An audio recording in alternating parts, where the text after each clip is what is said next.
Yeah. Yeah.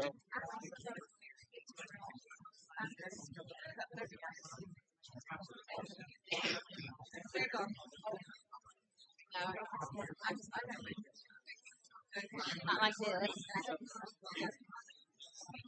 Someone else.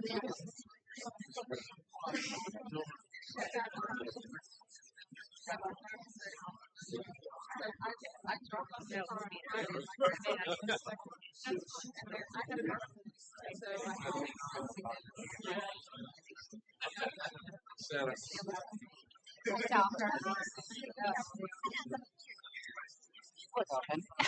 I'm not someone Jordan. Oh, I was like, but I'm not.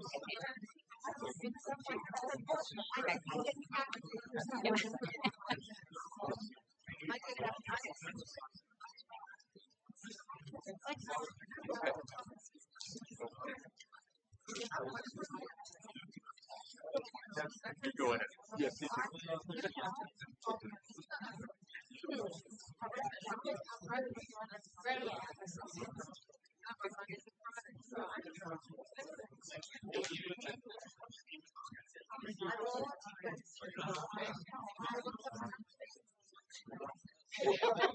Shocking.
No, they're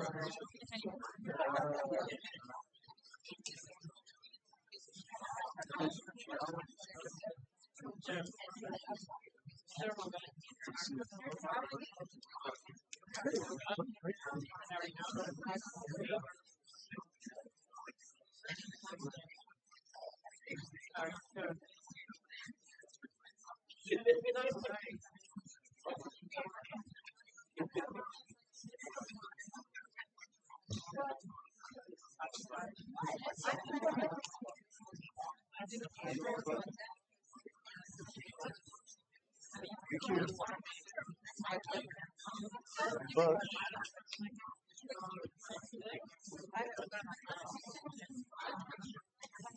okay, I will.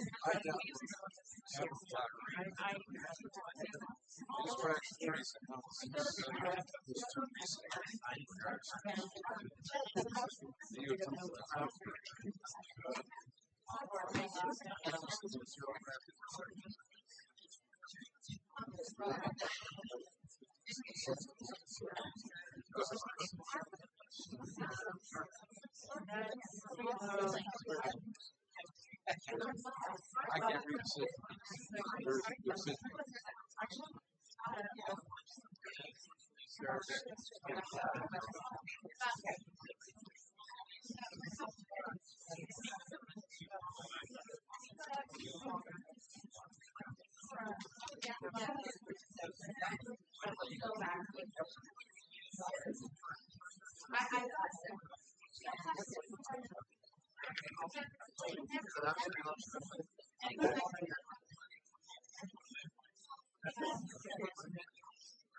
Yeah. Okay.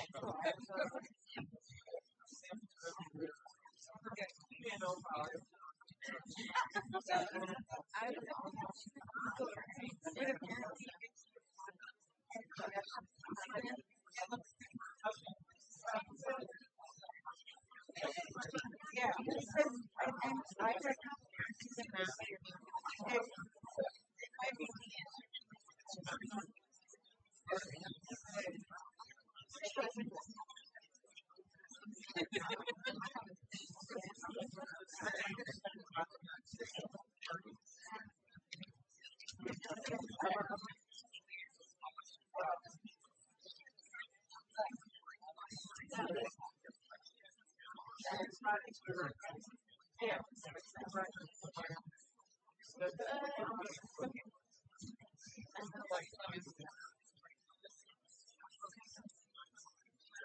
Yeah. No, it's weird. I mean,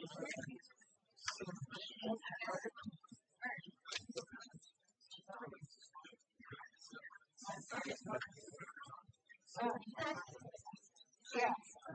I imagine that's for everyone. I understand that there's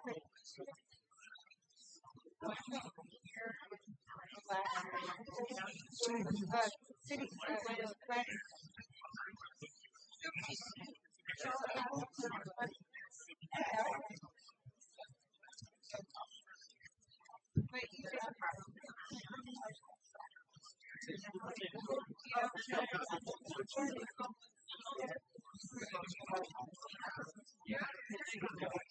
Yeah.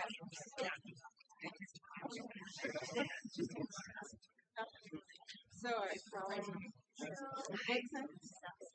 Are you?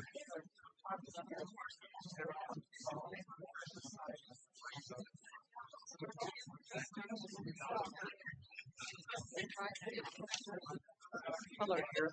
Oh, there.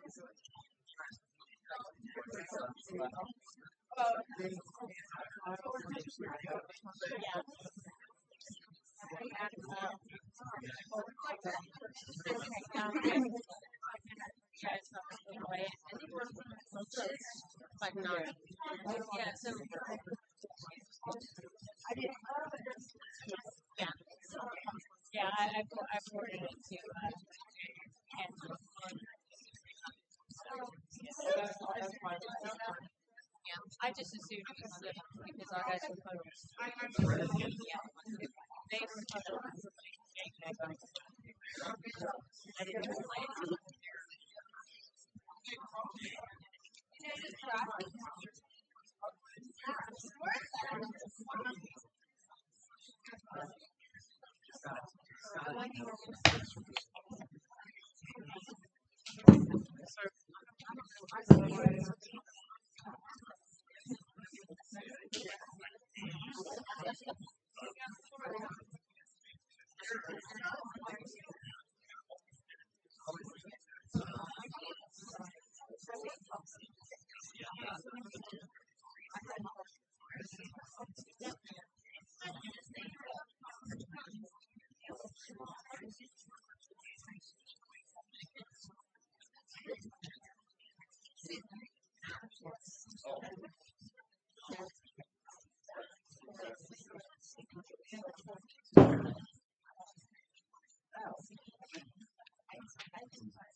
Good evening, everyone.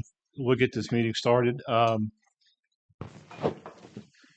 We'll have invocation, so if everyone will please stand for the invocation, and once that's finished, we'll do the pledge to the flag.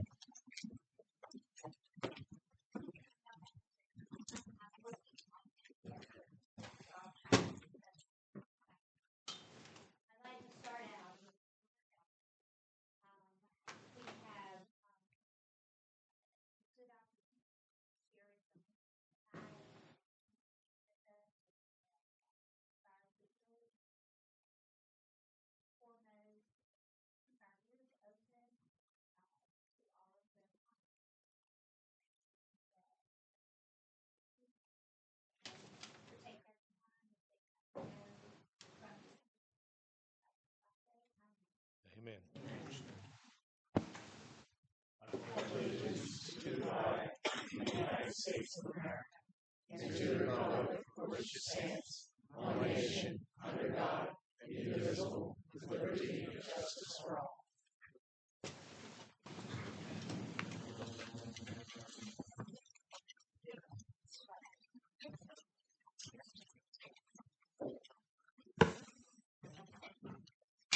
All right, board members, we need to amend the agenda to reflect that the special planning and zoning board meeting is a continuation of the January 13th, 2026 meeting, and add board comments, discussion, and citizen comments prior to the adjournment. I'll make that motion. Second. It's been moved and properly seconded. Public comments, please. Thank you, Mr. Chair, board members, staff. My name is Tamara Robbins. Mr. Chair, I'm asking if it's possible for a projection of the project to be put on the overhead for citizen comments, so there's a reference. The city does not allow the citizens to have access to the overhead projection to put a map up or something that you want to put into evidence. So if staff could put a map up of the project, then it would give the citizens visual and something to reference and comment to for all of us. So if you would allow that, I'd appreciate it. Thank you. Thank you. Any other citizen comments? Mr. Chair, can I say something? I don't know if now's the appropriate time, but can I correct my name? Do I need to correct the spelling of my name on the agenda? Please do. Okay, it's not Jennifer, it's just Jenny. So. Okay. May the record show that. All right. All in favor, say aye. Aye. All opposed, same sign. Motion passes. All right. So, public comment will be 5 minutes, limited to 5 minutes. We'll do the housekeeping. Do a couple of housekeeping items first. Go ahead. Sorry. Mr. Chair, at the last hearing, we kept the record of the quasi-judicial hearing open specifically and limited to one item, and it was a request from the Speleological Society to provide the KML files of the cavern system that their expert testified about, and the attorney. We need to have the attorney come forward and put that into evidence. And there's also an item of inadvertent disclosure by the attorney, and I've asked her to put that on record as well, if you'd permit it. So be it.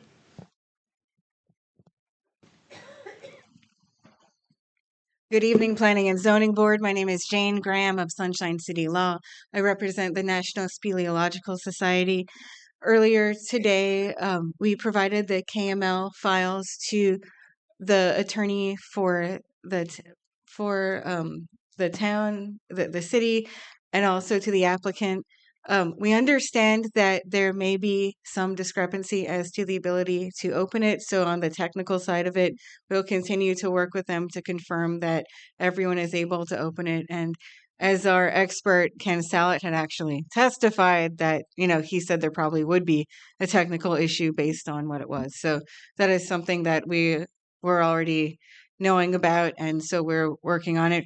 The other thing is I don't know how this happened, but my personal notes had somehow been put into the record. They are in pages 62 to 72. So I would say that is an inadvertent disclosure, and I'd like to retract those from the record. So thank you very much. And then would you be substituting clean copies of those pages for the record? No, Your Honor, those were not intended to be in the record. Those were my personal notes. So. No, I meant the underlying documents, the letters. There were documents that your notes were on. There was a blank sheet with notes, but there were other letters. I had already submitted all that. I submitted a full Okay. package, so that's all that needs Okay. to be. Okay. Yeah, And thank then did you want to address the difference in appearance, the cave system when you open it on Google Earth versus a different GIS system that appears different?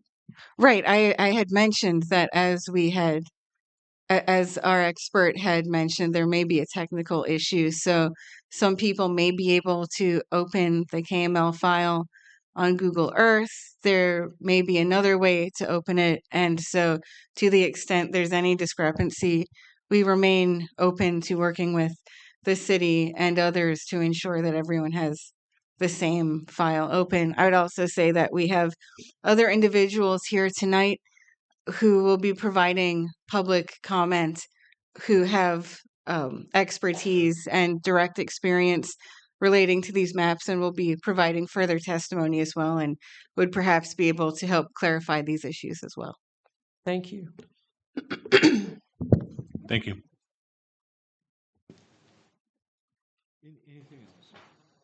The only other footnote that Mr. Walker and I talked about before the hearing was to remind the chair that under your rules, if an affected party and its experts and witnesses have testified during the quasi-judicial evidentiary portion, they cannot get up again tonight and speak in public comment.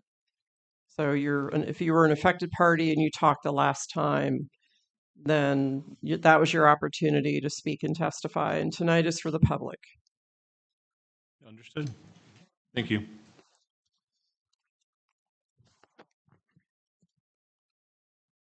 So public comment, if you signed up on the sign-up sheets, we'll have those first. We'll call 5 at a time, and we'll take those in order. If you have not signed up on those sheets, we encourage you to sign up so that everyone has the opportunity to speak. If you did not sign up, it is not a requirement, but you will be the last to speak. So everyone who signed up will take those and hear public comment. Mr. Chair, I had a question procedurally, please. This has happened multiple times, but in any event, we were just handed a document before the meeting began with various legal opinions. May I ask who prepared this document? I don't know who prepared it. We were just told that it needed to be handed out. Mr. Chair, I was just handed it myself. I don't know what it is. Mr. Chair, it's clearly rulings regarding precedents with counties. I'm so private sorry. entities. I asked what the process was. That was something I wanted to hand out, and she said I had to give it to her. So that's what that is. Okay, so you're a citizen then, sir? Yes. Okay, may I ask your name, please, for the record? Nathaniel Warner. Pardon me? Nathaniel Warner. Okay, thank you.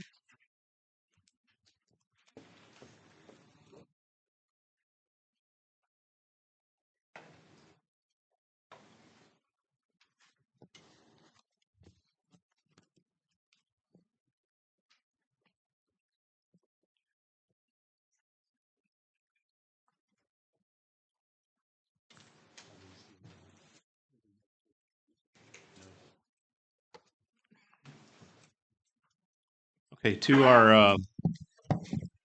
our policy, public comments for the motion or for the special use permit would go first. Having found none, we are going to go with against. Order, please. If I don't say your name correctly, please come up and correct me. Speak clearly into the microphone at the podium. The first 5 people: Gail Hall, Michael Cooten, Nathaniel Warner, Melissa Perkins, Robert Hartley. Hi. Hi. Good evening, Mr. Chair. My name is Gail Hall. I'm from Fleming Island, Florida. I'm a wife, mother, grandmother, cave diver, and member of the Seventh-day Adventist Church. I'm here tonight to ask you to please protect Mill Creek Sink and Hornsby Spring that flows into Camp Kalakwa and is the centerpiece of Camp Kalakwa. We've heard so much testimony during the last hearing about the maps, the flow, and the fact that any water that goes into Mill Creek Sink emerges at Hornsby Spring. We've seen that with the dye tracings. So growing up, Camp Kalakwa was such a centerpiece for my children and my family. Summer camps, retreats, so much fun in the pristine waters of Hornsby Spring. Swimming, canoeing, jumping on the blob, all the things. Did you know that Camp Kalakwa serves over 300 Seventh-day Adventist churches? The children, youth, and families from those churches come to rest, rejuvenate, and reconnect with God and nature. One of my favorite features of Camp Kalakwa is a prayer walk. It's an elevated walkway that goes over the pristine waters of Hornsby Spring Run as it connects with Santa Fe River. On this prayer walk are 14 different stations with Bible verses and a place to pray at each one. I was recently there for a visit, and I was touched by a verse, Jeremiah 29:11, that I think really relates to where we are now. For I know the plans that I have for you, said the Lord, plans for good and not for damage, to give you a future and a hope. We've seen what could happen if this special exemption permit goes forward and if this development is allowed to pursue. We've seen that this could compromise the already compromised waters, the safety and the purity of those waters for the people that enjoy them. So I'm asking that you please preserve Camp Kalakwa and Hornsby Spring and give these people and their families a future and a hope. Please deny the special exception permit. Thank you. Thank you.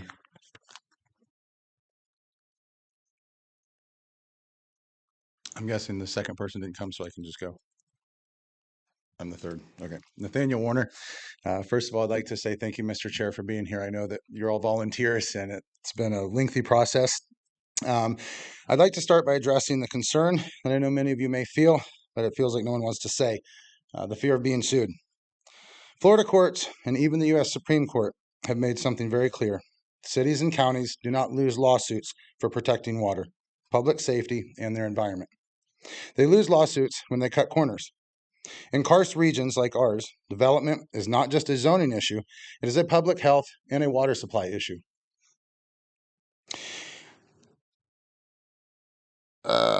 Lost my place. Sinkholes, rapid groundwater movement, and direct connections to the Floridan aquifer are not theoretical risks here. They are documented, measurable, and permanent once contamination occurs.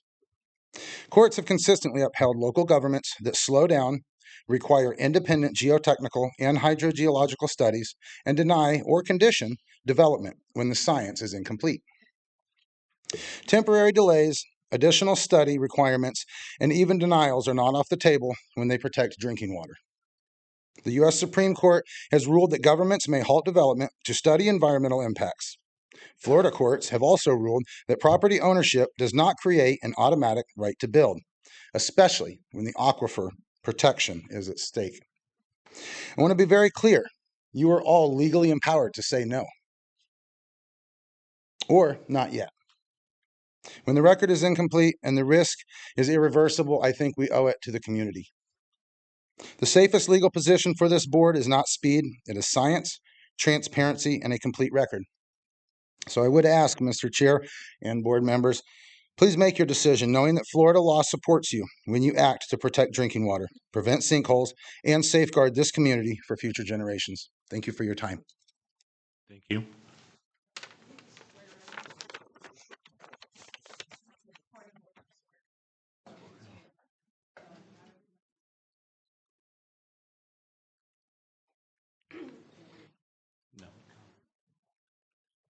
Please proceed. Good evening, Mr. Chair, members of the board. I'm Dr. Melissa Perkins, resident and property owner at 16884 Northwest 167th Street and voter in the city of Alachua. One thing stood out to me at this meeting that the board had last Tuesday regarding the special exemption permit for Terra April. It was the number of times the applicant said, "We believe." How might this impact the environment?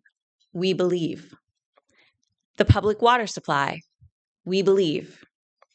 Public safety? We believe. Every point they were challenged on, all they could say was, "We believe." I don't know about you, but as a decision maker in your seat representing this community, I would have much rather heard, "We know," or "We learned." I would want to make a decision based on facts, but the applicant didn't take the required steps to afford you the opportunity to make a fact-based decision. They simply said, "We believe." For me, "we believe" isn't strong enough when talking about the city's natural resources. It's not good enough when making a decision about the public safety of our community. And it's certainly inadequate when considering the established criteria required for approval in the City of Alachua Land Development Regulations under Sections 2.4.4D2, 4, and 6. Mill Creek Sink is not just a local feature. It's a direct connection to the aquifer that families in our community rely on.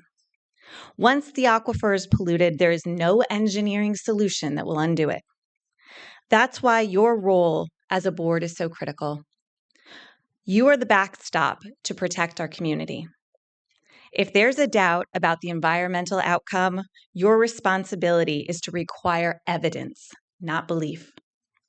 In closing, I urge you to deny this special exemption until there can be sufficient research documented to preserve Mill Creek Sink and the aquifer beneath it. Thank you. Thank you. Good evening, Mr. Chair. My name is Robert Hartley. I am a citizen of Alachua.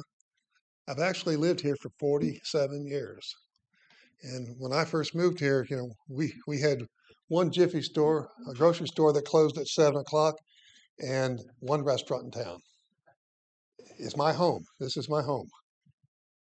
I am very concerned about this property, the environmental impact it has on our water system, the aquifer, and this special use permit that the applicant has applied for is just for them to put their foot in the door so they can try to develop the rest of the property they have here.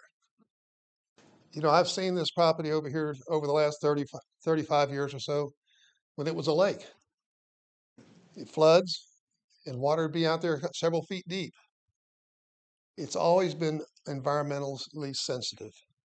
I urge you tonight, each one of you, to vote against this special use permit and really send this back to the city commission and tell them we need to keep this property from being developed at all, now and in the future. It's just too sensitive of a piece of property. I know if you were here last week, you heard all the experts. It's real. Please vote no against this motion. Thank you. Thank you. Before the next person speaks, could we have Christopher Hartman, Delia Peck, Deborah Havoc, Sarah Younger, Zoe King? Yes, sir. Good evening. My name is Michael Katina. I am a Alachua County resident for all but 3 years of my life. and I've drank well water for just about that entire time. I really like the taste of that well water. It's amazing. And I've got two main points that I want to point out. The first is when this original plan came for public comment almost 6 years ago now, I think. At the time, there was minimal public interaction or comment, minimal public attendance. But I think the attendance today is clear that the public is very interested in this, and the tally of for and against is also very indicative of what the general community feels about this project.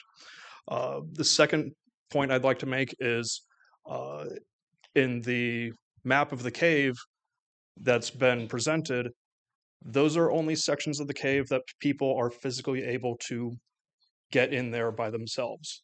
There are many, many areas underneath there where small little cracks can open up into a large room.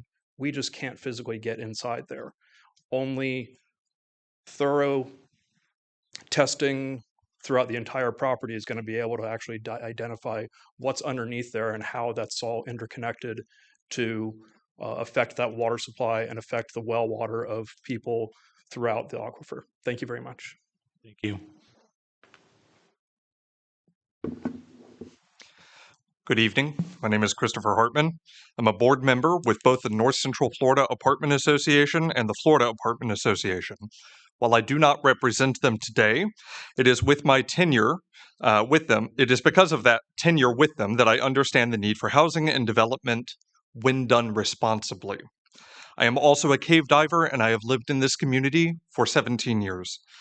I believe everybody is in this room for the same reason, because we care deeply about this community, and that includes you, Mr. Chair, and members of the board. Tonight, I'm here to ask you to protect something that is rare and irreplaceable, and that is Mill Creek Sink and the surrounding areas. I'm an avid cave diver and have worked as an instructor and guide in caves throughout this region. I have dived Mill Creek Sink, which is affectionately known as Alachua Sink in the cave diving world, many times. Over the years, I have guided and taught people from all over the world. Divers travel here from Brazil, China, Ukraine, Portugal, France, and many other countries to experience what exists beneath our feet in this very community. They come to step through what looks like an unassuming duckweed-covered mud puddle and descend into crystal clear blue water. They come to see massive clay banks, preserved geological formations, and natural features that tell the story of Florida's natural history in a way that few places can. They come to experience a wild and untouched part of Florida that most people will never see, but everybody benefits from protecting. That beauty is already under threat. Development has crept closer and closer to the site, and the risks are real. Further development threatens sinkhole formation and risks collapsing passages within the cave. It risks polluting the source waters and allowing contaminants to enter our groundwater, something that affects every resident, not just divers. Tonight, we are not asking you to limit development. We are not asking you for modifications or compromises to existing plans. We are asking you to stop this development entirely. This community does not need more overpriced housing or another strip mall. What we do need is a leadership that recognizes what makes this area special and chooses to protect it. Once this cave system is damaged, it cannot be restored. Once the water is polluted, it cannot be undone. When there are storefronts sitting vacant on Main Street and a nearby apartment is below industry standards with percent of units that it has leased, what are we gaining as a community with this development? And perhaps the more important question, what do we risk losing? You have the opportunity tonight to preserve something rare, something globally significant, and something that defines the character of this community. I urge you to take that step. Please say no to this development. Thank you. Thank you. No applause. Order, please. I'm Delaniga Peck. I think you meant me when you called. Yes. Okay. Can we just make Of course. Oh, I hate to interrupt. Can we just make sure everyone has been sworn in? I think that there might be some There's no confusion. need. This is just public comment. Okay, as long as people are. We had everyone sworn in for testimony. So I do live in Gainesville. I'm not directly affected by this, but I do recreate in the springs and the Santa Fe River. I do have friends that drink well water downstream from where this development will be. I don't understand how you could even consider approving this without further geological studies. It's obvious from the experts that that is needed, and not only on the Terra April site, but on the other two developments as well. You might as well save everyone a lot of time and effort and money and get all of those tests done now. And frankly, I don't think you should approve any of it. Thank you. Thank you.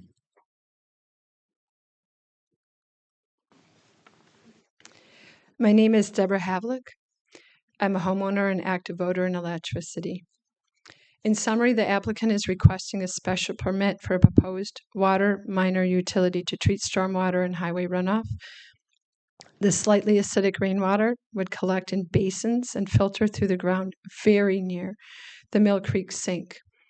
Anyone who was in Alachua the day after Hurricane Irma would have seen retention ponds overflowing, and I personally witnessed a sink appearing shortly after near the Hitchcocks.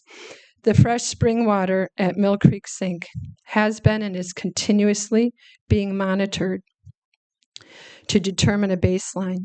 If the special exception permit is granted, if the owner invests more money to construct the water basins, and if it happens that the monitoring shows the spring is getting very contaminated, will the neighboring lots still be permitted to build houses? I don't know if granted permits can be ungranted. It seems that FDOT did not want the responsibility of recommending a basin for stormwater and highway runoff. I certainly do not feel the applicant has proven the basin method would be a better recommendation. If the owner was sincerely concerned about the potential contamination, it seems he would be agreeable to have several third-party geologists and experts to thoroughly study the fragile situation and the possible results of the basin proposal and results of future growth, and how this could affect the water that serves wells in our area. We all know water flows downhill, and fertilizers and insecticides pollute our springs. This should be done before getting the proposal. There is a TV commercial from the 1970s I watched as a child. It begins with a Native American canoeing on a polluted river. It ends with a tear in his eyes and the message, people start pollution, people can stop it. Humanity has been polluting Earth's waters at an alarming rate, and humanity needs right now to work together to prevent further pollution. The Earth and all humans share the same water, and we are all aware we can't drink money. No amount of tears, regret, or money can undo damage to this fragile resource. This, today, is an enormous opportunity before the board members and the owner of the land. You can make the honorable and respectful choice to be water stewards for future generations. In return, you would receive the goodwill, the gratitude, the well wishes, the love of so many people. It would be a great service to Mother Earth and the springs and the community, the state of Florida. All of life on Earth depends on clean water. I believe you would or will feel joy in your heart. Perhaps there's a way the community and the city council and the county and the owner can work together to prevent water pollution and be stewards of this very valuable resource. The owner could restructure some of his investments. Perhaps there would be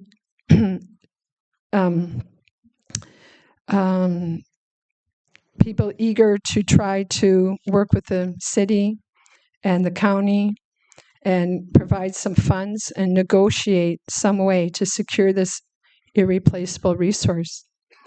Perhaps we could name it the Muktara Mill Creek Preserve.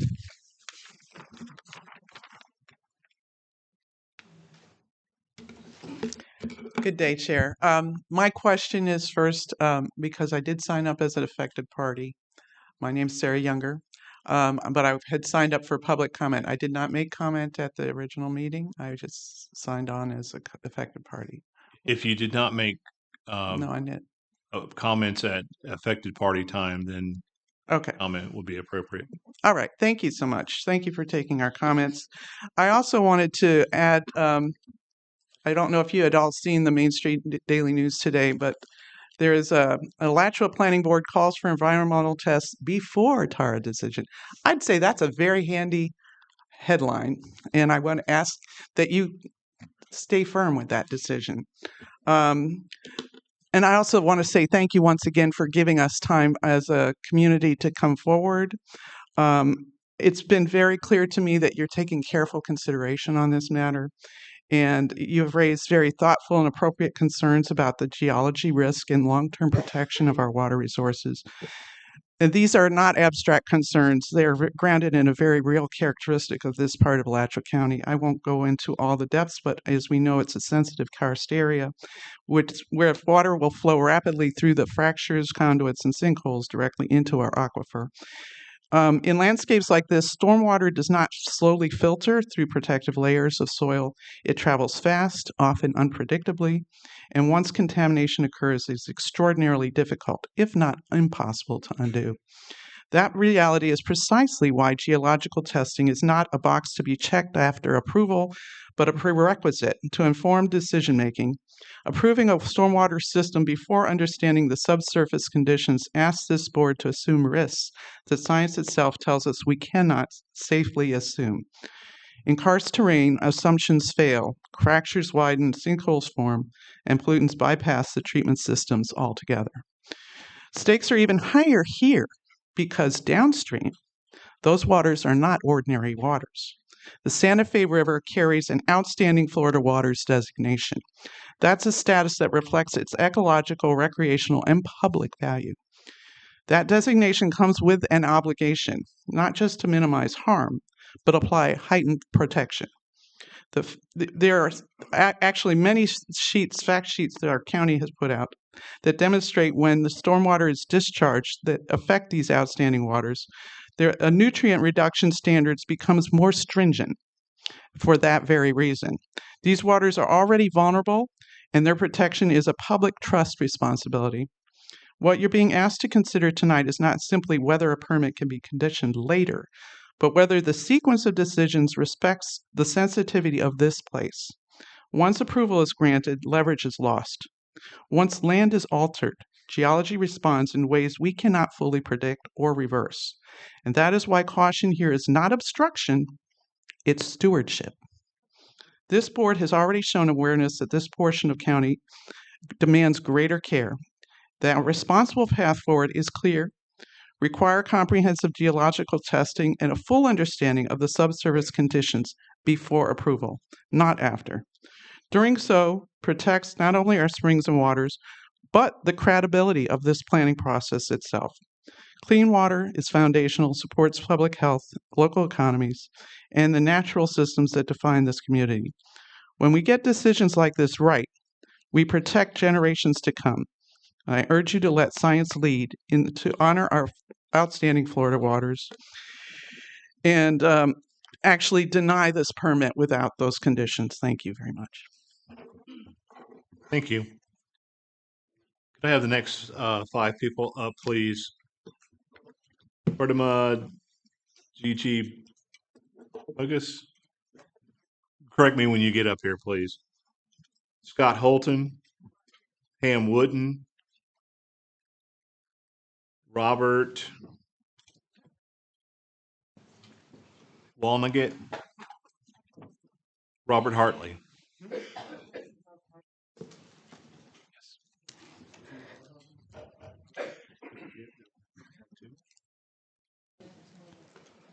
Robert, have two different comments. Go ahead. Good evening, Chair and members of the board. My name is Zoe King, and I'm here to explain what waters are legally protected and how Mill Creek Sink connects to them and what obligations and risks exist under Florida law. First, the receiving waters are legally protected, as the previous speakers explained. The Santa Fe River system is designated as an outstanding water, or OFW, under Florida Administrative Code 62-302.0 or .700. That rule states that outstanding waters receive the highest level of protection under Florida's water quality standards, and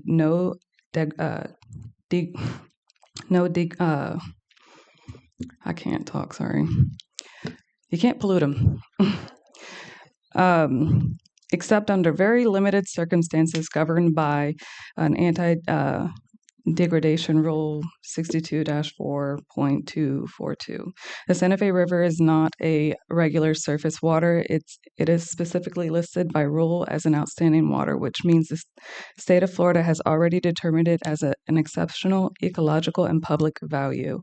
Second, Hornsby Springs has special protection under state statute. Hornsby Springs is a historic first magnitude spring. Florida Statute Section 373.802 defines outstanding Florida springs to include all historic first magnitude springs. That statute is part of the Florida Springs and Aquifer Protection Act. In addition, Section 373.87 Florida statute establishes the framework for protecting water quality in outstanding Florida springs. So when we talk about Hornsby Springs, we're not talking about an unclassified water feature. We're talking about a spring that the Florida legislature has identified as needing special protection because of its importance to the public and the environment. Third, why Mill Creek Sink is relevant. Mill Creek Sink is a karst feature. In karst geography, water does not flow solely through soil. It moves rapidly and directly from the surface into groundwater. Hydraulic studies in this region have shown that the water entering Mill Creek Sink can move underground and reemerge at springs like Hornsby Springs, which then feeds directly into the Santa Fe River. That means any contamination introduced at or upstream of the sink does not stay local. It enters a system that leads directly to outstanding Florida waters and outstanding Florida springs. Fourth, the number of people affected. Because of this connection, the potential impacted area expands far beyond the permitted site. Residents potentially affected include the city of Alachua. We have about 10,000 residents. The city of High Springs has between 6,000 to 7,000 residents. The city of Newberry has about 8,000 residents, plus thousands of unincorporated county residents who rely on private drinking wells connected to the same aquifer. In total, tens of thousands of residents rely on the underground water and surface waters connected to Mill Creek Sink, Hornsby Springs, and the Santa Fe River. Why this matters legally to the city. Florida law treats pollution of state waters as a serious matter. Section 403.021 Florida statute declares pollution of Florida waters to be a public harm. Section 403.121, 403.141, and 403.161 Florida statutes authorize administrative penalties, civil liabilities, and in some cases criminal penalties when pollution occurs. These enforcement provisions apply regardless of whether the pollution is intentional.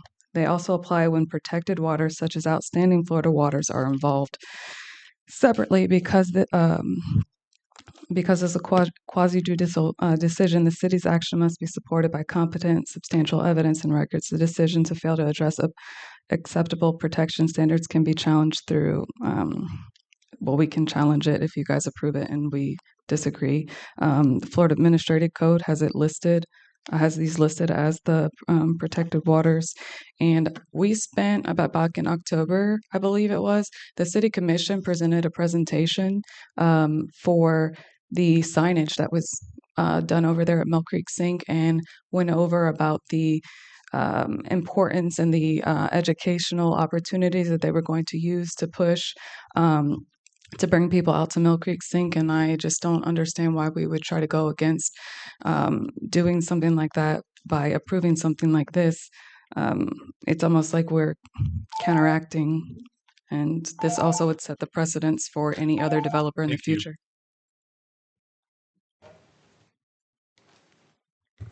Good evening. My name is Berta Maria Gigi Buicas. I've been. Thank you, and I apologize for. You're fine. I get it.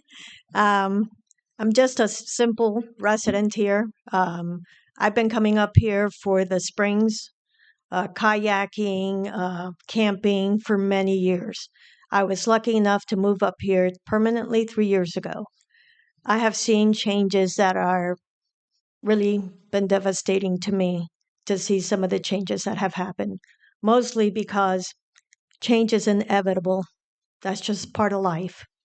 But what is our responsibility is to change, being responsible. And I think, if by the amount of people who are here, there is obvious something going wrong.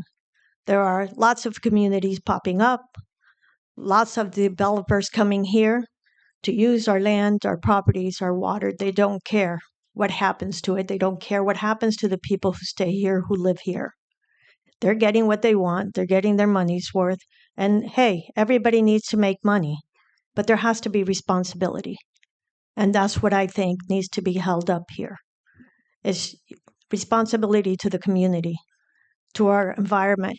People come from all over the world to come here to enjoy our environment. It is a special place. Let's not lose it. Thank you. Thank you. Good evening. My name is Scott Holton. I've been here for 62 years. Just curious, by show of hands, how many of y'all have wells? Drink well water? You have a well at home? Just one of y'all. The rest of y'all city water? Okay. So the rest of y'all don't care about the community. Are people dying? Are getting sick from this? Nobody? Your silence is your answer. Been here all my life. I drink well water, grew up on well water, but all these people moving here, and what y'all are potentially let happen if you let this go through is making the community sick, potentially killing people, destroying the aquifer where nobody else can live around here. It's a huge decision to make, but the health of the people around here is more important than money in your pocket. And that's all this boils down to. Somebody's putting money in their pocket and do not care about the individuals that grew up here, that live here, and been here for a long period of time. So you'll need to think about yes or no. Is that money worth it for potentially making people sick or tearing up water that you can't use ever again?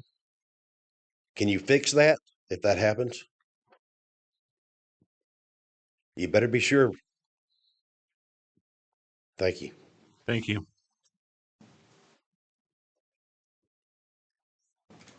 Good evening, Mr. Chair, Good and evening. board members. Thank you for allowing us for a few moments to speak.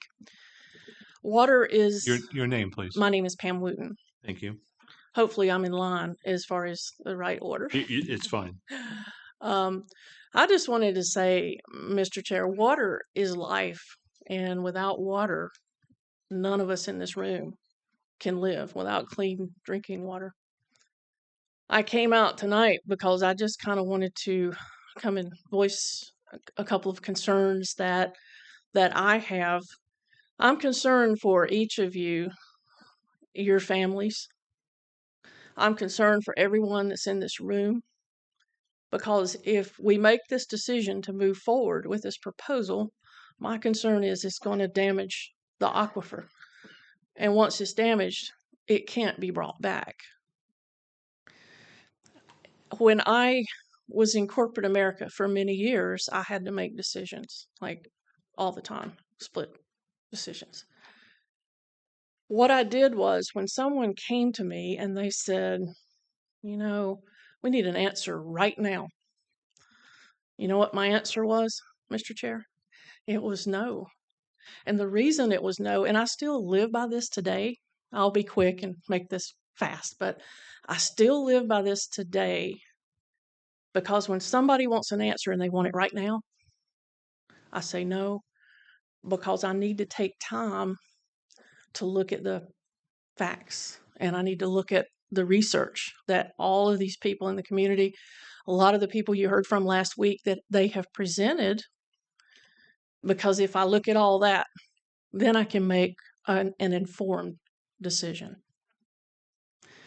So I want to ask you to look at this again a little more closely in hopes that you're going to say, well, when I go home tonight and I'm talking with my family, I want to do what's right, and I want to be safe. I want my water, my drinking water, to be safe, right? Because, like I said, if this moves forward, there's not going to be any bringing the aquifer back. When it's gone and it's destroyed, we're done. But anyway, thank you so much for your time and your attention, all of you. Thank you. Good evening. My name's Bob Wolnevitz. I represent Dogwood Acres, which is a small community in Alachua. We live just off of 241. There's about 30 homes in our community. We started out with concerns about water when I moved here 21 years ago. And all of our community, our 30 homes, all have well water. That's the only process we have. When we moved here, it was a low density zone for low density. Several years back, it was changed to high density. So now all of a sudden, some of our lots have 11 houses along one side of their lot that are planned for Terra West. This entire community that's popping up around us is going to affect our water supply. There's no doubt about it. And we are definitely concerned with that and hope that you all vote no on this proposal. Thank you very much. Thank you. Is Robert Hartley here? You already spoke. So you were on the first page? Sorry. Everyone said it. That's my mistake. No problem.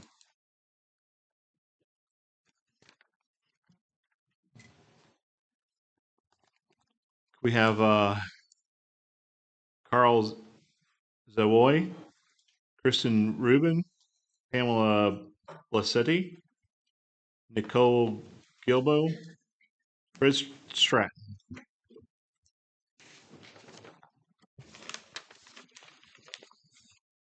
Good evening, Commissioners. My name is Carl Savoy, and this is my wife, Carolyn. We live at 21007 Northwest 190th Avenue in High Springs. I'm here tonight because your decision is not a short-term zoning choice. It's a decision that will affect the health and livelihood of my family, my children, and my grandchildren, and the future generations. We totally rely on our Florida aquifer. Clean water is a lifeblood of our home. My children and my grandchildren, Jace and Claire, drink this water, and I am here to ensure that they aren't the last. When you vote tonight, you aren't just signing a permit, you are signing a guarantee for my family's health, or you are signing it away. The developer's engineers show you beautiful diagrams of dry retention basins and managed runoff. But as someone who lives here, I know the reality of Florida weather.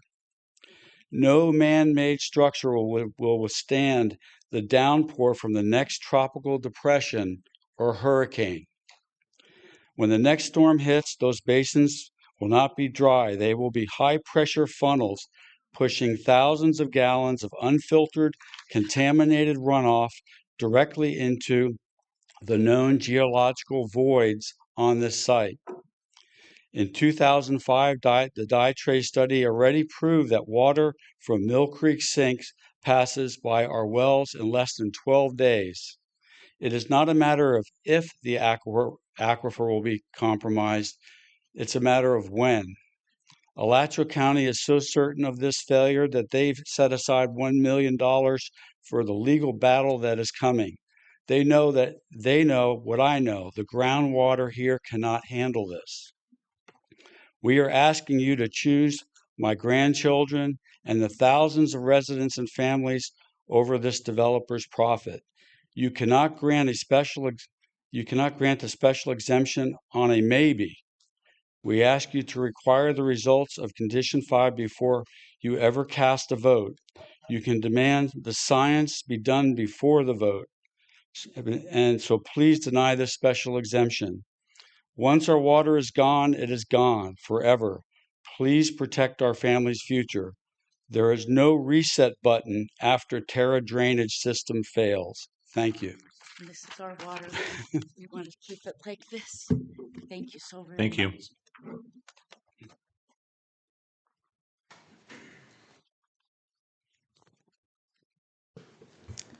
Good evening, Mr. Chair and the board. My name is Nicole Gilbo. I am a homeowner, a grants manager, and a cave diver. I live in Alachua County, not in the city of Alachua. Recently, I've had the privilege of seeing a wilderness beneath our feet. With guidance from the Florida Speleological Society and members of the National Speleological Society Cave Diving Section and Global Underwater Explorers, I witnessed a cave system filled with water so pure that Jacques Cousteau once described it as having visibility forever. Mill Creek is a source of fresh water for the residents of Alachua. It's also a page from the history of North Florida. These underwater mazes have captivated some of the greatest explorers of our time, as awe-inspiring as Everest, if less visible. But now the aquifer is in peril. If this development proceeds, it will be polluted by yard chemicals and detergents, which the porous limestone will absorb like a sponge. Construction will make this fragile system more susceptible to sinkholes. The Terra April property must be rejected by the Planning and Zoning Board, which has a responsibility to protect the water of the citizens of Alachua. Furthermore, I urge potential buyers in Terra to watch the PBS special, Sinkholes, Buried Alive, to see footage of houses like theirs swallowed by the maw of the karst. We, the citizens of North Florida, call upon the Planning and Zoning Board to reject this permit and preserve our water and wilderness. We live under the rule of law, laws that we are all required to follow and understand. I urge everyone in this room to act as a watchdog to ensure that both the developers and the board are doing their due diligence. You can do this by opening your phone, going to Municode, searching Alachua, Florida, and selecting the Land Development Regulations, also known as the LDRs. Ask for specific information about which codes the board is citing, and you can type those citations into the search bar for Alachua, Florida, Municode. Be careful to type Alachua, not Alachua County. And by the way, serif is just an archaic legal term for a punctuation mark we would normally call a period or a dot. These laws are written in plain English, and you can easily search them on this site. For example, Section 2.3 covers public hearing procedures, and 2.3.1 details the quasi-judicial public hearings used for applications for development approvals. Part K contains the regulations on continuances, such as the rules about proper notice. Thank you. Thank you. Good evening. My name is Kristen Rubin. I live on the Santa Fe River in High Springs, Florida, an 8-mile drive northwest of Mill Creek Sink. Mr. Chair, Planning and Zoning Board members, thank you for your service and taking the time to answer the questions that matter when making decisions for the health of our environment.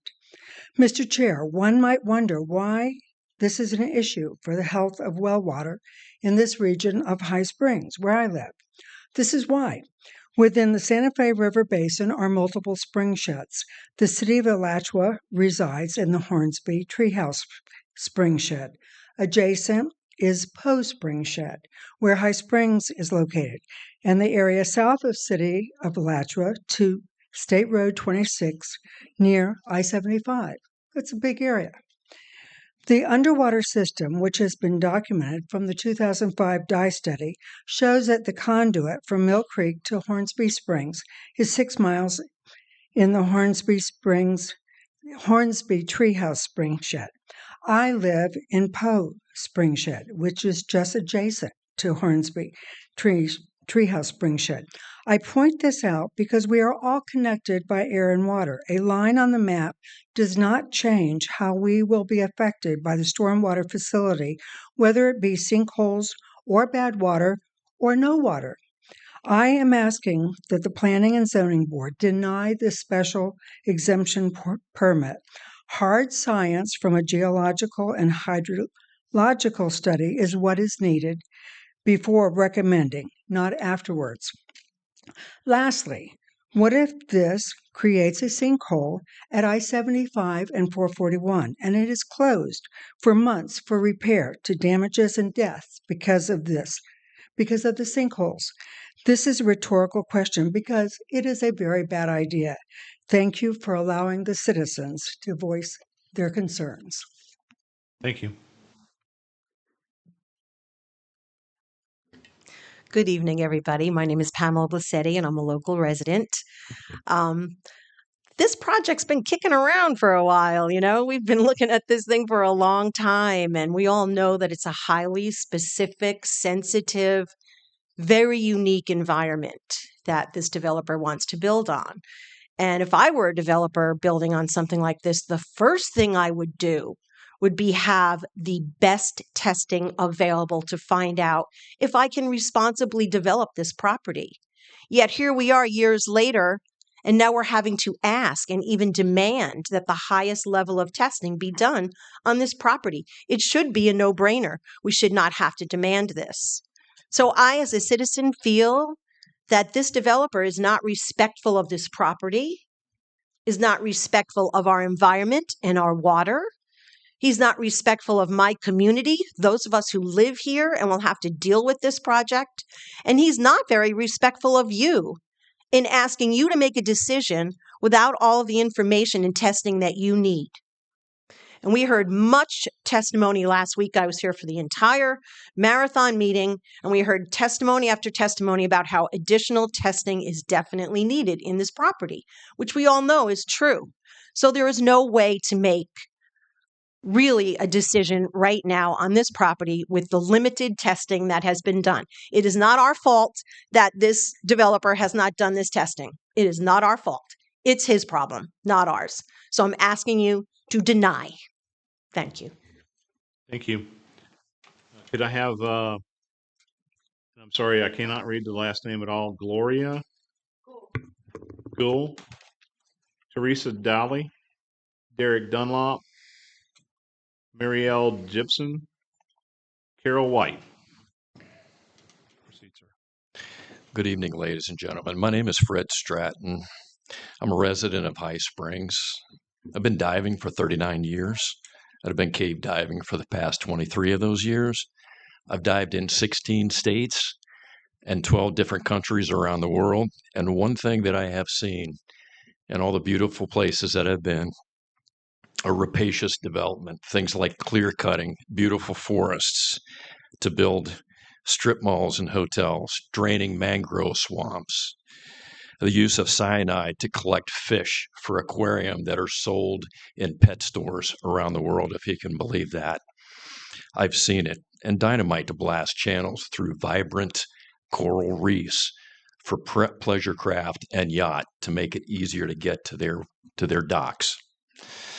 I currently serve as the chairman of the cave diving section of the National Speleological Society. Behind me are many members and past members of that board.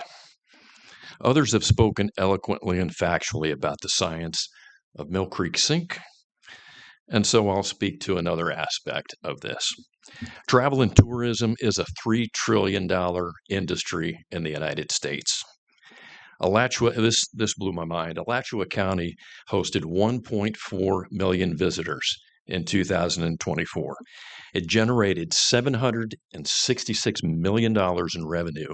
$513 million of that was in direct economic impact.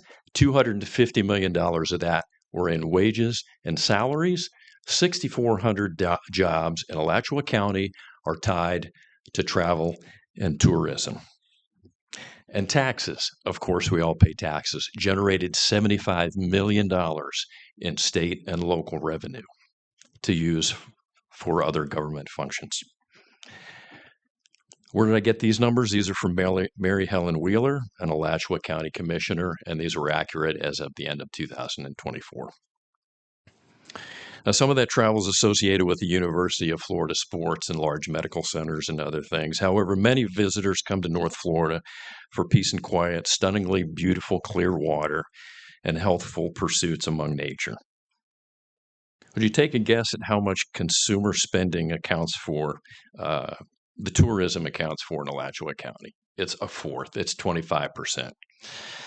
So as an example, in 2025, the NSS-CDS, we held our International Cave Diving Conference up the road here, a couple miles away at Rembert Farms.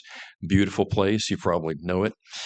And we're going back this year for an X-Cave conference because of overwhelmingly positive feedback. We had members as far away from Greece, Brazil, and Argentina come here to North Central Florida. And they usually don't come for a day or two. They come for a week or two, spend money, cave dive, hike, do all kinds of things. I spent 29 years in the Navy. My wife and I decided to settle here because of extraordinary beauty and access to the caves. Caves and caverns draw divers at all levels from dozens of nations on 6 continents. Other people spoke about that earlier today. The average cave diver invests at least $50,000 in travel, training, education, and gear to get to that level. Nobody tell my wife, please. Our springs, sinkholes, and rivers are major draws for visitors from around the world, and that is a fact. But if you allow these hydrological wonders to be poison, people and their money will go elsewhere. We have our own little piece of paradise in North Florida. To paraphrase Joni Mitchell, you don't know what you've got till it's gone. If we pave paradise and poison, Mill Creek sink. I thank you for your attention and serving the best interests of the citizens of this city. Thank you. Thank you. Mr. Chair, Vinette Godelia, attorney for the applicant. I wanted to get some parameters for the affected parties showing up to speak. Mr. Stratton, I believe, said he was the chair of the National Speleological Society who presented testimony, cross-examined, or perhaps not cross-examined, but presented testimony at the last hearing. So I'm not clear on what the role is when then board members and the chair of the organization that Ms. Graham was representing show up to speak independent of the affected party status. Seems to me like that seems to cross the line of affected party into public comment. I would like to respond to that Mr. Stratton was speaking, as you can hear, as an individual. And as far as, individuals who are here tonight who are members of National Speleological Society, they are speaking on behalf of themselves. Sure, I would give latitude in that instance. This is not testimony, it's not evidence time, it's the public comment time. And if an individual that may be a member of that society wishes to get up and give his argument or public comment, I would give it latitude. Very well. I see that as public comment, and we would allow that as long as they are not speaking. I understand he said he was with them, but he did not speak prior. And if they have spoken prior, then they would not be eligible for public comment. Understood. Thank you. Next, please. Hi, my name is Gloria Gould, and I'm a resident of the city of Alachua, and I've been here for over 31 years. I was here years ago, and it was because I live in Alachua Hills, and we're right across from a plant, and they wanted to build a cement plant. And our neighborhood and the neighborhood up the street went ahead and told everybody how this was going to affect us. Well, guess what? Whatever committee members were there, they did a great job. We don't have that. Things have even gotten better, I think, because of the complaints that we made. Now, here and there, I am not a professional. I'm just a person. And I have been talking to people about this and how it's going to affect them. I was so surprised. The Dollar General, I go to this kid that I'm buying something because I wanted to write some notes for the December meeting. And the first thing this kid says was, "Oh my God, I have a friend that has a well." This is been said over and over again, what this is probably going to do. I can't say it's going to happen, but I didn't even realize, and this is calling myself pretty naive, that mill sink is a sinkhole. Well, guess what? If you have a sinkhole already on land that they're talking about building, I thought it was 1,000 apartments, but I could be wrong. Now, I don't understand how the city of Alachua can make a decision for all these areas. I don't understand that. I don't think it's fair. Well, somebody has already made a mention.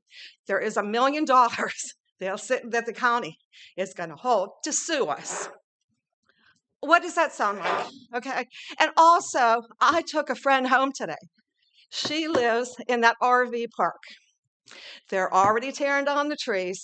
You go up 441, they're already putting a sign up for residents. I just don't understand how we can possibly agree to do this. I mean, this is a nightmare. This is not, let's do some testing. This is wrong. It's just wrong. And I mean, I am so sad about this. I'm really, really sad. We live in a beautiful area. Let's not screw it up, please. This is not right. I had other little notes to myself, but I just don't want this to happen because it has so many bad possibilities. I have my little notes here, and I don't think they really mean anything because I think you can understand. This is such a place that we live in. Our water is so important. This is not political. This is protect our water, please. Thank you for listening to me. I'm sorry I get a little emotional. Thank you.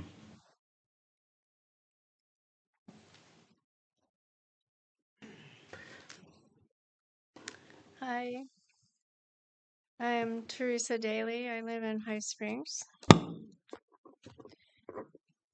I am one of the affected citizens via the dye test information. However, the complete truth here is that no matter where a person lives, we're all affected. We drink from the same well. The earth has a set amount of resources to share with her children, and since we cannot create resources like water to sustain us, as our population grows, so does our need to care for the land. In a sense, you are right now the voice that people will remember in the future. Because we believe in your ability to act for the common good, or you would not be sitting up here. I do not envy the position that you're in. Each of you deserves great respect, and I know you bear weight. Nathan was right last meeting when he said you should follow your heart. I agree with his statement. However, it's not that simple. There are so many factors that play roles, and I can see that there are matters that really need tending to in your job title, and sometimes these things can mix like oil and water. So I get it. I know you have a lot on your plates. A teacher taught me recently that edges, or boundaries, are what defines a piece of art.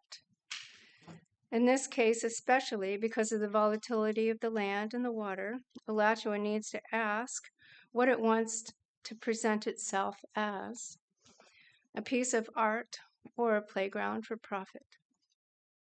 I have site work experience, and I know that the plans that were used for I-75 had a water management solution that was approved of, and it was built, and to this day it still operates very well. So I personally don't believe the argument that it would be helping the water management argument.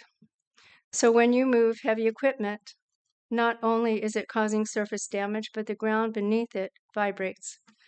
It vibrates a lot. Sensitive people like me can feel it for almost a mile away. Those vibrations, what will they do to fractured land? This land in question is obviously vulnerable, and there is enough evidence to support this claim already before you. This is a time like no other.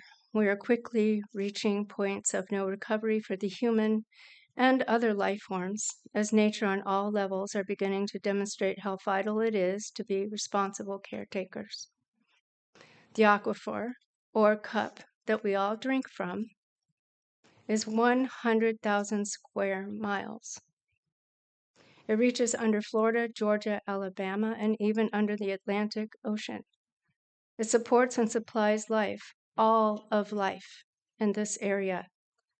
The same time, or the same life that you and I are made of.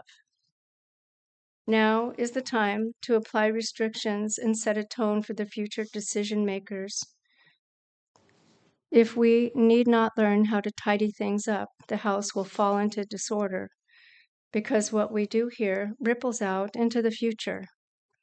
Our health, where our life expectancy diminishes for us, our children, our grandchildren, and so on, where all our dreams will become only like feathers floating away, away in the wind, falling everywhere.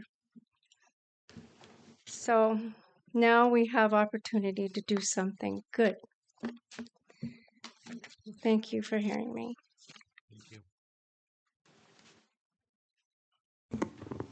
Good evening, Marilee Gibson. Nice to be here in front of everybody. Thank you for hearing all these comments. I am somewhat of a stakeholder or somebody who's very concerned with my property. I'm a riparian owner on the Santa Fe River downstream from the Hornsby Springs.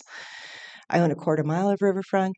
I also own a recreational tourism business, Rum 138, that gets its livelihood from this river.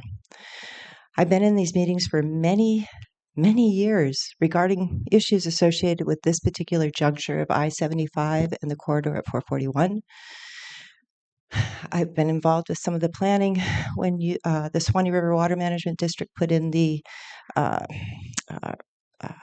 stormwater pond situation over there regarding runoff in that particular corridor area, because we were all very concerned about pollution then, and here we are today. I'm the one that brought in the LIDARs. Apparently I missed the last meeting. I was out of town or getting ready to go out of town. So those LIDARs are really important. They are light detection and imaging, and it shows you exactly how deep things are, where the water is. The images I think that you have seen have a basin that was the white image around that area. That was the basin actually for Mill Creek, and actually the San Velasco was also in that particular LIDAR. That was the physical one that you have now in your offices in the back. I sent today through your IT person in the back, I sent you the 2 maps that the Water Management District remade of that particular image, because the original image did not have the exact description of where your boundaries were for the city of Alachua, and I wanted you to see that. When you look at those LIDARs today in your email box, in planning in the city of Alachua, whatever your email you get, when you look at those, I gave you 2. One was a close-up to show you right at the I-75 and 441 corridor, and the other one was a wide range showing you how you're connected to the Santa Fe to Hornsby Springs. It shows you everything. If you have not looked at that, I'm a little surprised. I gave them in June. So the fact that no one really understands those yet and hasn't reached out to the Water Management District who made those, their stamp of approval, basically, they're the ones that made them. It is on that map. You should have reached out to them if no one understood those maps, because LIDAR is the future. Shows you everything. Shows you the damage that you're going to do if you approve this. Thank you very much. You should relook at that, and you should deny this project. Thank you. Good evening, Mr. Chair. My name is Derek Dunlop. I'm a biologist and I'm a cave diver, and I've had the opportunity to dive Mill Creek Sink multiple times, and I helped support the dives that made the map that we've all been talking about from the Speleological Society. In my professional and personal opinion, this cave is the single most spectacular natural feature within the city of Alachua and is unlike any other cave system in the region. You don't need a geologist to tell you that the Grand Canyon is worth preserving. It speaks for itself. Mill Creek Sink is similar in that regard, and I wish that each one of you could come down and see it firsthand. Its beauty and complexity are immediately apparent. You've already heard compelling testimony last week with Dr. Sawicki regarding the ecological importance of this cave, and so I won't repeat that. I will add, however, that having personally dove the system, I can attest to the unusually high abundance and diversity of cave invertebrates, life that is absent or far less common in many other cave systems in the area. And before we dismiss a bunch of weird little invertebrates in a cave, let's all take note that half of the oxygen we breathe is produced by weird little invertebrates in the ocean. So just to write them off as some little weird little isopod floating around in the water, we should take that seriously because they do play a vital role in the clarity and quality of our water. People from around the world, as we have heard, travel to this region to dive the springs and the caves. While cave diving is a pretty niche activity, it contributes millions of dollars annually to local economies through dive shops, instructors, hotels, restaurants, and other businesses. These natural resources are not just environmentally significant, they are economically valuable and irreplaceable. I'd also like to address the framing in which this permit request is presented. The developers' representatives have suggested that the only issue before you tonight is the stormwater treatment. With respect, that framing ignores the reality of what is being proposed. The developer is not installing stormwater infrastructure as a standalone public service. Approval of this project would function as a gateway to a much larger development uphill of the Mill Creek Sink, and water flows downhill. I think we can all agree on that. That is why we are all here. I've heard repeated calls for additional testing, and for good reason. The area is highly karstic and inherently unstable. As with a frozen lake, the absence of immediate failure does not mean the risk isn't real. Collapse can happen tomorrow or even in the next year. But approving development in such a sensitive karst landscape increases long-term risk to future residents and degrades water quality for everyone downstream all the way to the Santa Fe River and beyond. It is important to remember that the ecological sensitivity of this land is not a new discovery. For more than 20 years, we have known how sensitive this land was. It is not an accident that this land is not developed yet. We can go back 20 years from when the Walmart development was here, and all this is on the record, including the cave. That map was presented at that time and is in the record of the Alachua City. I appreciate the council's patience and seriousness in considering this matter, especially after how many hours of testimony have been given, and I respectfully urge you to deny this permit request on the grounds that the developer has not commented or committed to conducting a comprehensive geological assessment of the entire proposed development area before attempting to construct the stormwater retention ponds on such a sensitive area. Thank you for your time and consideration. Thank you. Can I have Carolyn Guillermo, Josie Casley, Charles Howder, Rosapriya Hertz, John Havlick. Hi there, go ahead. Hi, my name is Carol White. Thank you for being here and listening to all this testimony or public comment. I don't want to get the wrong word. Forgive my shaky voice. I wear a skirt to hide my shaky knees, but I hate public comment. Anyway, I'm speaking as a member of the public who depends on safe, clean groundwater, as a springs advocate who was raised on our rivers, and as a mother who has taught her children how to swim in these spring heads. I have offered guided tours on these waterways, and I have seen the look on people's faces when they see something that we all know is amazing for the first time, when they don't have it in a desert state or a landlocked state. They come here and they see our waterways and they cry. They see the creatures like manatees in the springs and they cry. It's something that we should be protecting. The comments made on tourism are 100% true. I sat through all 6 hours of last week's hearing. I listened carefully to the testimony from the applicant, from the affected parties, and all of their respective professionals. And one thing became really clear to me as I sat there. This special permit is contingent upon numerous unresolved issues.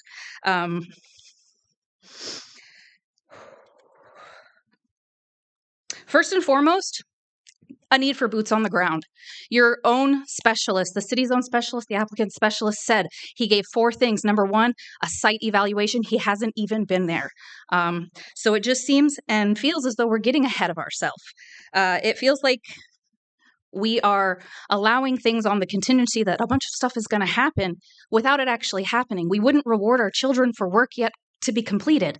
We expect them to do the job, show the work, then get the reward, then get the grade, then get the approval. From testimony last week, we learned that the proposed stormwater facilities and the property itself sits along a well-established fracture line. We were shown multiple sinkholes in the immediate area. We heard from expert testimony confirming that Mill Sink drains as a basin approximately 70 square miles, and that dye trace studies have confirmed that what goes into Mill Sink travels down the river. It travels into our aquifer. It travels into our springs.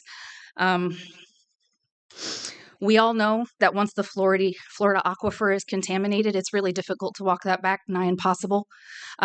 There's no reason to approve a special request permit when so many things are still unresolved and up in the air. I would personally believe that the applicant should come back and once these tests have been completed, a site visit. These are the 4 things that were listed by the own specialist: a site visit, a geophysical evaluation in the form of ground penetrating radar and electrical resistivity imaging, geological testing through penetration tests, and a technical memorandum. I would also like to encourage that we have independent experts reviewing this technical data. I think I heard that this application went in 2022 and it's 2026, no boots on the ground.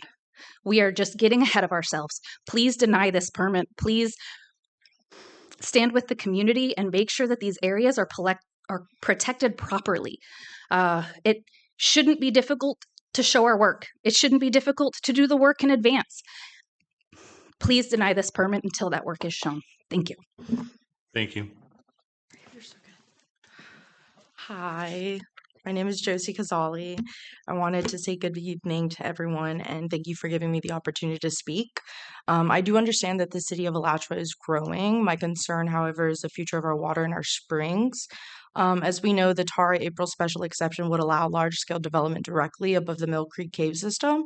And as all of the expertise and everyone that has spoken, it's not just any other land. It's part of a fragile system that drains into the Floridan aquifer. And the Floridan aquifer system is one of the world's most productive underground freshwater reservoirs. And it's the main drinking water source for millions of Floridians, myself included. I don't know if you guys like Zephyr Hills water, but I do. Obviously, the applicant's attorney does as well. So I just want to make that noted that this is water that we all drink. It already faces threats from over extraction, pollution, saltwater intrusion, things of this nature, and it directly impacts our springs and the water quality. Everyone has already spoken about the dye tracing that the hydrologists have shown that whatever enters the ground there can show up in as little as 12 days, 6 miles away, and it still shows up after 154 days. So it's all hydrologically connected. It is already in trouble as it has experienced a drastic reduction in flow and a bunch of other stuff. Basically, adding over 580 acres of development and more than 1,000 homes in this location will only put more pressure on a system that is already struggling and failing. What's even more worrisome is what we've all been talking about is the independent geotechnical studies that have not been done. It's a real threat, especially of the fact that it's on a karst system. You know, there was already that sinkhole that opened during construction in 2021, as was mentioned at the last meeting. And the procedural concerns surrounding this application can't be ignored. Supposedly, the 3 senior city planning staff resigning, citing concerns related to this project. And of course, you've heard about the county setting aside funds for potential legal actions. These are strong indicators that the risks and impacts of this proposal have not been adequately resolved. It's clear that important questions are remaining unanswered, not to mention that the state has already invested in projects to protect this exact sink. Approving Tara April's design would undercut those efforts and the intent of the Florida Springs and Aquifer Protection Act. Protecting our drinking water in Hornsby Springs should be a priority. A special exception should only be approved when risks are clearly understood, responsibly managed, and shown to be in the public's best interest. In this case, the science shows that the risks to our drinking water and to Hornsby Spring are real and long-lasting. Our aquifer isn't unlimited. There's not like a million, it's not unlimited, okay? And as a state, we already use billions of gallons of water daily. Why even risk it? Why, when people go and they come visit Florida to see these springs and to go into these caves, why are we even talking about risking our water?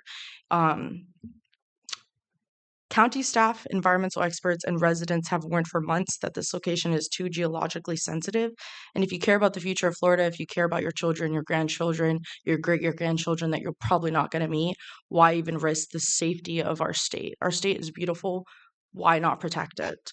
For these reasons, I respectfully ask you guys to deny this special exception, because I don't believe that there has been enough studies to go into this to see what the effects are, but I do know that if there are effects, they're going to be drastic. Thank you. Thank you. Hi, my name is Carolyn Gainza. Sorry, I was shaky when I was writing my name. Definitely never spoken in a room of so many people. Good evening, Chair and board members, and thank you for your time. Again, my name is Carolyn Gainza. I live in the county of Alachua. I've also just been, in general, in Florida my entire life, so definitely experienced all the springs and the fresh water that we have. I won't repeat the technical details you've already heard tonight. Instead, I want to focus on what this decision means for our community in real, everyday terms. Mill Creek Sink and the cave system beneath it aren't just features on a map. They are part of a living system that directly feeds the Floridan aquifer. That aquifer is our drinking water, is the springs we swim in, the wells many families rely on, as we've obviously heard, and a resource we simply cannot replace once it's compromised. This area is uniquely vulnerable. Once contamination enters this system, it doesn't stay put. It moves quickly, as we've seen by the 12 days that should take years to get to Hornsby Springs. And it moves far beyond the boundaries of this proposed development. What happened here doesn't just affect this parcel of land, it affects downstream communities and future generations who will have no say in what we decide tonight. Now, as she mentioned prior, you guys may not meet your future generations. My future generations aren't born yet, but you're kind of messing with the system already. I also want to acknowledge that growth and development are important, but where and how we grow matters. A special exception exists for truly special circumstances, and in this case, the special circumstance is environmental risk. When independent concerns are raised, when experts recommend further study, and when even experienced planning professionals express unease, that should give us pause. This decision isn't about stopping development forever. It's about choosing the right places for it, places where the risks aren't irreversible. Once an aquifer is damaged, there is no easy fix. No permit conditions can fully undo that. The safest and most responsible choice is to say no when the stakes are this high. I respectfully ask you to deny this special exception permit and protect Mill Creek Sink, the aquifer, and the public trust you've been given. Thank you for listening and for taking this responsibility seriously. Thank you. Good evening, Mr. Chair, Good evening. board members. My name is Charlie Howder. I've been a resident of Alachua County for 46 years. Prior to my retirement, I spent 25 years with Swanee River Water Management District, 2 of those years as the Assistant Executive Director. I also served for 5 years as the head of the Land Conservation Program for Alachua County. So I'm very familiar with this area and the issues at hand. You've heard a lot of information, I know, about Mill Creek Sink, Hornsby Spring, the Santa Fe River, how these things are connected, how important and how sensitive they are. Don't need to go over all of that again. I've heard a lot of skepticism tonight that there's any way that Tara April can be developed and managed in a way that doesn't compromise these important resources. Frankly, I share that concern. But you have development rules that you have to live by, and I'm not anti-development. I just want it to be done in a very responsible way. At issue tonight is a special exception, request for a special exception. Those are supposed to give you some leeway in your development code to accommodate the needs and desires of a landowner where they can be done so without compromising the goals of your comprehensive plan. That's the issue tonight. You can't do that. This development, and particularly these ponds, will violate the goals of your comprehensive plan. They will compromise the environmental quality of this system. And so I ask you this evening to deny this request. Thank you. Thank you. Good evening, Mr. Chair. Good and evening. Board members. My name is Rasapriya Hertz. I am sort of new to Alachua. I moved here about 7 years ago from California. Sorry, everyone. I came here because I have family and community already built in here. And what a magical place this place is. A lot of our friends thought, oh, why would you move here? We all want to go to California. No, you don't.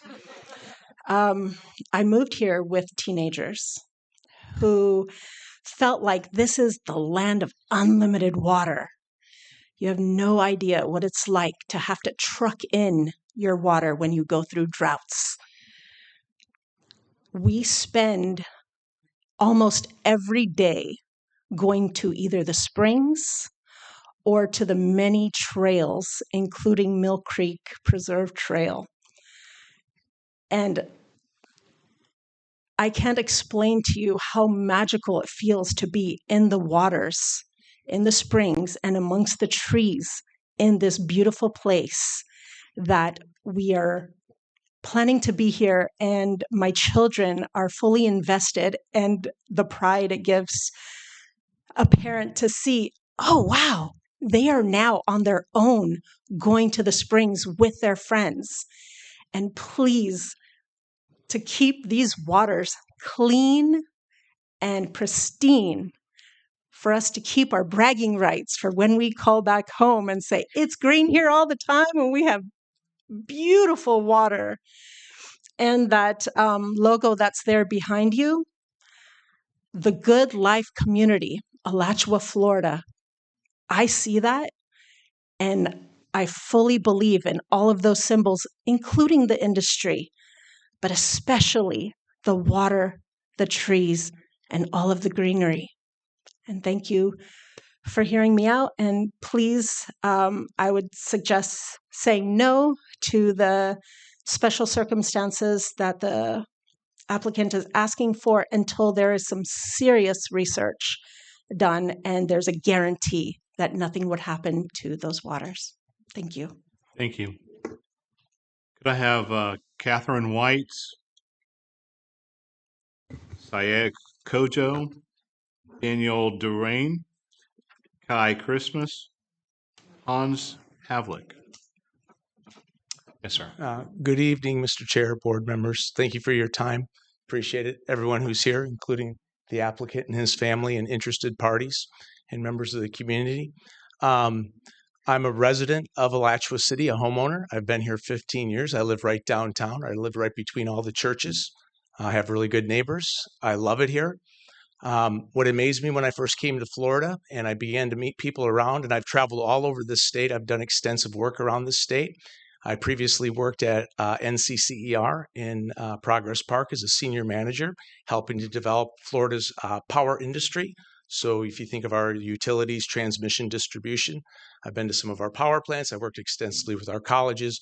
I know a little bit about building, industrial construction, maintenance, et cetera. We worked with the gas and oil industry extensively, been around a lot of things in that regard. Most recently, I'm retired from the single family rental home business with one of America's leading providers of single family rental homes.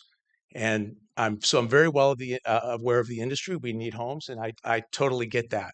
So, but also I have this affliction that I was born with a mother who was very much concerned about the water where I grew up as a kid on the upper Mississippi River, which is an incredibly beautiful place if you've ever been. So I had the good fortune recently, in fact, this weekend, after being at this meeting last week, to actually go tour part of what's in question. I don't know if anybody in the room, other than maybe the cave divers, and maybe I wasn't supposed to go there, but I did get a guided official tour of the actual sink and this swallet where the creek just disappears into the ground. And I mean, I grew up on the Mississippi River. I know rivers and I know the floodplains, and you have everything. It's like a bathtub. So it's probably not a good place to develop because everything goes into that sink and it literally just poop into the ground. There's a big embankment there. And when you look over the embankment, it goes down about 100 feet and there's crystal clear blue water and it continues on its way. So it's an amazing place. To me, I'm thinking, how could we exploit that for the benefit of others, et cetera, to educate, to maybe make a buck off of it? I'm all about those types of things. I really am. But I just think everyone's said enough. I think for the most part, we could all agree we should deny this use. I really think the issue before us all at this point maybe is there's the denial, yes, but there could be future litigation, et cetera, et cetera. There's so many ways this could go.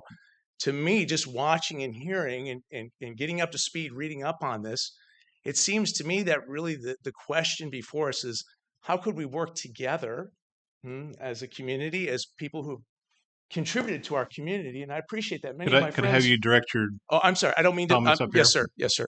So I guess what I'm thinking is, I have a lot of friends who've moved and occupy many of these new homes, and that's great. So, but I just don't think it does not seem like the right place to do it. But maybe there's a way we could, as a community, be committed to. Because I'll tell you right now, from everything I've learned, the group that's here and the effort behind this is not going to go away. That for sure is I can be very confident in that.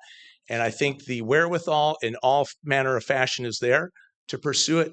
I think it's really a question of how do we want to end it, this whole particular issue. I mean, without going into all the, there's no fault finding. How do we resolve it?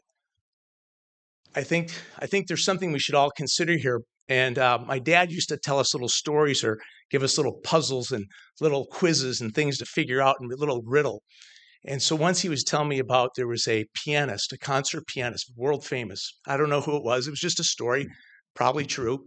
And his mother would make him practice since he was a little boy all the time. Practice, practice, practice. And at one point, the mother would make him practice just the ending of the piece that he was going to play at the concert.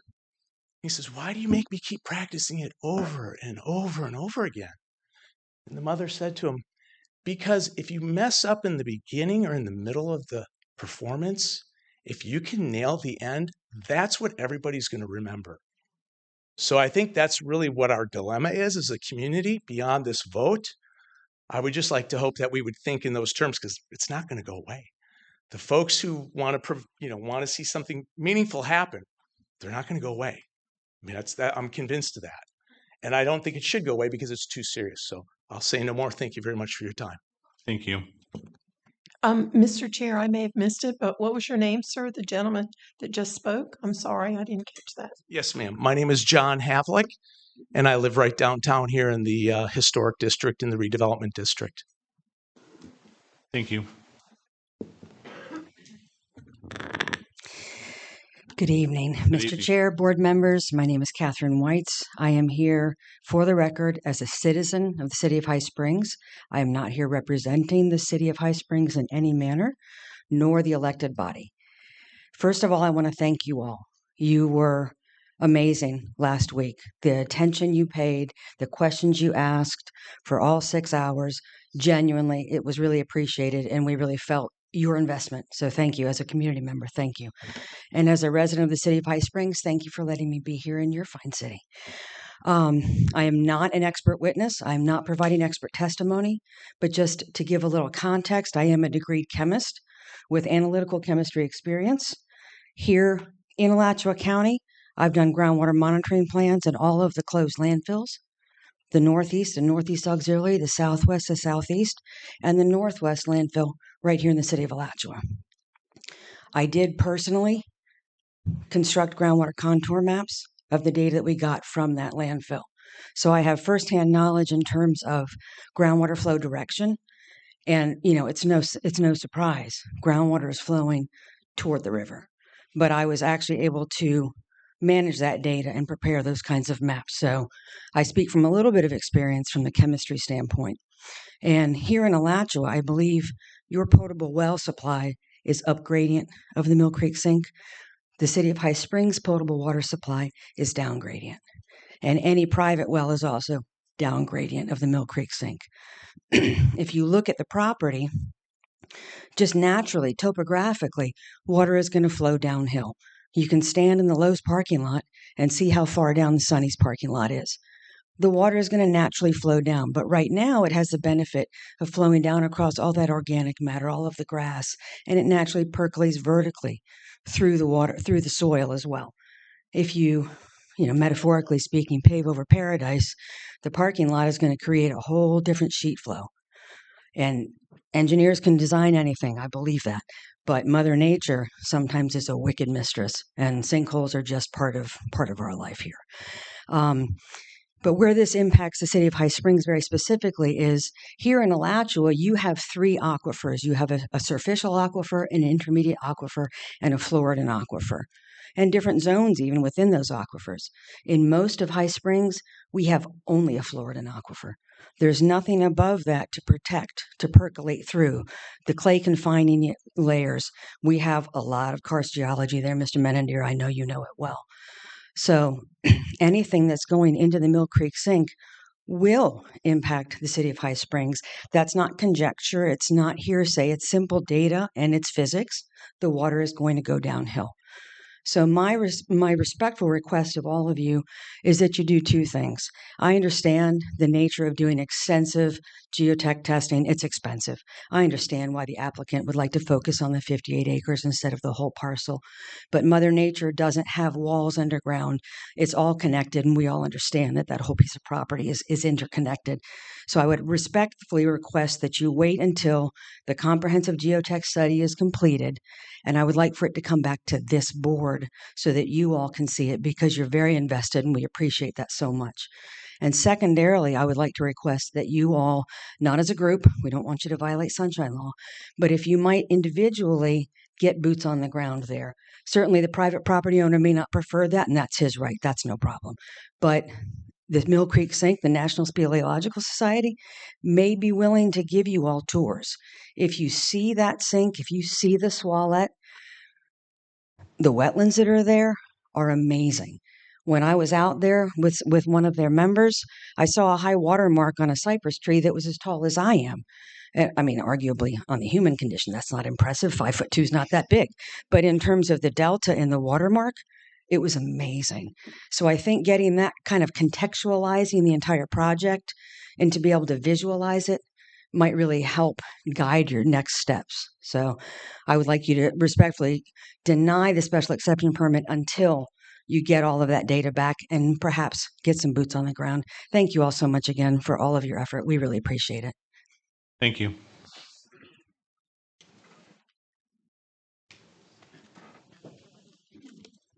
Hello, my name is Kai Christmas. I am a resident of the city, and I have lived in the county for every year of my life except one. I'm not feeling particularly eloquent tonight, so I won't take long. I really want to second a lot of what you all have heard tonight regarding the comprehensive geological testing, and honestly just saying no to development. Alachua has seen a lot of development in the past 10 years. I know it's going to go up, but we have to be careful and considerate when making those decisions about where development goes. Yeah. Vote no on this.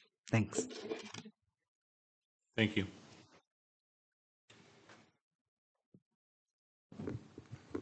Good evening, Chair and board members. No pressure. I had a bunch of notes. I know you've heard a lot from all of these concerned citizens coming in. I was here for the last meeting as well. I'm sorry, could you repeat your name, please? Hans Havlik. Thank Yep, you. I live right here in Alachua.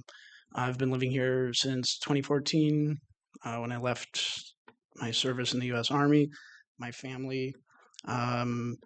Live here with my family, my parents, my girlfriend, her family. They've been living here for 30 years. They actually live in the development over by Santa Fe High School, whose well is directly impacted by this proposed development.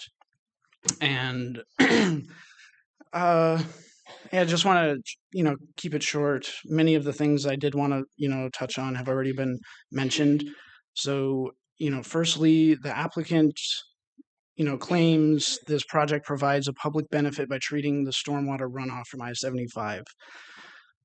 That sounded to me in the last meeting like that was a strong argument for it. But in the evidence that was shown there during that last meeting, it seems like that's pretty incorrect. There were emails from FDOT, right? I believe it was Douglas Dykes, the engineer, who stated, quote, "The department is in no need of water quality treatment since the I-75 basin has its own stormwater treatment system." He further warns that this plan will actually be cutting off the base flow of the wetlands to the east. I myself have also been out there to see the spring. It's super beautiful. And yeah, we all know, if you've lived in the area, how the Florida weather is. The rain runs. And this is like, let's just be honest, looking at a big picture, this is meant to just be the sewer runoff for these housing developments that are coming in here. We all know the cars sitting in the driveway, leaking oil, all the shit running off the roofs, the shingles, like we all, come on, we all know what's going on. And honestly, I actually just want to read something. I think this just will say, "But now," says the onceler, "now that you're here, the word of the Lorax seems perfectly clear. Unless someone like you cares a whole awful lot, nothing is going to get better. It's not." So I also understand, I have a family, there's need for homes,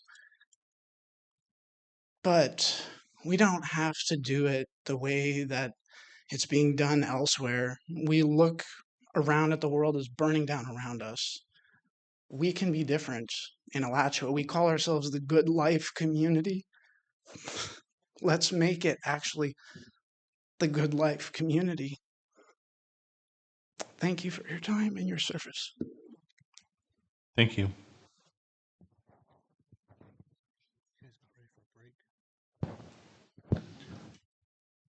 Okay, let's take a 10-minute recess, please. We'll go back to this.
Okay, everyone, if you'll make your way back to your seats, please.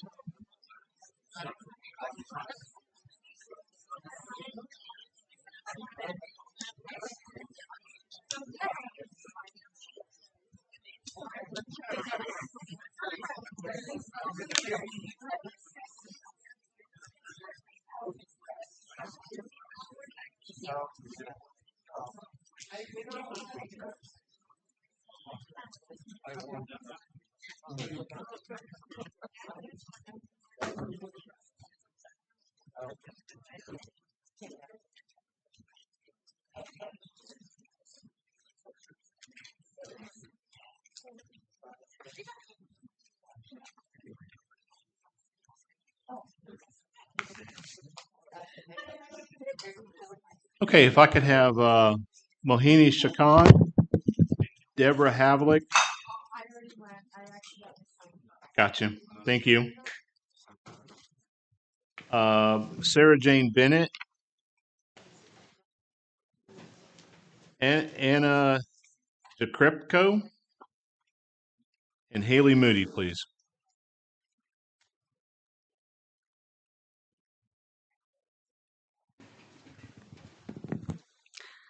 Good evening, Chair Good evening. and members. My name is Mohini Chacon, and I am a current resident of Alachua.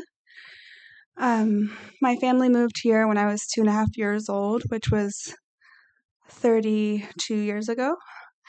And I grew up swimming in the springs, visiting the river. Honestly, it was one of my favorite things to do as a child. I'm now just graduated as a nurse, and the thing I think about and care about most is the well-being of my community and my family and my friends who live in this community. We are just a growing community, and we plan to just expand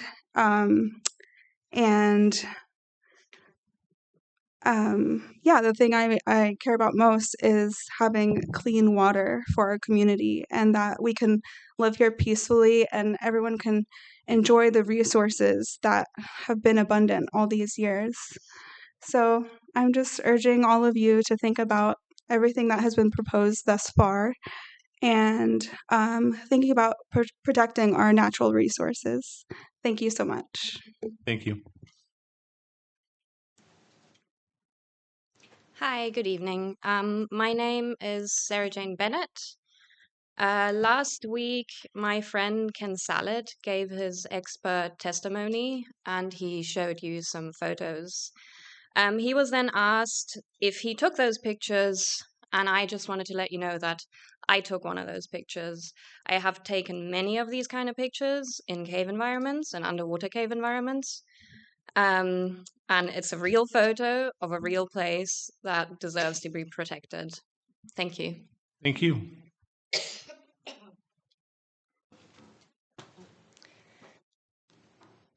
Okay. Hello, Mr. Chair, Good evening. Vice Chair, members. My name is Haley Moody. I am the director of the Howard T. Odom Florida Springs Institute, located in High Springs. I am here to speak for the Springs. I would just like to remind everyone that Hornsby Spring is one of our outstanding Florida springs, as designated by the 2016 Florida Springs and Aquifer Protection Act. The entire Terra development, including the Terra April portion, is located within the Hornsby Spring Shed. And also the Hornsby Priority Focus Area, as designated by the Florida Department of Environmental Protection. For those of you who aren't aware of this, a spring shed is the area around a spring that contributes groundwater to that spring. That means anything that happens on the land within that spring shed, within that area, is going to impact that spring, whether it's groundwater withdrawals or pollutants applied at the land surface. If one of our 30 outstanding Florida springs is found to be impaired, which Hornsby Spring is, it goes into what's called a Basin Management Action Plan in order to restore that spring to health within 20 years. So the Basin Management Action Plan, or the BMAP for Hornsby Spring, was updated in 2025, and it was just adopted in December of 2025, December 10th. So this is just about a month ago. In that updated plan, the city of Alachua is designated as a responsible entity for nitrate reductions for Hornsby Spring. That means that the city of Alachua is on the hook for reducing nitrates in this BMAP area for this spring. Not the applicant, but the city of Alachua. So, I recommend that you protect our outstanding Florida spring, protect our drinking water, and ultimately protect yourselves and the city of Alachua and deny this permit and the entire Terra development. Thank you. Thank you. Could I have Charles Robertson, Lou Gothuria, Rudy Roth-Biden, Nikula Hertz, Brian Brashear.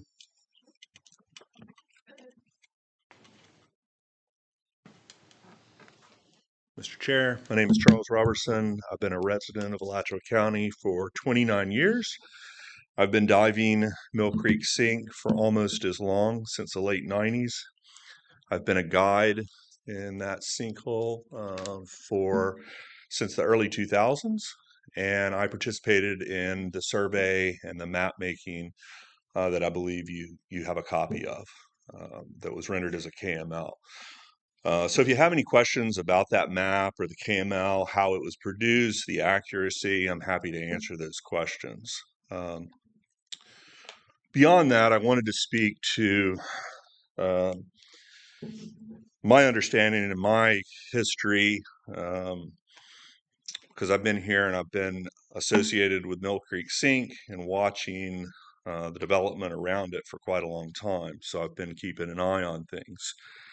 It's my understanding that the applicant, with the special exception, has to show that the design minimizes an adverse impact and the design minimizes environmental impact. I'm not sure if you're aware, but the applicant actually had a right to purchase this property from the prior landowner that owned it for years.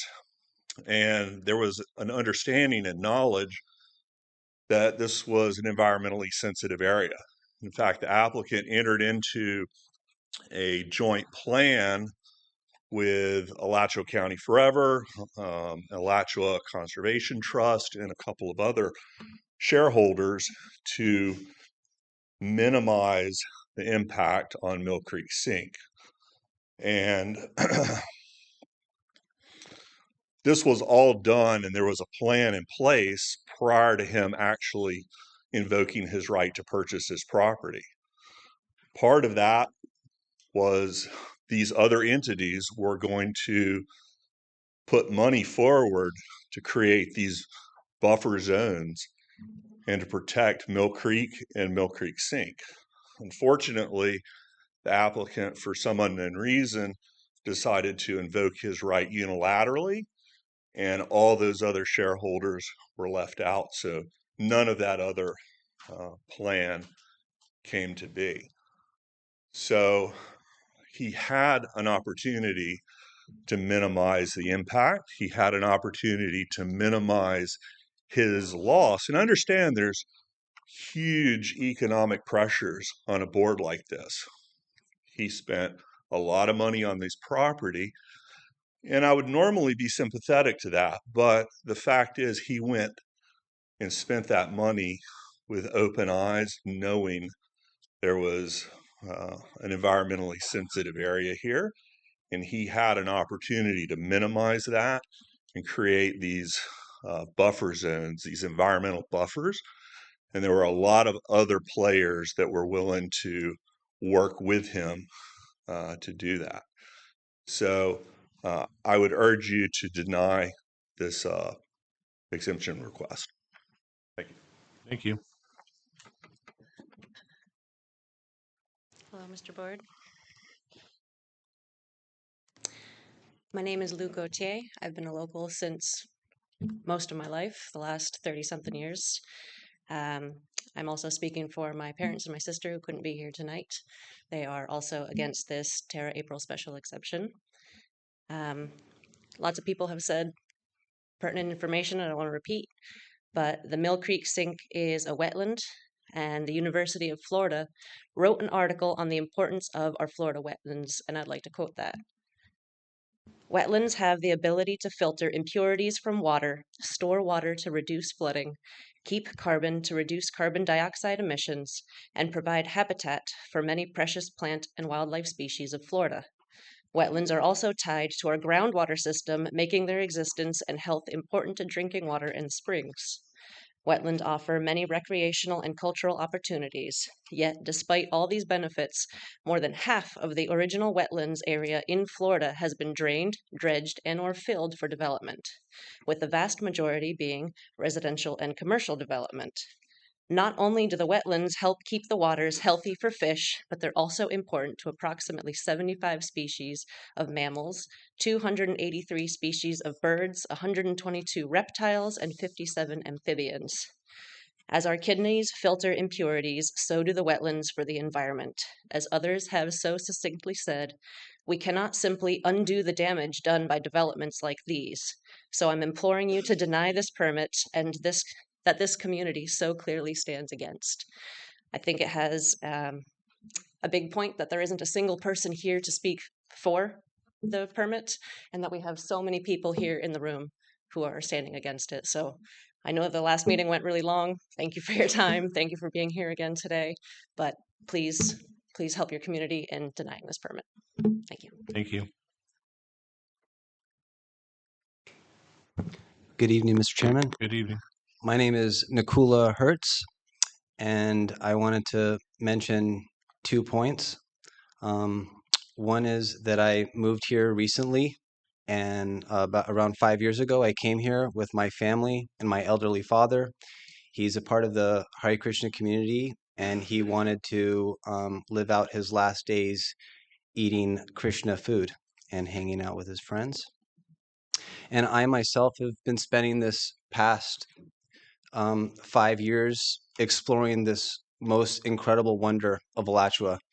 I love the Ichetuckney, and Blue Springs, Gilchrist Blue Springs is what I would consider my temple.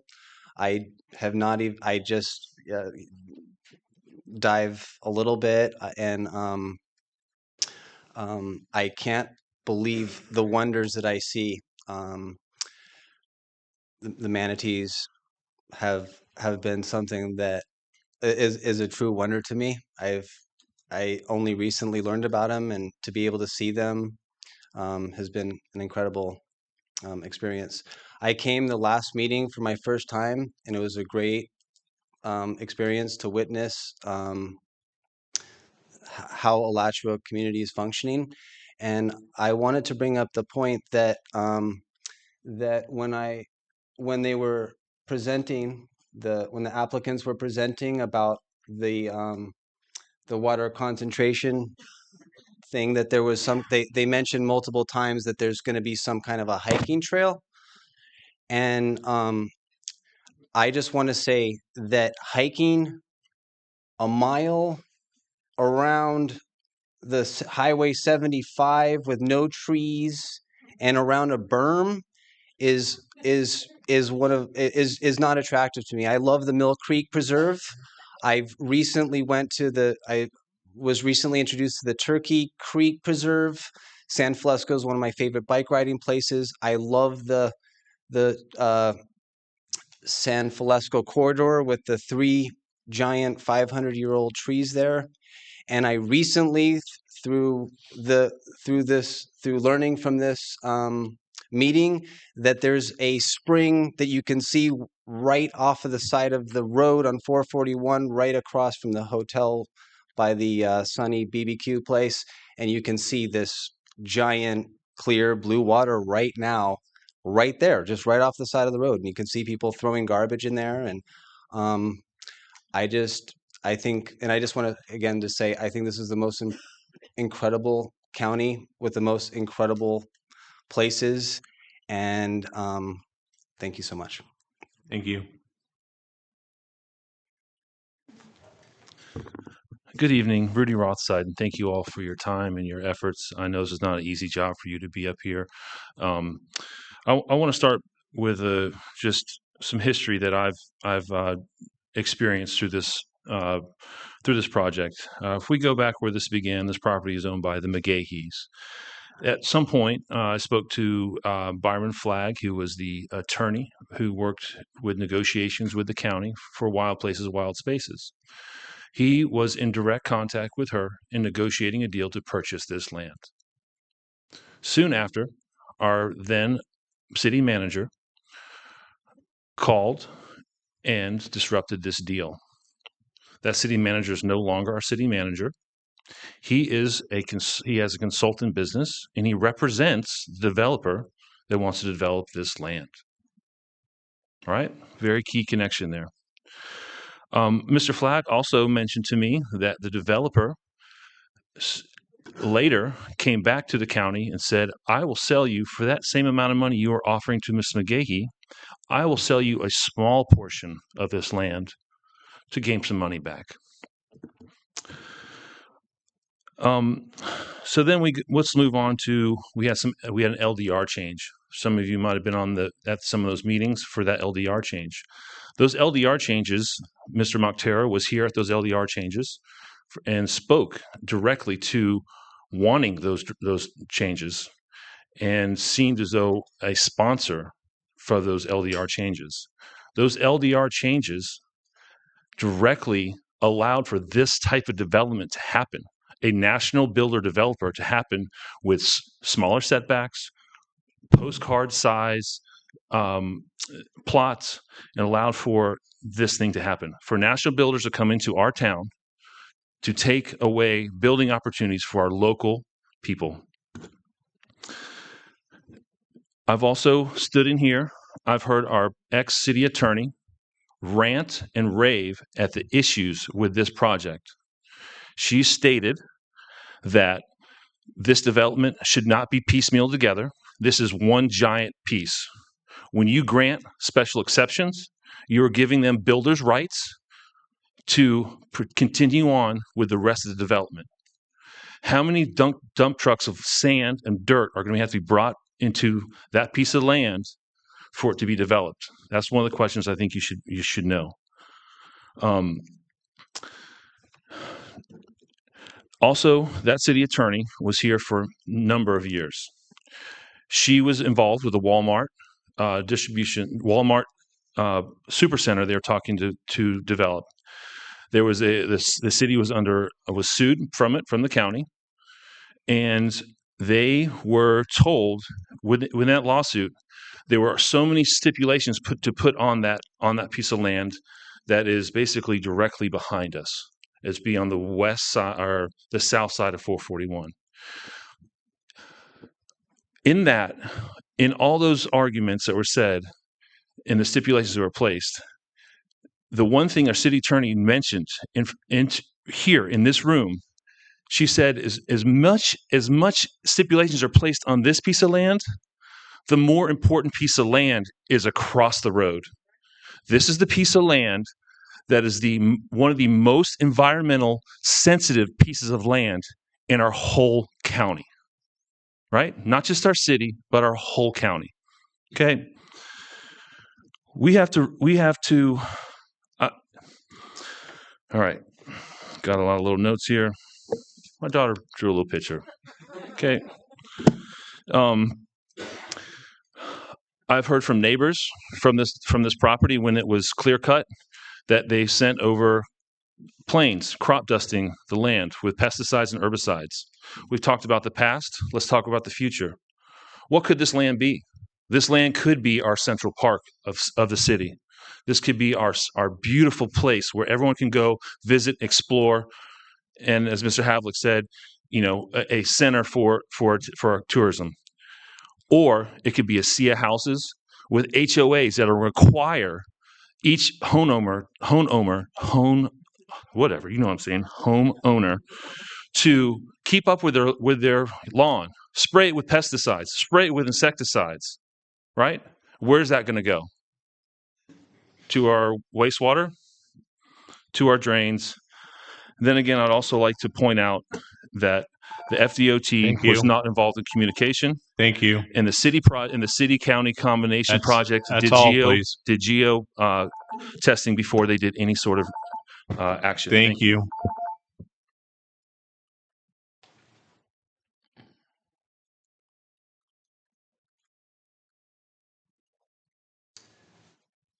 Mr. Chair, before I begin, can I give you a handout?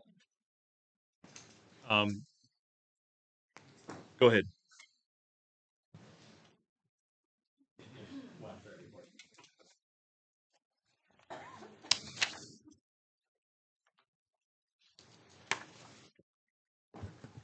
Good evening, Mr. Chair, members of the board, staff. My name is Brian Bisher. Thank you for the opportunity to speak. I'm a cave diver, and I have firsthand personal knowledge of how altering the flow of water negatively affects our aquifer and the quality of water that we drink. I'm also the videographer for the video on Mr. Salet's presentation that came under question and under scrutiny from Ms. Boyes representing the city. So I can attest to the veracity of that video, having been there and showing a vertical solution tube beneath the Terra Forest properties. Vertical solution tubes, in case you didn't see all of the 6 hours of the testimony given, are a problem in a karst area. So ignoring karst susceptibility doesn't demonstrate neutrality. It's analytical omission. And so design standards are not substitutes for site suitability analysis. And I understand that there's a perception, even among some officials, that this approval is a formality, that it has to be granted. And respectfully, that's not the case. Vesting doesn't occur by filing an application, and no one has a vested right to a discretionary approval. So I'm asking that you deny the request, especially since there has not been shown really to be competent substantial evidence. And as the board, I appreciate you leaning last week towards requiring more substantial and specific studies related to the geotechnical aspects of Terra Forest West, Terra Phoenicia, and Terra April. What you can't do responsibly if you want to protect water quality, and if that's your priority, and it's in your comprehensive plan to do that, is to approve this request without any scrutiny or even to approve it with the provided conditions. The conditions are not specific enough, not timely enough to make a fully informed decision, and the conditions do not subject the findings to an outside review. They don't subject it to public comment. So the conditions are problematic. We know no stormwater detention basin fully protects water quality. Detention systems don't eliminate nutrient loading in the aquifer. And that's why I gave you the handout today.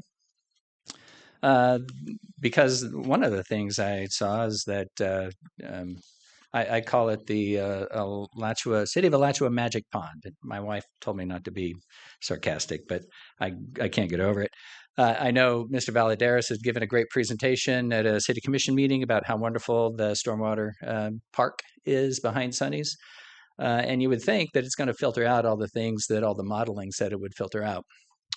This data, this graph that I gave you, easily accessible. Your staff should have it readily available because it comes from Suwannee River Water Management District's website. And it studies phosphorus levels, total phosphorus, since 2014. And you would think with the construction of this stormwater detention basin that you guys already paid good money for, that numbers would go down.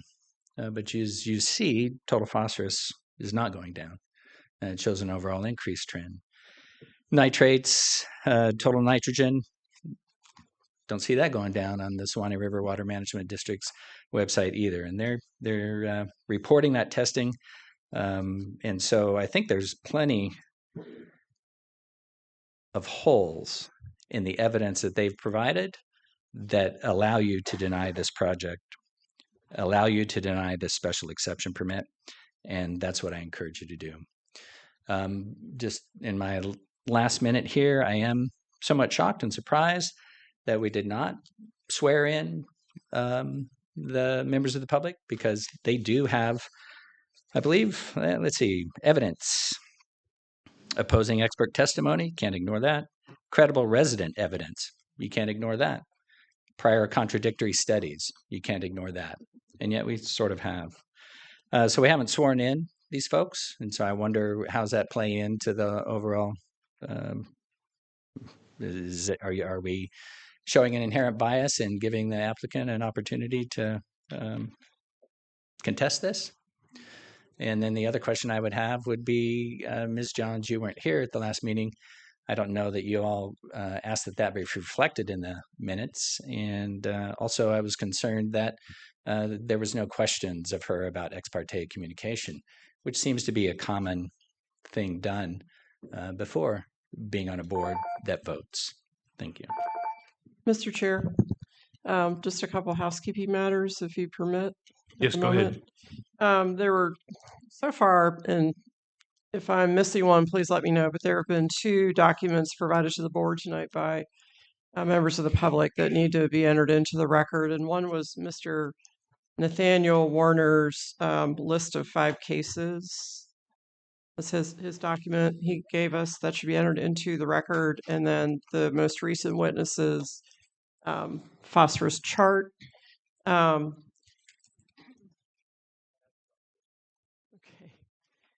thank you. And because a number of people have asked, let me allay the board's concerns about swearing of members of the public.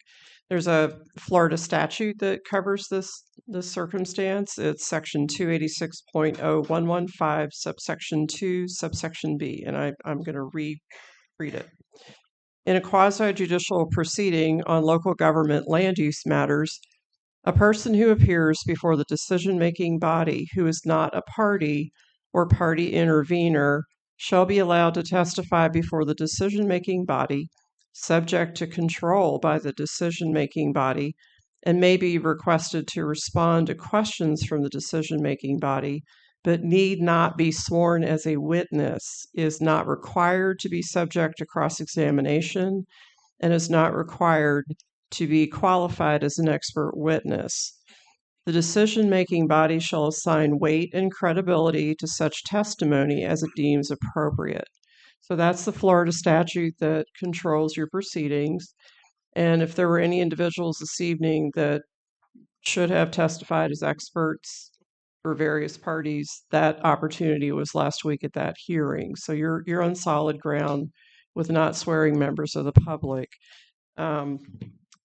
As to Ms. Johns, really depends if we get to after public comment. As you know, under your rules, you go into rebuttal from the parties and the affected parties and the applicant, and then closing statements by the applicant and the city staff and the parties.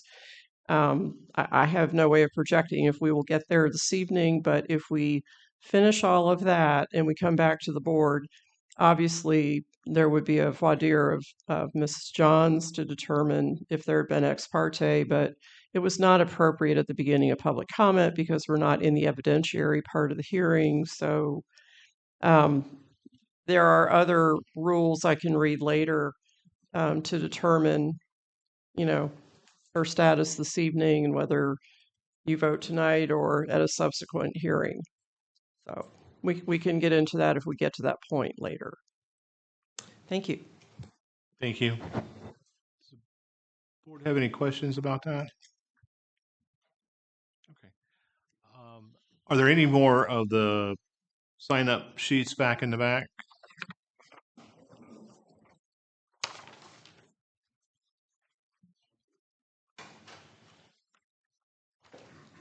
I'm going to call the last 7 that I have here. Robert Knight, Michael Gretman, Tara Barton, Tyler Walker, Jackie Clark, Blaine Ashworth,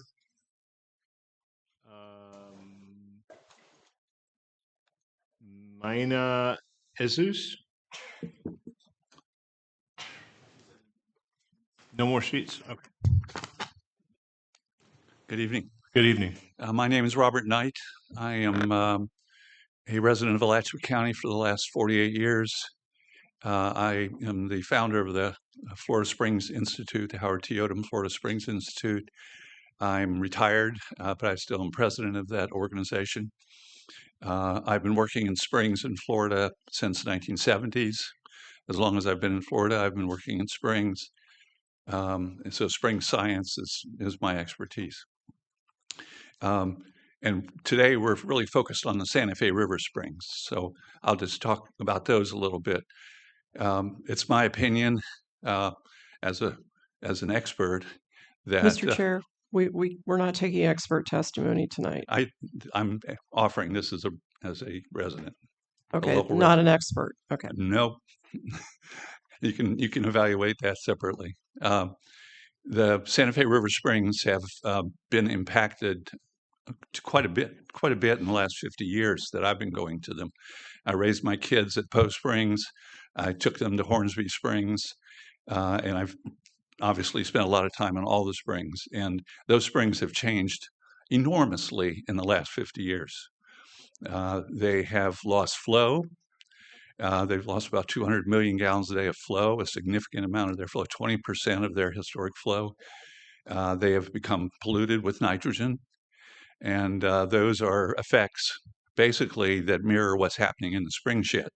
And we know the spring shed for Hornsby includes the Mill Creek Sink property. The horse is already out of the barn for our springs. They have gone downhill a tremendous amount. I would classify Hornsby Springs as a dead spring. It's dark most of the time.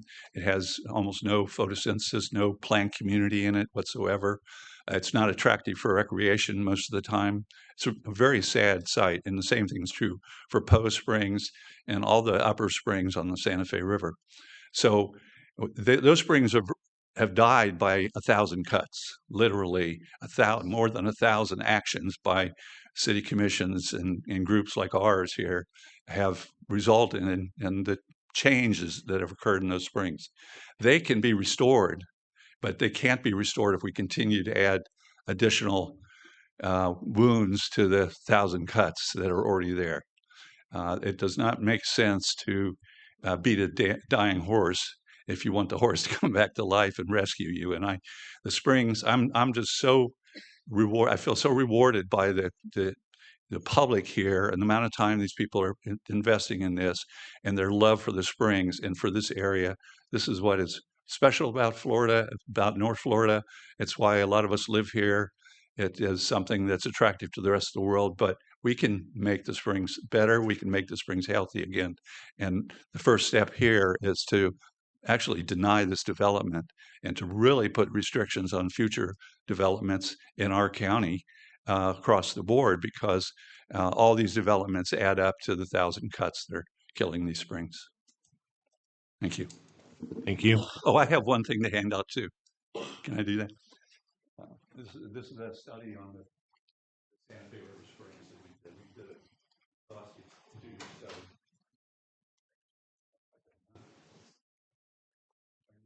Mr. Chair, this would be part of the record.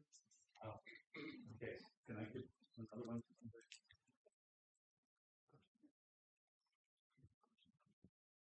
This will be entered into the record. Thank you. Next, please. Hi, my name is Tara Barton. I'm a resident of Marion County. This is the second one of these meetings that we've showed up to and probably have a lot of the same concerns, but I feel they're probably worth repeating. My partner and I moved to Florida for the love of its waterways and visit the Santa Fe River and other springs in Florida often and feel protective of them. We have to speak for our rivers and the aquifer and acknowledge that they undeniably link everyone living anywhere in Florida, as most of us here seem to understand. Given this, I am here to speak against the issuance of the requested permit. The public outpouring against this development at these meetings is reason at the very least to complete geotechnical tests before any final decision is made. The developers emphasized in the last meeting that the primary benefit of this development is stormwater treatment, which of course is not the intended use of this development, and so is not grounds for approving their request. The developers also firmly deny the interconnected nature of the Terra developments, which have been accurately described as inextricably intertwined. As acknowledged at the last meeting, the Terra April development includes floodplain compensation for Terra Phoenicia and affects potential commercial development there. Though the developers claim they will limit allowed commercial activity in Terra April, they did not address the commercial potential opened up by this permit for Terra Phoenicia. Will the developers be required to limit commercial activity in both developments?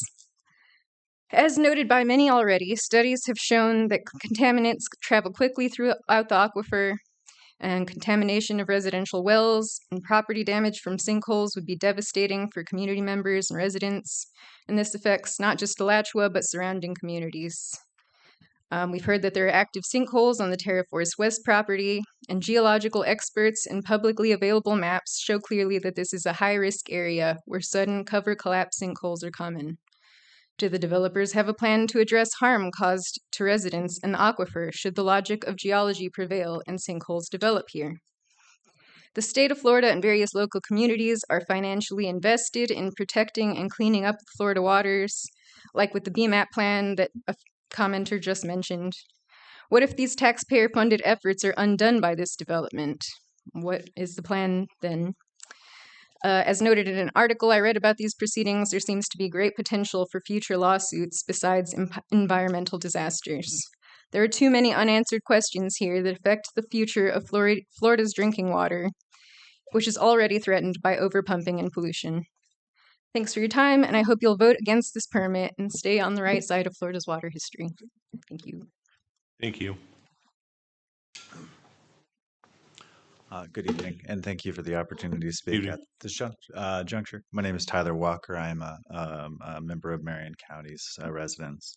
The Lorax was mentioned here tonight, and one of the reasons I teach the Lorax in my class is that there's a true meaning behind that story, is that once there was a businessman that would allow business to grow at any cost and never will hold himself accountable for the actions that he has acted upon within the story. And he, in fact, when he hands the seed at the end of the story, he is passing the buck to the future generation so that they have to deal with it, while he says he feels bad about what he did, while he is abdicating his accountability to the issue. And so the question that we ended up having here is, could we possibly be in a Flint, Michigan, Jackson, Mississippi situation where you have to sell a house with no drinkable water? And so people don't take kindly to their property values being lowered due to foreseeable issues, and that is why they're here to talk to you today. Okay. You and those that you love will have to deal with the angry faces that are no longer able to live in their communities, and they will hold you and the people that you love accountable for this more than the developer. Okay. My question about this is, has the background of the developer for this fast track business been looked into in an independent manner?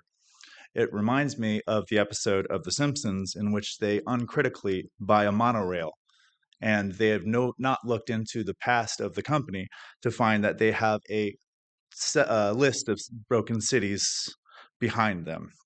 And there's a culprit that's on the next flight out of town with a bag of money. You have the possibility of a massive lawsuit given the karst, sinkhole, and water issues, and the public and investing communities will look into the developers and those that approved it as means of getting compensation for their loss and trauma. So this short-sighted situation could end up for long-term lawsuits and long-term issues for you in the future. I believe it is in your interest, in the interest of everybody in this room, that you deny this permit. Thank you. Thank you. Good evening. My name is Jackie Clark. I'm a resident of Gilchrist County, a science teacher at Fort White High School, and a 20-year cave diver.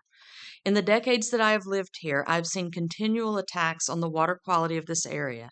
I have volunteered for years with environmental and citizen science organizations and was even part of a project that resulted in the national PBS NOVA special called Sinkholes Buried Alive, where I demonstrated a radio location process that has been used to verify the accuracy of the map of the Mill Creek Sink Cave. I have long been an active advocate for karst protection because I have seen firsthand the fragility of this terrain. There is very little I can add to the arguments against this development except to say the following. I do believe in property rights. I do believe you have the right to do whatever you wish with your property, with one important caveat, and I hope you hear me well on this. Your property rights end at your property line. As long as the impacts of your actions are confined to your property, do as you will. Water, however, does not follow nor respect property lines. If your actions impact water that flows elsewhere, your rights must take second place to the well-being of all those impacted by your actions. The decision that you face now will either allow the developers of Terra to negatively and directly impact the citizens of two towns forever, or will shut this development down and prove to your voters that you understand basic science and are putting their futures first. Thank you. Thank you. Good evening, Chairman and the board. Thanks for being here. I had originally written a speech, as most of us here, but I feel like much of it has been covered. So instead of talking about how I have intentions to become an Orvis-endorsed fly fishing guide on the Santa Fe River and how this could potentially negatively affect that, I just want to bring up that were outlined 8 different requirements to meet this exemption, and it seemed to me during the presentation that 6 of those were not met. So, I mean, maybe I missed 1 or 2, sorry, but just basic math shows that the applicant doesn't qualify for receiving this exception. So, I really urge you guys, please, to follow up on the math and just don't do what you know is not right. So, thank you. Thank you. Mr. Chair, if we could have the name, please. I know you read a list, but thank you. My name is Michael Getman, and yeah, thank you.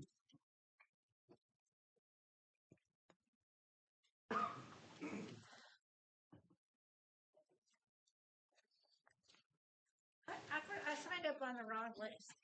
Is it too late? I don't have much to say. Go ahead.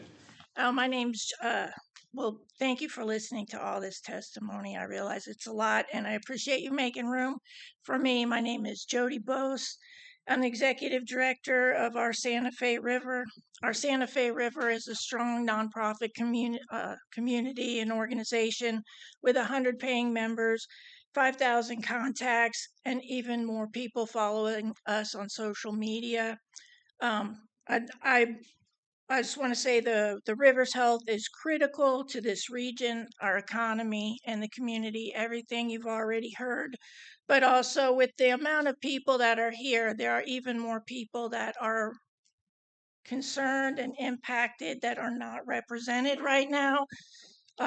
If as many people are represented by everyone that's spoken, as I know, there's hundreds of more people. So our recommendation is to deny this permit. Comprehensive and independent geological and impact studies are needed. We urge the board to listen to the science and the community and to enact the strongest possible protections for the Santa Fe River, for the Floridan aquifer, for the community, and all the life it represents. Thank you. Thank you. That seems to be the end of the list I had. At this time, is there any other public comment that did not sign up? Please come forward and state your name for the record.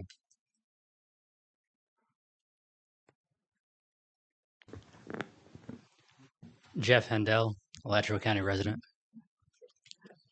I mainly just had two things that I was hoping somebody else was going to bring up, but mainly with the process of the meeting last time. First thing, I noticed the chair last time had brought up his conflict of interest with talking with the public and some comments that were made.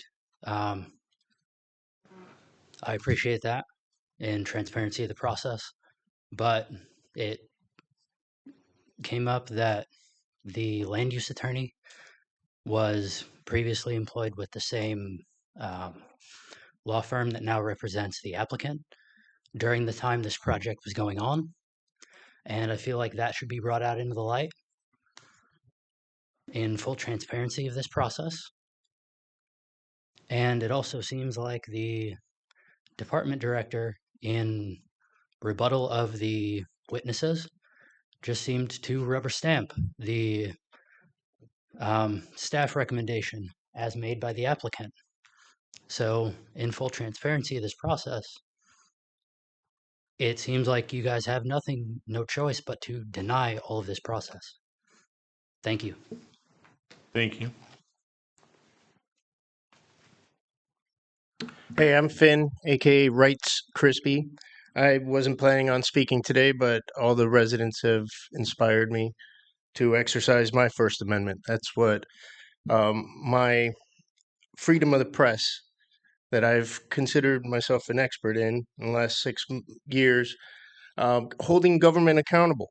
I do a YouTube channel, but it has a focus on police misconduct, but it's not just isolated to police. I also look for corruption in our government.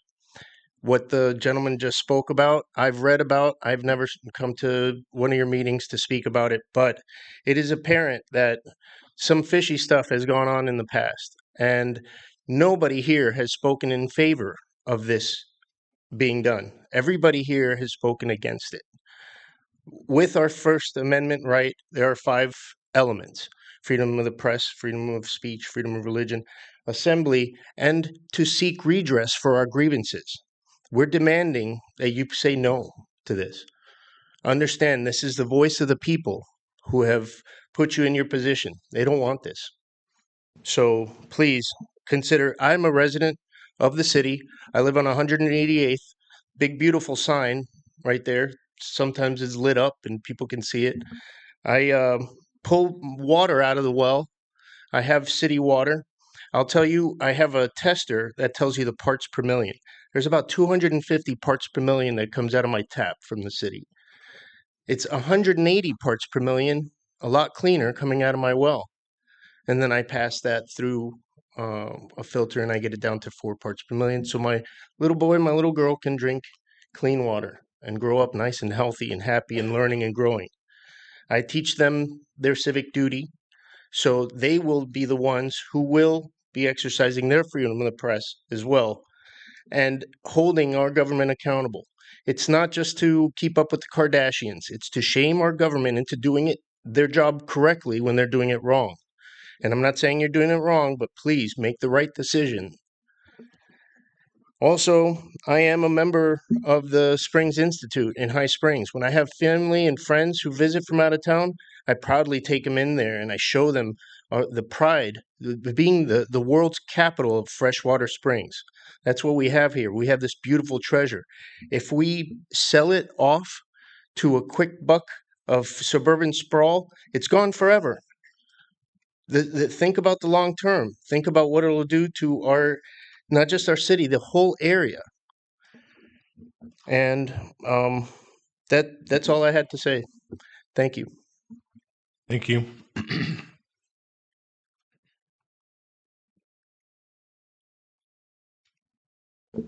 You ready for one more? Good evening. Tom Hubbard, I want to thank all of you for serving the Good Life community just like I do. I love that emblem up there. Every time I'm up here, I look at it and reflect.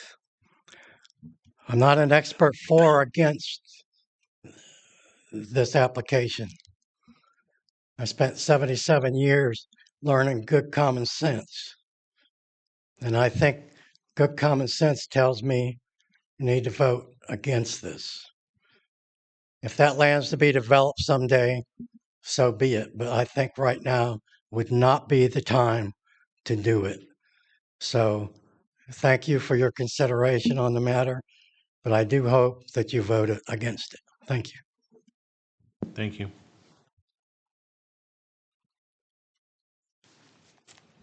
Thank you, Mr. Chair, board members, staff. My name is Tamara Robbins. Well, I sat through 6 hours of incredible testimony on January 13th, and now here we are again. And I do appreciate this seriousness that the board members gave to that information. But there is a lot of information. And this application, this project, this property is a moving target. I have been studying this for 3 years. Over paperwork. What do you say? How do you piece it together? What means what? So that map right up there, and I did bring my own little pointer, which, okay, it's not a very good one. It's a cat toy. If we can turn the lights down. Okay, thank you.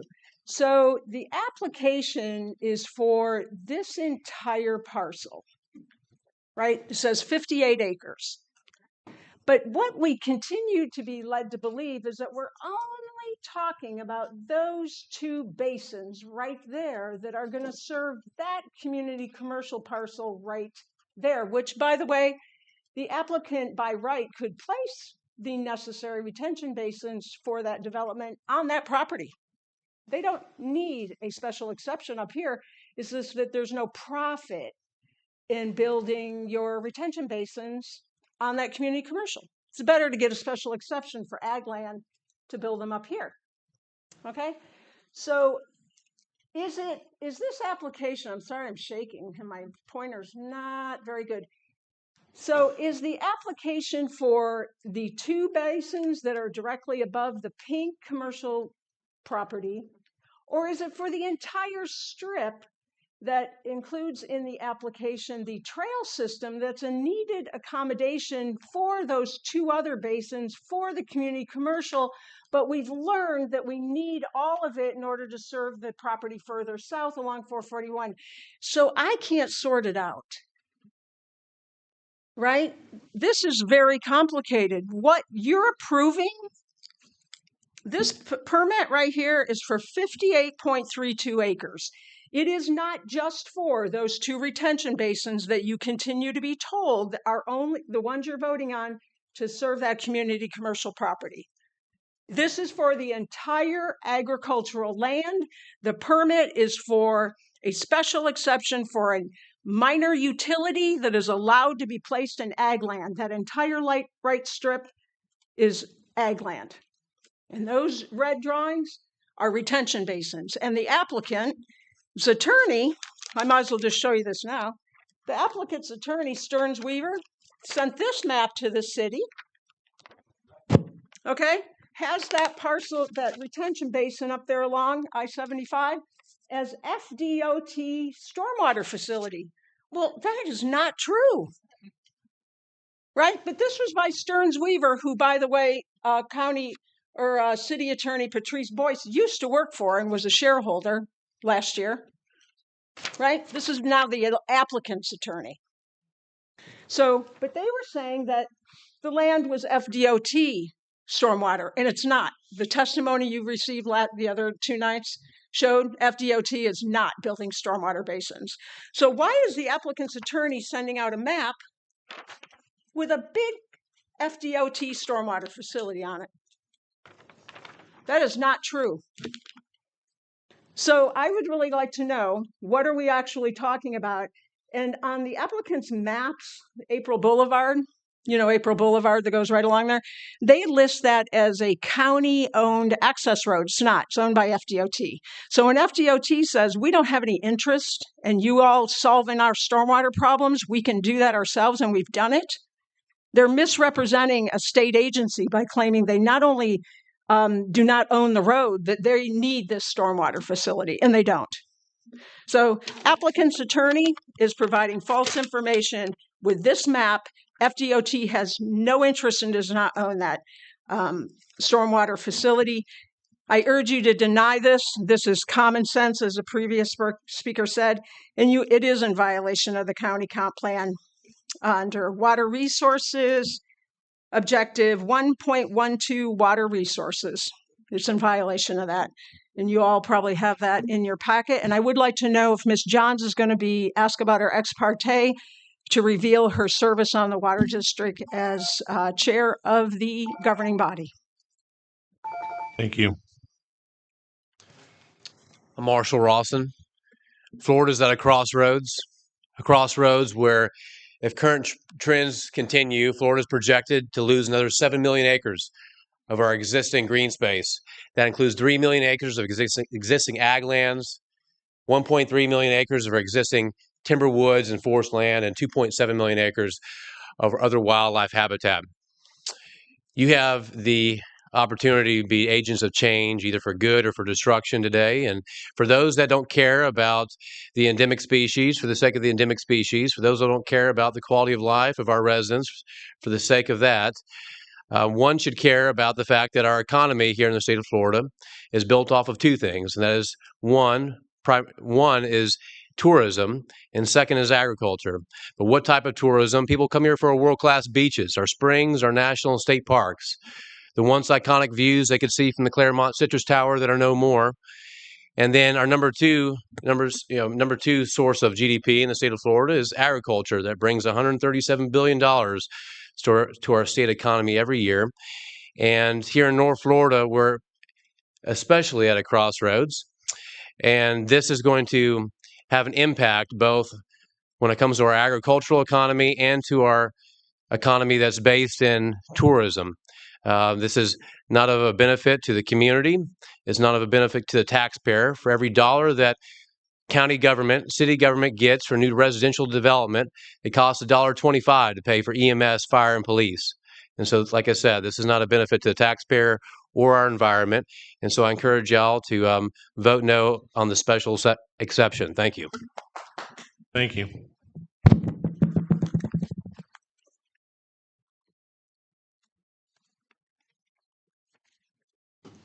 Any other public comment? We will close public comments.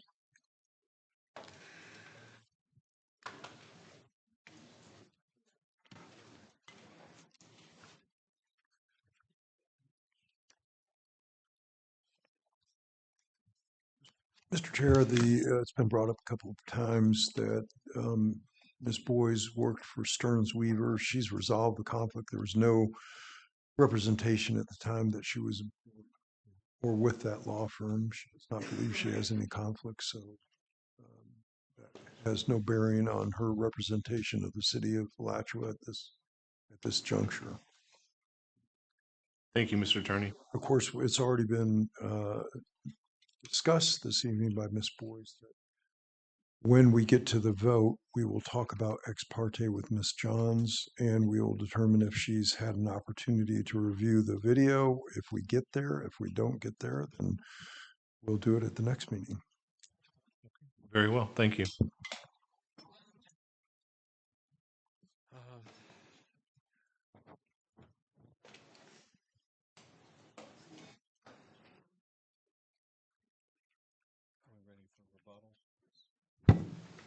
Okay, we're going to move on to rebuttals by affected parties. So if you are a affected party, you gave presentation or testimony before, and you have something you want to rebut, bring it forward, please.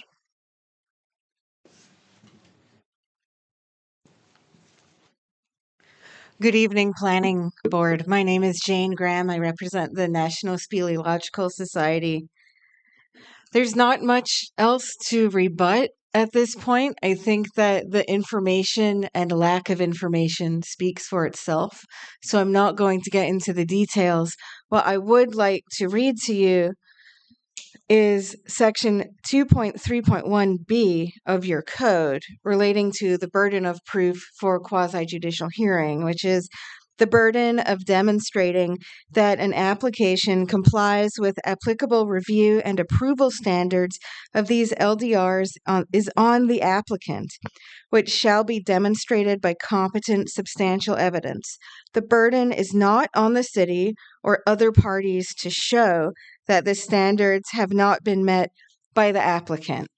I want you to keep this in mind as you listen to the applicant's rebuttal. It's extremely important.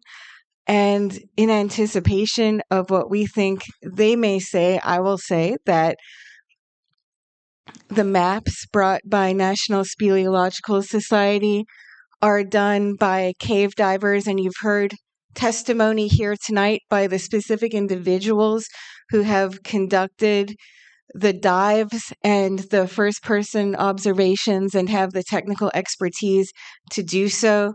They don't hold themselves out to be geologists. They are cave divers and guides. Some of them may have other types of expertise, but the maps are for the purpose of cave divers. So I do want to make sure, in anticipation of what you will be hearing potentially, that you know that. And ultimately, remember, the burden is on the applicant. If you have serious questions, it's on the applicant. Thank you very much. Thank you. Any other affected parties?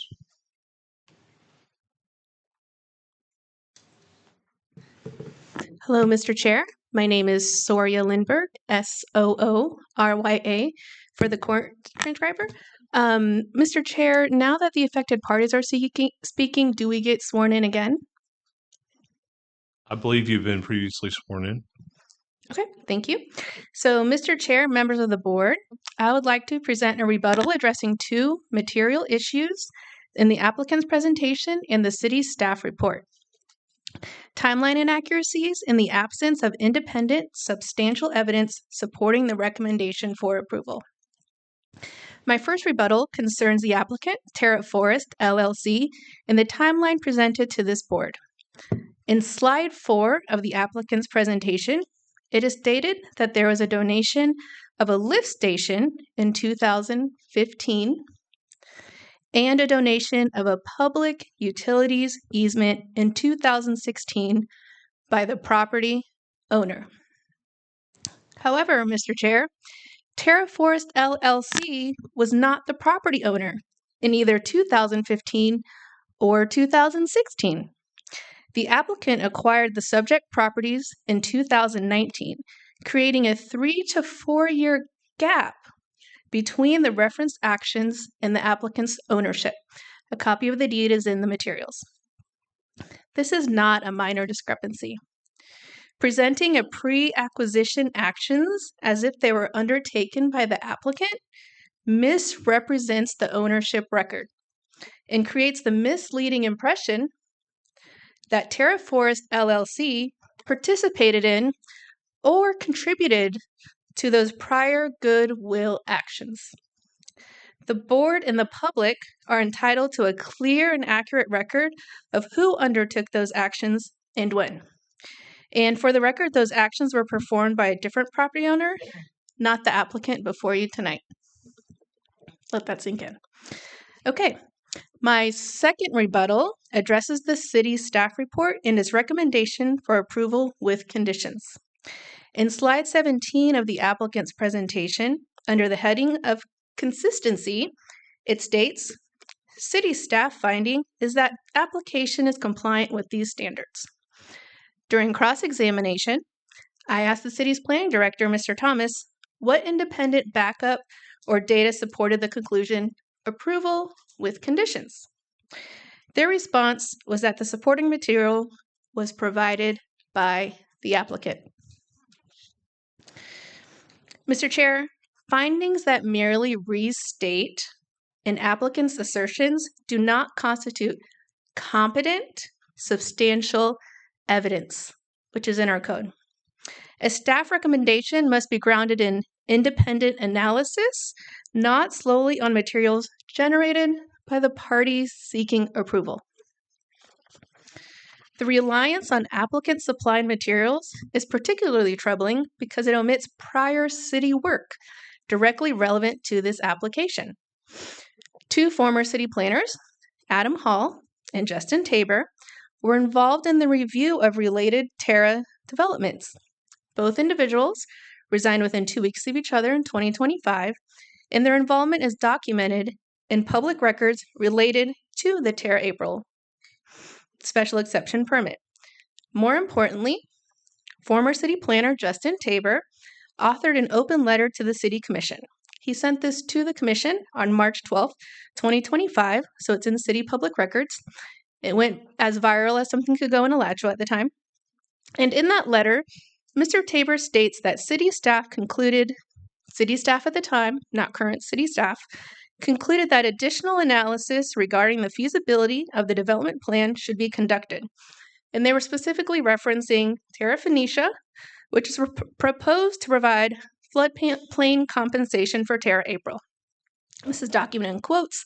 There's a map for it. This letter references the need for ground-penetrating radar and electroresistivity imaging. And it states that the city's independent consulting engineer at the time agreed with those recommendations. Mr. Tabor further states that as of January 2025, a year ago, those studies had not been completed.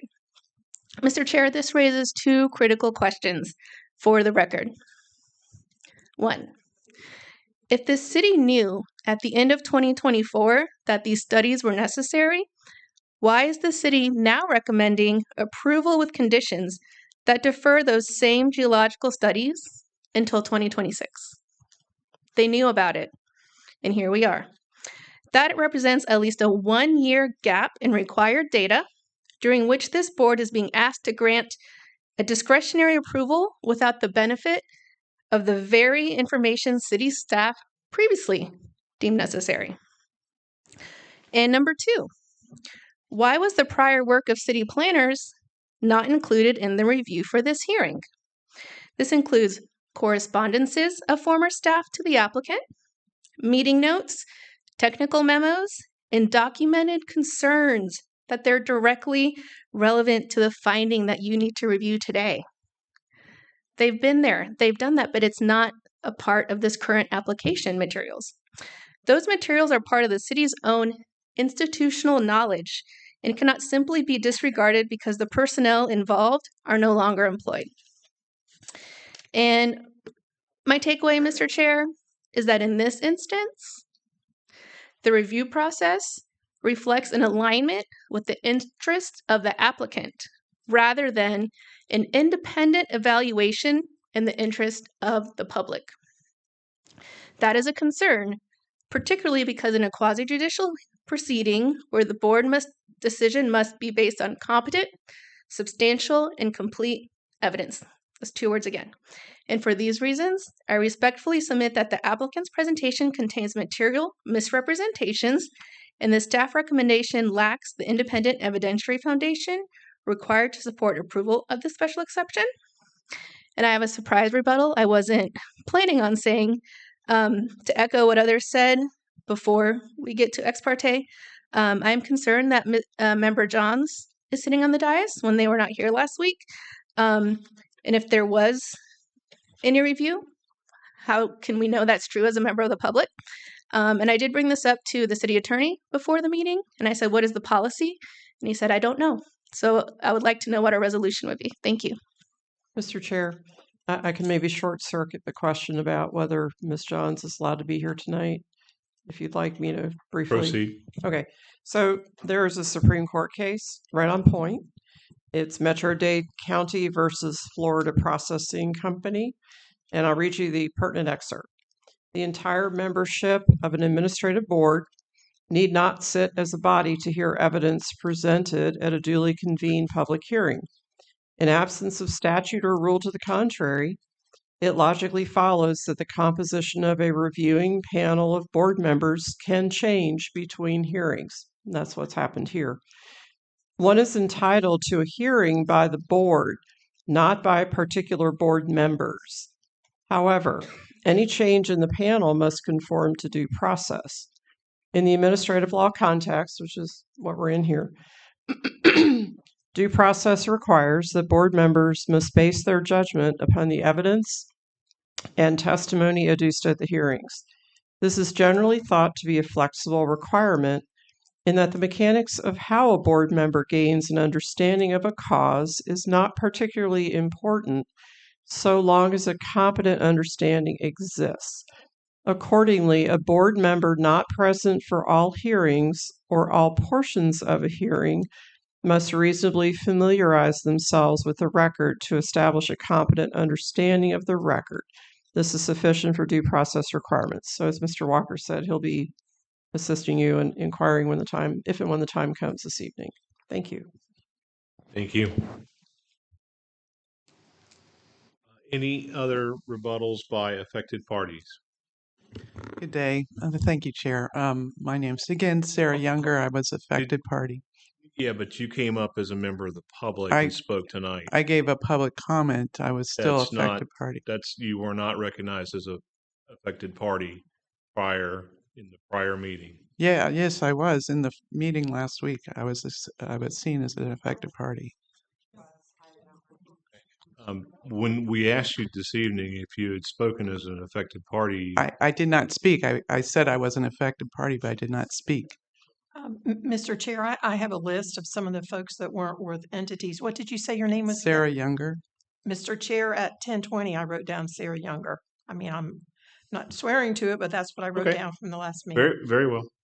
I had a my question is as a portion of this meeting as rebuttal. I did not know if that meant rebuttal to any of the comments or is it only to expert witness? Mr. Chair, rebuttal is typically rebuttal of anything in the testimony of experts or any salient comments in the public comment. Okay, so salient comments. So the last salient comment that I heard that I had a rebut that I would like to understand better is the scope of this project, because there have been some questions now raised about what exactly is in scope for your decision tonight. Is it all of that 58-acre, what's observed there? I see 3 red areas and then a pink area below. So my question is it all of that, or is it just the middle portion where the 2 retention areas are? And the reason why I wish to ask that is because if it's being presented as all of that, then I would urge you to respectfully look at what it has been conducted so far as expert testimony on that, and in the application information, because my recollection is that we were talking about only the 2 areas, the 2 smaller areas, and now I'm totally confused, and I'd like to know that the board is not. And if you could please make clarification for me as an affected party, please.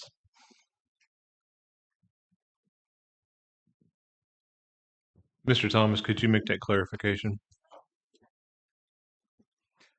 Yes, Mr. Chair, there's actually been considerable testimony outside of the scope of the actual application before you. The previous slide is correct. It only pertains to the area you see now up on the screen. It is the two basins due north of the community commercial zoned portion of the parcel. It has nothing. This application does not pertain to the stormwater basin to the north of that, or to Terra Phoenicia, or to Terra Forest West. It's strictly a special exception on a portion of Terra April. Thank you. Mr. Chair, can I ask a clarification question? So I thought the application was to allow stormwater as a minor utility on the ag zone land. And from my understanding, the ag zone is the complete 48 acres north of the 10. Mr. Chair, it is only the 6 1/4 acres depicted in the screen here. The minor utility, the entirety of the minor utility would go on that portion. But the application lists the entire parcel ID number. It doesn't specify. Yes, Mr. Chair, it's a single parcel, but within that one parcel, there are multiple land use and zoning designations. You don't have to have the zoning and land use designations. They don't have to follow parcel lines. You can have a single parcel that has multiple different zonings on it. I understand. Is that going to be written as a limitation? Do we have like a legal description on where that ends so that the 40 plus acres north of it wouldn't pertain to the special exception? Yes, Mr. Chair, we do. And the special exception, the application materials of the special exception make it very clear that the only parcel, the area being, not parcel, but area being contemplated is the 6 1/4 acres plus or minus, with the two stormwater basins depicted here. It would serve the water coming off of the 10 1/2 acre community commercial portion of the parcel only. Would that deny the northern part from being used as stormwater? And if it were to be proposed that way, it would have to come back for an additional special exception? Mr. Chair, that's correct. So again, the application in front of you only pertains to those two limited stormwater basins that would serve the stormwater runoff for the 10 1/2 acres. But that being said, what you're actually approving is the ability for the applicant to build those on the agricultural zone portion, if and only if the subsequent Terra April infrastructure plan is approved in the future.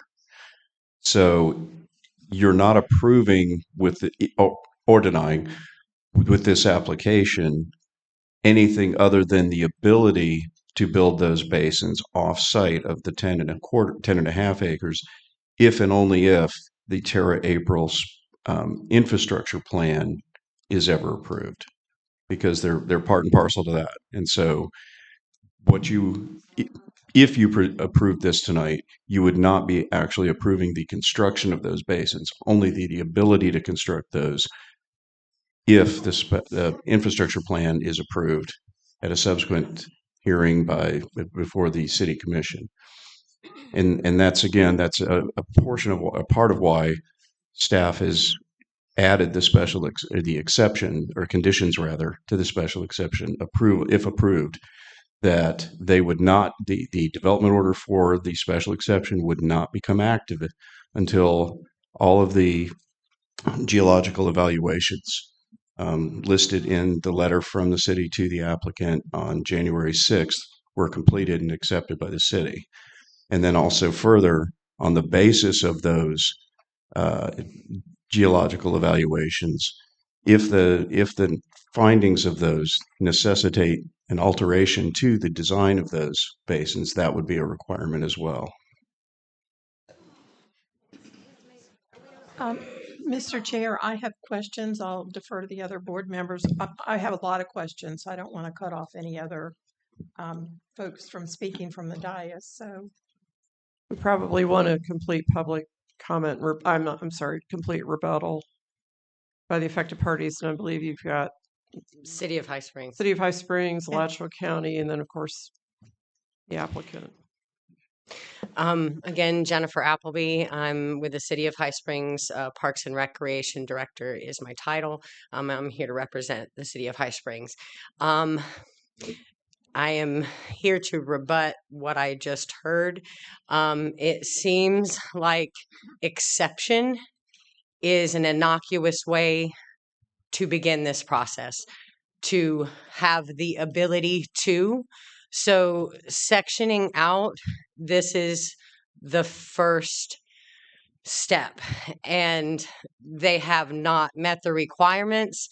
And just as a person who's not familiar with judicial or semi-judicial, it seems that those conditions that now the city has come back and that says need to be met should have been part of the original exemption.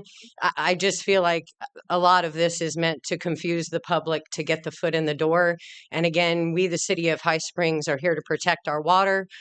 We speak for the springs because the springs have no tongue. Our name is High Springs. Springs is in our name, and it is of high priority. Thank you. Thank you.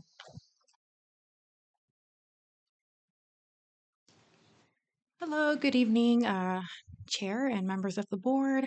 My name is Sini Kojo. Thank you for recognizing me last meeting as an affected party. Just as a rebuttal to information given, I believe, by the National Speleological Society, they kind of hinted that we didn't have all the information regarding depressions on that hillside on the north side. I live on the 7-acre property adjacent to the mega project. So essentially, just confirming that on my drive-in, I definitely see multiple depressions along 241 on the left-hand side, on the west-hand side. So those are depressions that are not recorded with the state. And I'm sure with additional studies, we'll be seeing those. And also additional depressions within Dogwood Acres that have not been reported. But I mean, major depressions that appear from the roadside could be sinkholes. And these are all on private properties. So nothing that I can disclose on my property, but things that I have seen and that are visible to the naked eye as you're driving up on 241. Thank you. Thank you.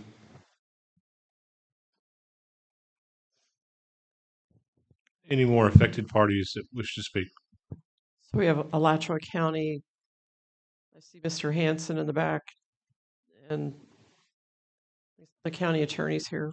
We're going to pass a rebuttal if we have. Okay, just can you come, please state for the record?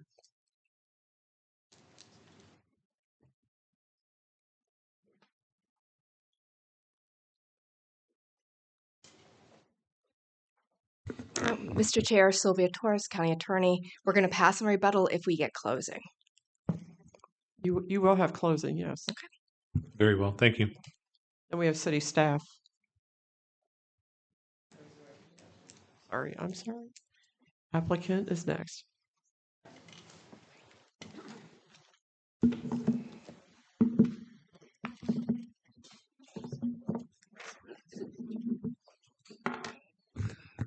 Thank you, board members. We do have two experts that we're going to have come up and answer questions or just correct the record in particular points that were made. It's not a story being told. I'm going to ask very specific questions, just need to clean the record up on particular questions. But of course, they are here to respond to questions that you may have as well. So first, I'm going to have Mr. Reyes come up.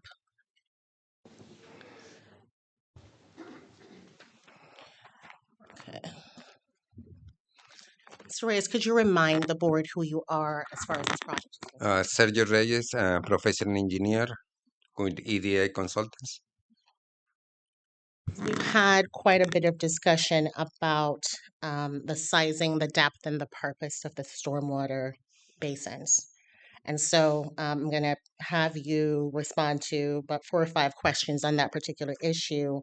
First, to just explain how the basins will actually work when we keep using the concept of dry detention What does that mean? Like, explain a little bit better for the board. The basins were designed as dry retention systems, which mean provide water quality and flood control for the future development and for runoff coming into the large basins. The basins were designed with the criteria using the Suwannee River Water Management District, and actually we use the Alachua County criteria to design of these basins.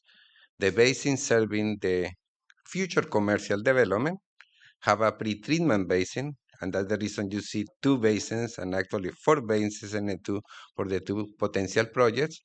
That small basin is for a pre-treatment, and that meet the requirements of the county and the Suwannee River Water Management District. The basins are shallow and as required by code in the Water Management District, and provide pre-treatment for the future development and flood control for the future development. The large basin is to collect the runoff from April Boulevard that discharge directly into the basin and soil runoff from DOT. We've been in conversations with DOT showing to them there are direct connections to there. Actually, there are 4 points of the connections from I-75 discharging in this parcel. We are intercepting or collecting 2 of those connections to create pretreatment. Can you point out, using that figure that's on the projected there on the wall? I don't have, let's see, any of these work? Just clarify, when you're talking about the 2 basins that have been designed to meet the ERP requirements, the county requirements, and the city requirements, which basins are you talking about? Let me see. So, okay. This one doesn't.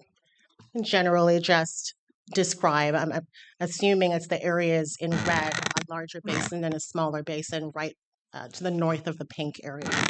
Yes, that's correct. The basins for the future development, for the future commercial development, there are those basins in red, and the basins adjacent to the future commercial, those are the pre-treatment basins, which discharge into the flood control basins. So any future development in the commercial area will be pre-treated according to the county rules and overflow into the flood control basins. So the final discharging of the basins of the stormwater system will remain at pre-development conditions. Let's talk a little bit about the depth of the stormwater facilities. What can you explain to the board with regard to how deep those have been designed to be? Yes, as I mentioned before, the pre-treatment basins are 1 foot deep, shallow, as definition of the water management district and the Alachua County. The flood control basins are 4 feet deep, but only hold water for 3 feet, a little bit less than 3 feet. But the water management district require a freeboard, meaning the maximum elevation that the water in those basins are going to be 3 feet, but we had to provide 1 foot of freeboard. What it means with that is if any larger storm that is designed, and by the way, these basins are designed for the 100-year critical storm event. It's a several number of events, 8 events that we analyze. Even if that happen, and it can happen, like everybody knows, we live in Florida, so sometimes it rains more than anything that you can design. That basin have extra capacity before discharging outside. And that information that you are reporting on is in the record in the drainage design report supporting the ERP, and it's page 4 of that report that's in the record. Yes, that's correct. The exact amount of impervious area that we are treating is in the report, the drainage design report, and it's 385,000 square feet of future impervious area of the commercial area. Just to be clear, you said 385,000 square feet of impervious surface area is what those basins are meant to treat or to contain? Yes, that's correct. So would that mean then that there is a clear and specific amount of development that has been evaluated for the commercial sites, and that there isn't a open-ended, no one knows what would be approved for development of the commercial parcel. That's correct. The ERP permit from the Suwannee River Water Management District, very specific in the front page, indicate what these basins are designed for it, how much amount impervious are designed for it, and the size and how much it's gonna control. I think that's it. Yep. Thanks, Sergio. Thank you. Mr. Hill. Mr. Hill was traveling for the last meeting, and so he was not sworn in. I'm not sure how the board wants to address it. I'm sorry, I'd like to object to a new witness who was not at the last hearing. This is Jane Graham. He's a rebuttal witness, I believe, but we do need to have him sworn. Even so, for the record, I object that. Your objection's been noted. Can we please have the witness sworn? Can we have the witness sworn in, please? Where's our clerk? Here she comes.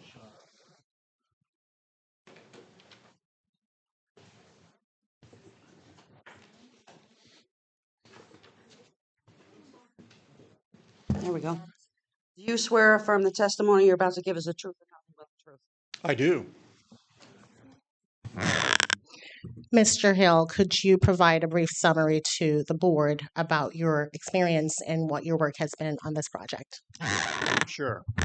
My name's Kenneth Hill. I'm a PE principal engineer with GSE Engineering and Consulting. I'm a geotechnical engineer that has been practicing for 42 years, of which 36 or 7 years have been in Alachua County. I moved to Gainesville in 1989. I've done geotechnical studies throughout Alachua County, throughout North Florida, probably more studies than any other companies and every other company in the state of Florida. I've done thousands of geotechnical studies in Alachua County.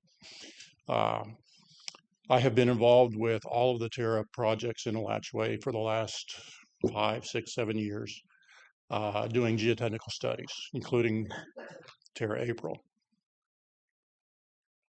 Thank you. Let's talk a bit about your work within the city and within the county. How much work of this type do you do? Well, we do all kinds of geotechnical studies. We do sinkhole studies, we do soil borings for foundation design, we do soil borings for roadways, we do soil borings for assisting civil engineers in designing stormwater ponds. Typically, every residential development, commercial development in the city or the county requires a stormwater management facility. And we typically perform soil borings in those locations to determine parameters, geotechnical parameters that we give to the civil engineer to help him guide him in designing a stormwater pond. For the record, we object. This is clearly not rebuttal. This is new testimony, and this is a new witness. Order. I'll bring it back to, I think I was getting there. I wanted to make sure I laid some groundwork for this. A discussion of what is appropriate or typical for an infrastructure plan versus a special exception approval, which is what we're here on tonight. I think that's within the purview of this rebuttal because that issue has been raised by numerous public commenters and others. So I think in rebutting their statements, it's appropriate that Mr. Hill speak to that issue. Let's go forward with that. Let's be careful though. We're getting into a new witness here. It's understandable. Mr. Smith. Go ahead, Mr. Hill. What is the question? With regard to the approval of special exception type permits, land use type approvals, if you will, which is what we're here on tonight, versus the final permits that allow for the construction of facilities. What is typical for submittal as far as geotechnical type data? When does that usually become a part of the discussion? Well, when we're involved with doing our geotechnical study, we typically don't know whether it's going to be a special use exception or what kind of permit they're going after to begin with. We're provided a site plan telling us this is what we're proposing to develop and this is what we need to investigate and evaluate. I had no idea when we did our work that this was going to be asked for a special exemption. We don't do anything differently because it's a special exemption. We follow the guidelines from the city and the water management district on the depth of the soil borings and the number of soil borings and so forth. And that's what we did on this project. Thank you, Mr. Hill. That's sufficient. Just clarification on one last point, because we've had several speakers talk about the potential effects on Mill Creek Sink. And so where is Mill Creek Sink in relation to Tara April and the facilities that we're here to discuss today? The Mill Creek Sink is roughly a half a mile, 2,600 feet due south of the southern edge of these two stormwater ponds. So I heard 2,600 feet. 2,600 feet due south of these stormwater ponds, slightly southeast, maybe a few hundred feet east. Thank you. Thank you, Mr. Hill. Is that it? Yes, thank you. Ms. Stevens will come up now to address a couple of points. So I'll let her do that, and then I'll be right back up. We won't be much longer. Thanks for your patience. Thank you. Mr. Chair, since there was a new expert witness, affected parties should have the right to cross-examine. Would that be an appropriate time now or after all the rebuttals? We won't have cross-examination. Mr. Chair, this is a new witness, a new expert witness that you guys gave them the standing for. We deserve the right to cross-examine a new expert witness, not public comment. I would also like to know, Mr. Chair, if the city's land use attorney or the city's regular attorney can tell us where in the code can we add an expert witness at rebuttal. I would have brought 4 or 5, but I'm following the rules and I want to know what is proper. Order, please.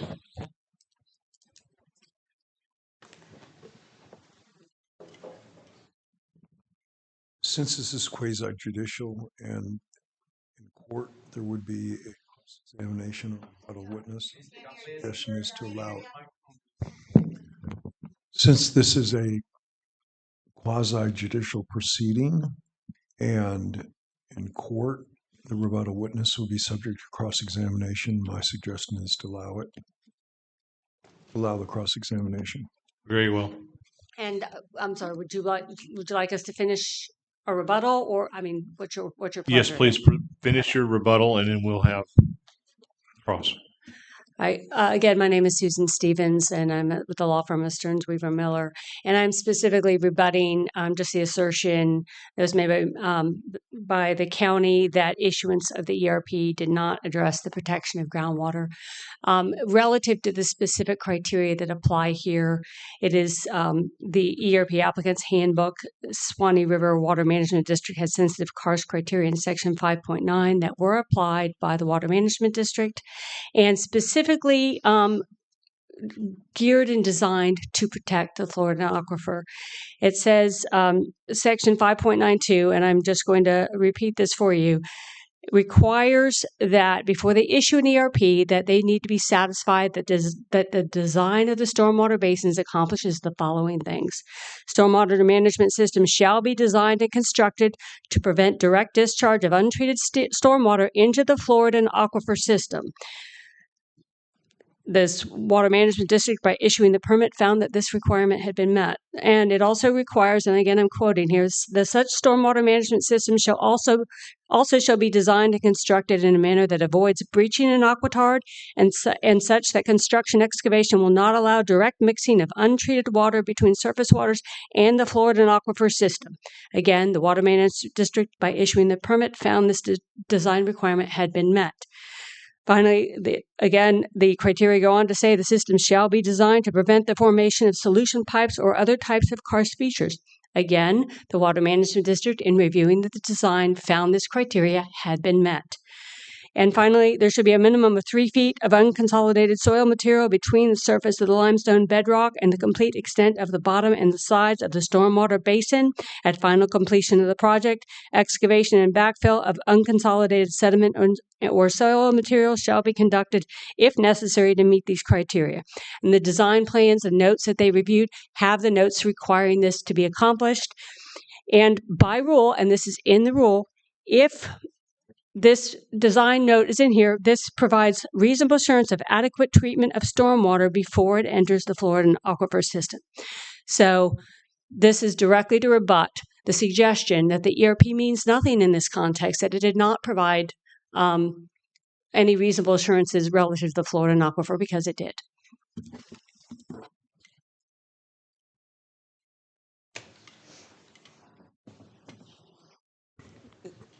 I think we can have Story come back up and ask questions of Mr. Hill if she still wants to do that.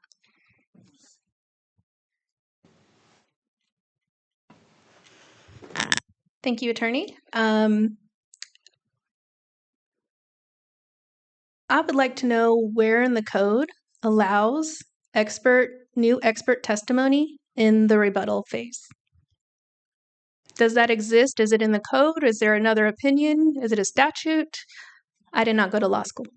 So he was an expert witness, but it was brought as rebuttal, and that's permissible. So expert witnesses can come in rebuttals? Yes. Okay. I don't know where it is in the code. I can look it up later. So is it in the city code or a state code? Because I read the code and I don't see it. I'm sorry, I didn't mean to I'm cut sorry. you off. Go ahead. This is in the nature of quasi-judicial procedure. And the applicant, so it's court-like. It's not the strict rules of evidence that you see in court, or court as formal as court may be. But in court, if you have a need to put on rebuttal evidence, then you can do so. And if it's an expert witness or a lay witness, either one is allowed in rebuttal. So that's you're not going to find that in the code. This is more court-like procedure. Okay. That is news to me because I've come the code and I didn't see it. So thank you for clarifying. I think it should be striked from the testimony. But if we're going to favor the applicant, we can, I'll move forward with my cross. Mr. Hill, can you come up, please?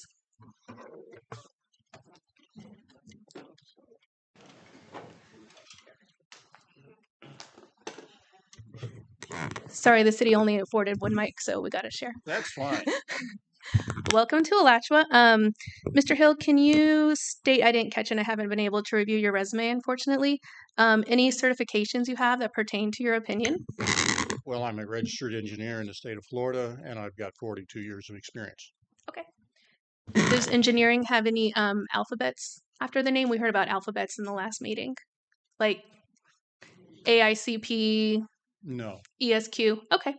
I was just curious because if there was a certification, I was wondering if there was an ethics clause involved with that. You mentioned you have been to the Terra property a lot in your time? Yes, I have. Okay. Can you hear him? Yes, I have. Okay. When did you last inspect the property, Terra April? Probably a year to a year and a half ago. Who gave you access to that property? Mr. Martura. And you stated how the distance between Mill Creek Sink and Terra April. Is it your professional opinion that the land there drains into Mill Creek Sink generally? Yes, it does. Okay. I saw something about almost 21 square miles. Have you heard that number before? Of area that is the watershed. So the watershed drains much further than half a mile or the 200 something feet. This is a big land use concern. Well, the Mill Creek watershed is thousands of acres larger than the Terra property. Okay. So if the watershed is larger than the Terra April property, does that mean that Terra April, Terra Phoenicia, Terra Force West should be considered together for a comprehensive interdependent understanding of what will happen on the property if one part is developed? That's not my, this is not my decision to make. Each site is, Order, please. each site is evaluated for its own purpose. This site happens to have a creek, if you want to call it a creek. It's dry most of the time. That separates the eastern portion from the western portion. All of it drains into the Mill Creek, which goes into the Swalette, which feeds Mill Creek, Mill Creek Sink. What happens on the west side, you know, what overflows on the west side or runs off on the west side eventually ends up in Mill Creek Sink. Same way with the east side, it eventually ends up in Mill Creek. The soils on how they infiltrate for stormwater ponds can behave differently based upon the characteristics of the soil. So, you know, we're looking at how soil recovers and infiltrates in a stormwater pond and not how it overflows the land and ends up into the creek and into the Swalette. You know, the design, my understanding from Mr. Reyes, is that it catches all of the runoff, holds it, and it doesn't overflow into the creek. I understand you said Mr. Reyes said that, but is there some kind of formula or best practice to understand to guess what will never run out of a stormwater basin? Like, because when I hear you say that the Mill Creek watershed is larger than the Terra properties, it's that's a huge concern. And you were not here last week. I'm an affected party because my well gets Mill Creek water. I have a really cute family, a really cute dog. I drink lots of water. We take lots of showers. We wash our hands. So this is very, very important. So thank you for expanding that. The Mill Creek watershed is bigger than the Terra property. And something the planning director said last time was geology doesn't know parcels. Well, I would agree with that. You know, geology doesn't know the difference between parcels, but what you're also talking about is if there's thousands of acres of runoff going into the Mill Creek watershed, and there's only a few hundred acres in the Terra project, you know, the comparison between the two is we can control all of our runoff, which Mr. Reyes is doing with his design. But we can't control what's off property. That still comes down Mill Creek and it still feeds the Swalette and it feeds Mill Creek Sink. Would you say, in your professional opinion, offering development in land closest to Mill Creek, not many miles away, would that affect water quality? Well, that's a loaded question. You know, it depends on where you're at.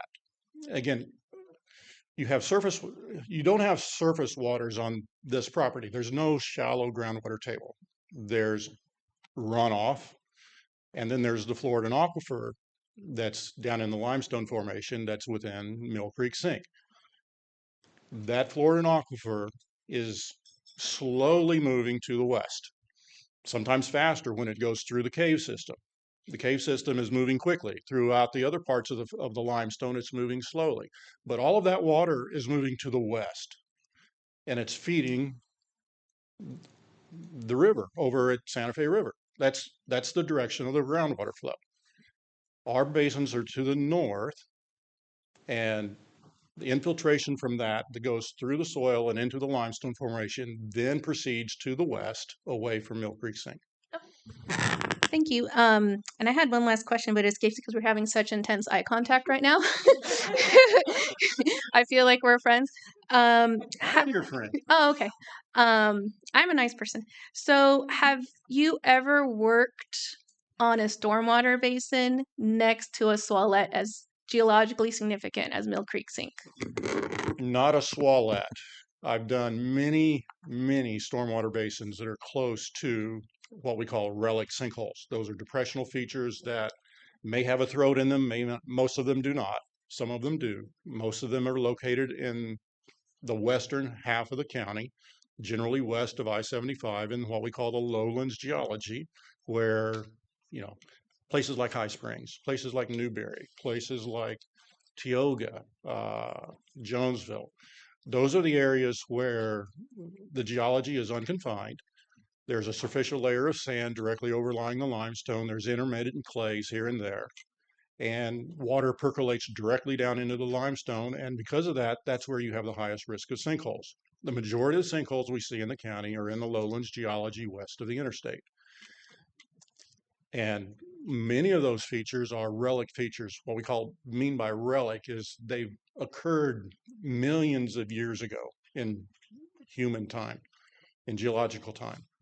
And most of them are inactive, but if you take an old sinkhole and put water into it, you're changing the way things drain. And anytime you build a stormwater pond, you are changing the way things drain.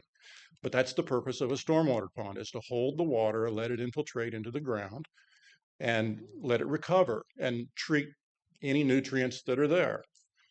The western half of the county does a really bad job of doing that because there's no reasonable amount of sediments on top of the limestone to do that infiltration. It just quickly goes through the sand and into the limestone and feeds the aquifer.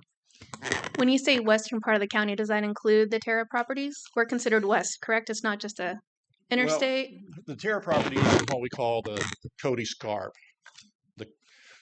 There's 3 geological formations in Alachua County. There's the coastal lowlands, which is Newberry, High Springs, Jonesville, generally elevations below 80 or 90 or maybe even 100 feet.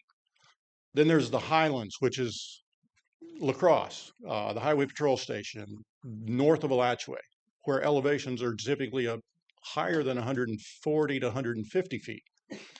What's in between is the rolling hills, and it's also, everybody also calls it the Cross County Fracture Zone, but it's nothing more than the Cody Scarp.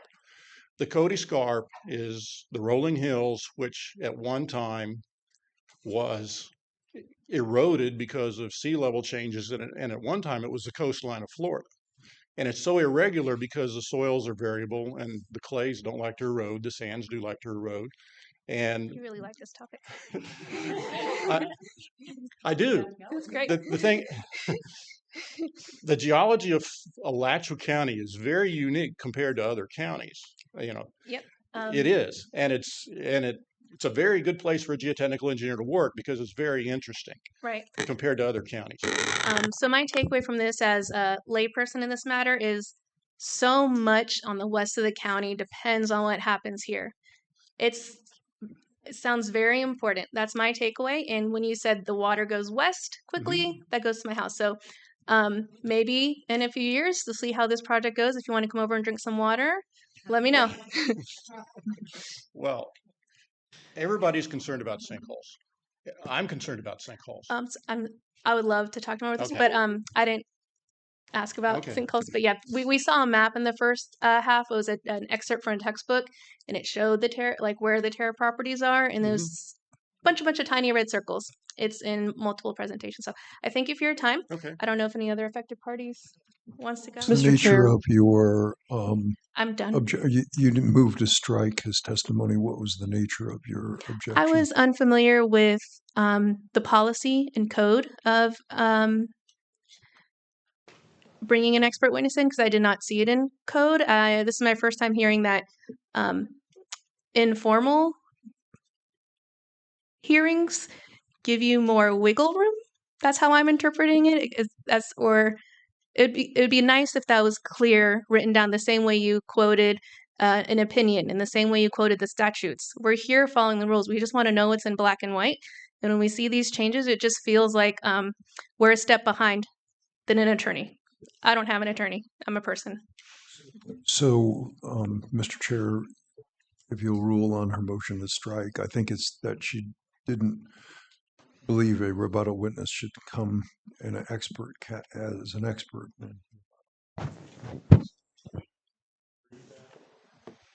Just, I believe you deny her motion to strike. So we would deny the motion to strike so that you've had your cross with the witness. Okay, thank you. Sorry. Hi, Sarah Younger again. I'm affected party as a resident of High Springs in Wellwater. And my question to you, I actually on my adjacent to my property, there is a registered sinkhole. And you say you are a person who is very familiar with our area and sinkholes. So I have a basic question about how these basins, like the retention basin, addresses the underlying areas that are problematic for sinkholes. Like, what is that, a line basin, or like how do you ensure that the water, the weight of the water, isn't also contributing to an overburden on a karst area that might be subject to sinkholes? Okay, what I needed to explain to you is how sinkholes in Alachua County commonly form. And it's not because of the weight of the water in the basin causes the ground to collapse and the limestone to collapse. It's because the water infiltrates through the soils at a rapid rate and washes that soil through cracks in the limestone and down into the voids of the limestone to where a sudden collapse occurs. So stormwater ponds are the most likely location that you're going to get a sinkhole in high karst geology because you're loading the ground up with more water, and that infiltration induces sinkholes. Now, things that affect that are depth of limestone and the kind of soils that overlie the limestone. The deeper the limestone, the less likely you're going to get a sinkhole. The shallower the limestone, the more likely you're going to get a sinkhole. So again, take the example of Newberry, High Springs, Jonesville. Those areas commonly have limestone anywhere from ground surface to 10 or 15 feet deep. And you dig a basin into that kind of soil, it's a mixture of sand and a little bit of clay here and there, and the bottom of it's going to be mostly all limestone. The requirement is to undercut that pond 3 feet, put back in a filtration material, typically a sandy material, to provide the filtration so that the water filters through that sand before it enters the limestone. And then it goes wherever it wants to in the limestone. But with only a few feet of soil on top of the limestone, the risk of getting a sinkhole is extremely high because that water wants to wash that sand out into a crack that's underneath the bottom of the retention pond. Whenever you have limestone deeper than 20 feet, 15 or 20 feet below the bottom of a stormwater pond, the risk goes down dramatically based on my experience. Again, the shallower it is, the closer it is to the bottom of the pond, to where the water can get to the limestone quickly, the higher the risk. The deeper it is, the lower the risk. Okay, so what kind of tests would have to be conducted to determine the likelihood of a sinkhole under these basins? A soil boring. And have those been conducted? Yes. And how far do those go down? Those went 15 feet deep. Just 15 feet. The requirement from the Water Management District is to do soil borings 10 feet below the bottom of the basin. And that's the general requirement. And when we do our soil borings for the basin design, we typically don't know how deep the basin is going to be. But most basins are going to be less than 5 feet deep based on historic design. Sometimes they're deeper. Sometimes the civil engineer knows that they're going to be deep. Sometimes they know they're only going to be 1 or 2 feet deep. And if they know, they let us know. They provide that information to us. And if we know it's going to be a 10-foot deep basin, we're going to do a 20 or 30-foot deep boring. If we know it's going to be a 2-foot deep basin, we'll still do a 15-foot deep boring because our 15 foot is generally the minimum depth that we will do. Okay, so these basins, how many acres is that covering? I think they presented that before. They're like at least 80 acres each, or 50 acres. I mean, the whole site is 50, right? Roughly, I think. Do you know the size of those acres of the basins?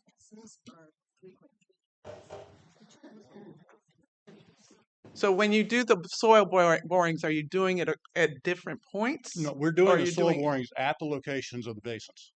Yeah, but they cover a wider range than just where a boring. Well, I think of what a boring is just a single sample, or are they multiple samples? Well, we're continuously sampling to the depth of our boring, to the depth of 15 feet. Again, we space our borings randomly throughout the basin, some on the downhill side, some on the uphill side, so that we get a representation of what is underneath that basin. So how many sites do you do a boring for? I would have to look. Hand me my, I think I've got them on here.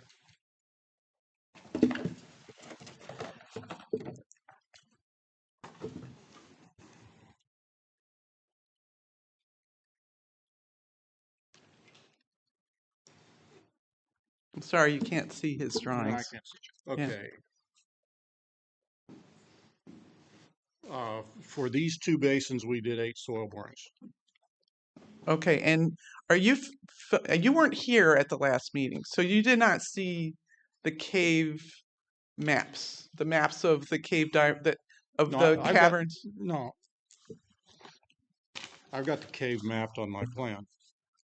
Okay, I know where the cave is at. You know where the entry point is, but there are caves throughout the area. In other words, there are areas that go under lows and... Yeah, it's right here. Okay. So that's all that's been mapped, right? Correct. Right. And there are possibly other conduits that fall throughout the area, right? I'm sure there's other conduits throughout western Alachua County that Okay. nobody knows about because there's Right. no superficial expression of a sinkhole like Mill Creek Sink Right. to enter a cave. Okay. So there's no way in if they were there. Correct. What would present those? Like, is there other testing that would find out where there is a ceiling, let's say, on a cave? Yeah. There can be some geophysical testing done to locate subsurface voids, indicators of sinkhole activity, and so forth. But those borings wouldn't reveal that. Typically, you do the geophysical testing to look for suspicious zones, what we call anomalies in the subsurface, and then you do soil borings to determine what those anomalies are, whether they're related to a sinkhole or a cave or whatever, or whether they're just something else that's just a natural deposit. So you're saying where there are depressions? No, where there's not surface depressions. Oh. Where the geophysical testing detects something in the subsurface that's different than what is expected. That's what an anomaly is. Okay. And then we would do soil borings to evaluate what that is. So did you do that? Did you find anomalies then? We didn't look for anomalies because we are not required to look for anomalies. We did what the standard of care was to evaluate these stormwater ponds for infiltration, just like we would do any other project anywhere else in the county. And again, I've done projects along 441 closer to Mill Creek Sink by doing exactly the same thing I've done here. Okay. That have all been approved and already been built. Right. And these were proposals also for basins this size? Not this size, but they were for basins. But they weren't for basins. So what was the size of the basins you were Well, they were smaller. They were for little commercial developments, but they're still in the karst district and they're still in the same kind of geology. Okay, thank you. I thank you for explaining. Okay. I did not understand all of that.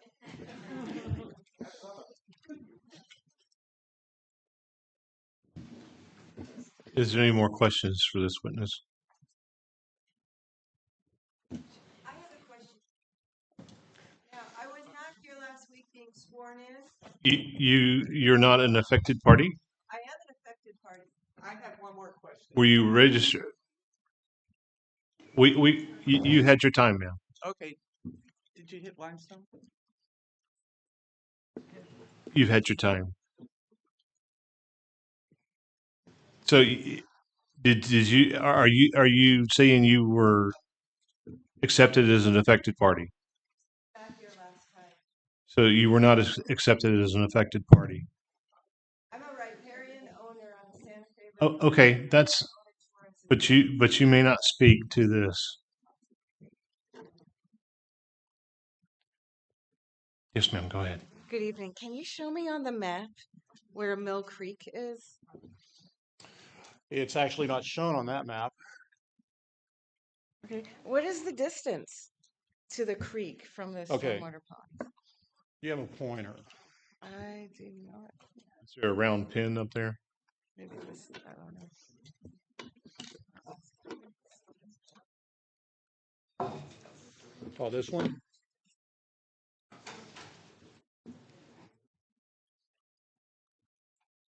There you go.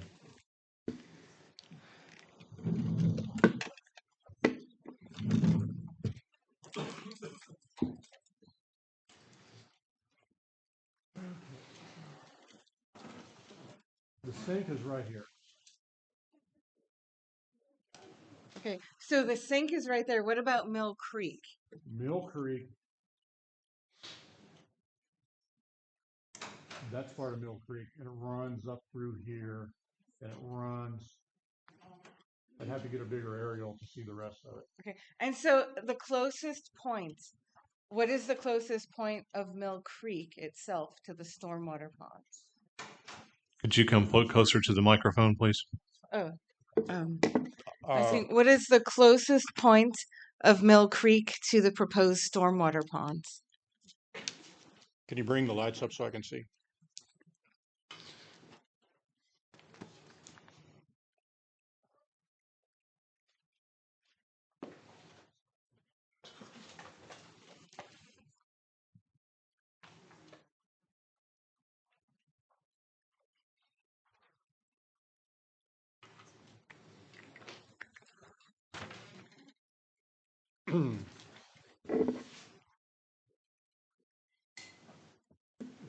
The stormwater ponds are, these two stormwater ponds are roughly right in here. Okay. From the south end to the center of the creek, based on my scale from my aerial, is roughly 500 or 600 feet. From the north end, the creek runs right through here. So the north end, it's only probably 100 feet.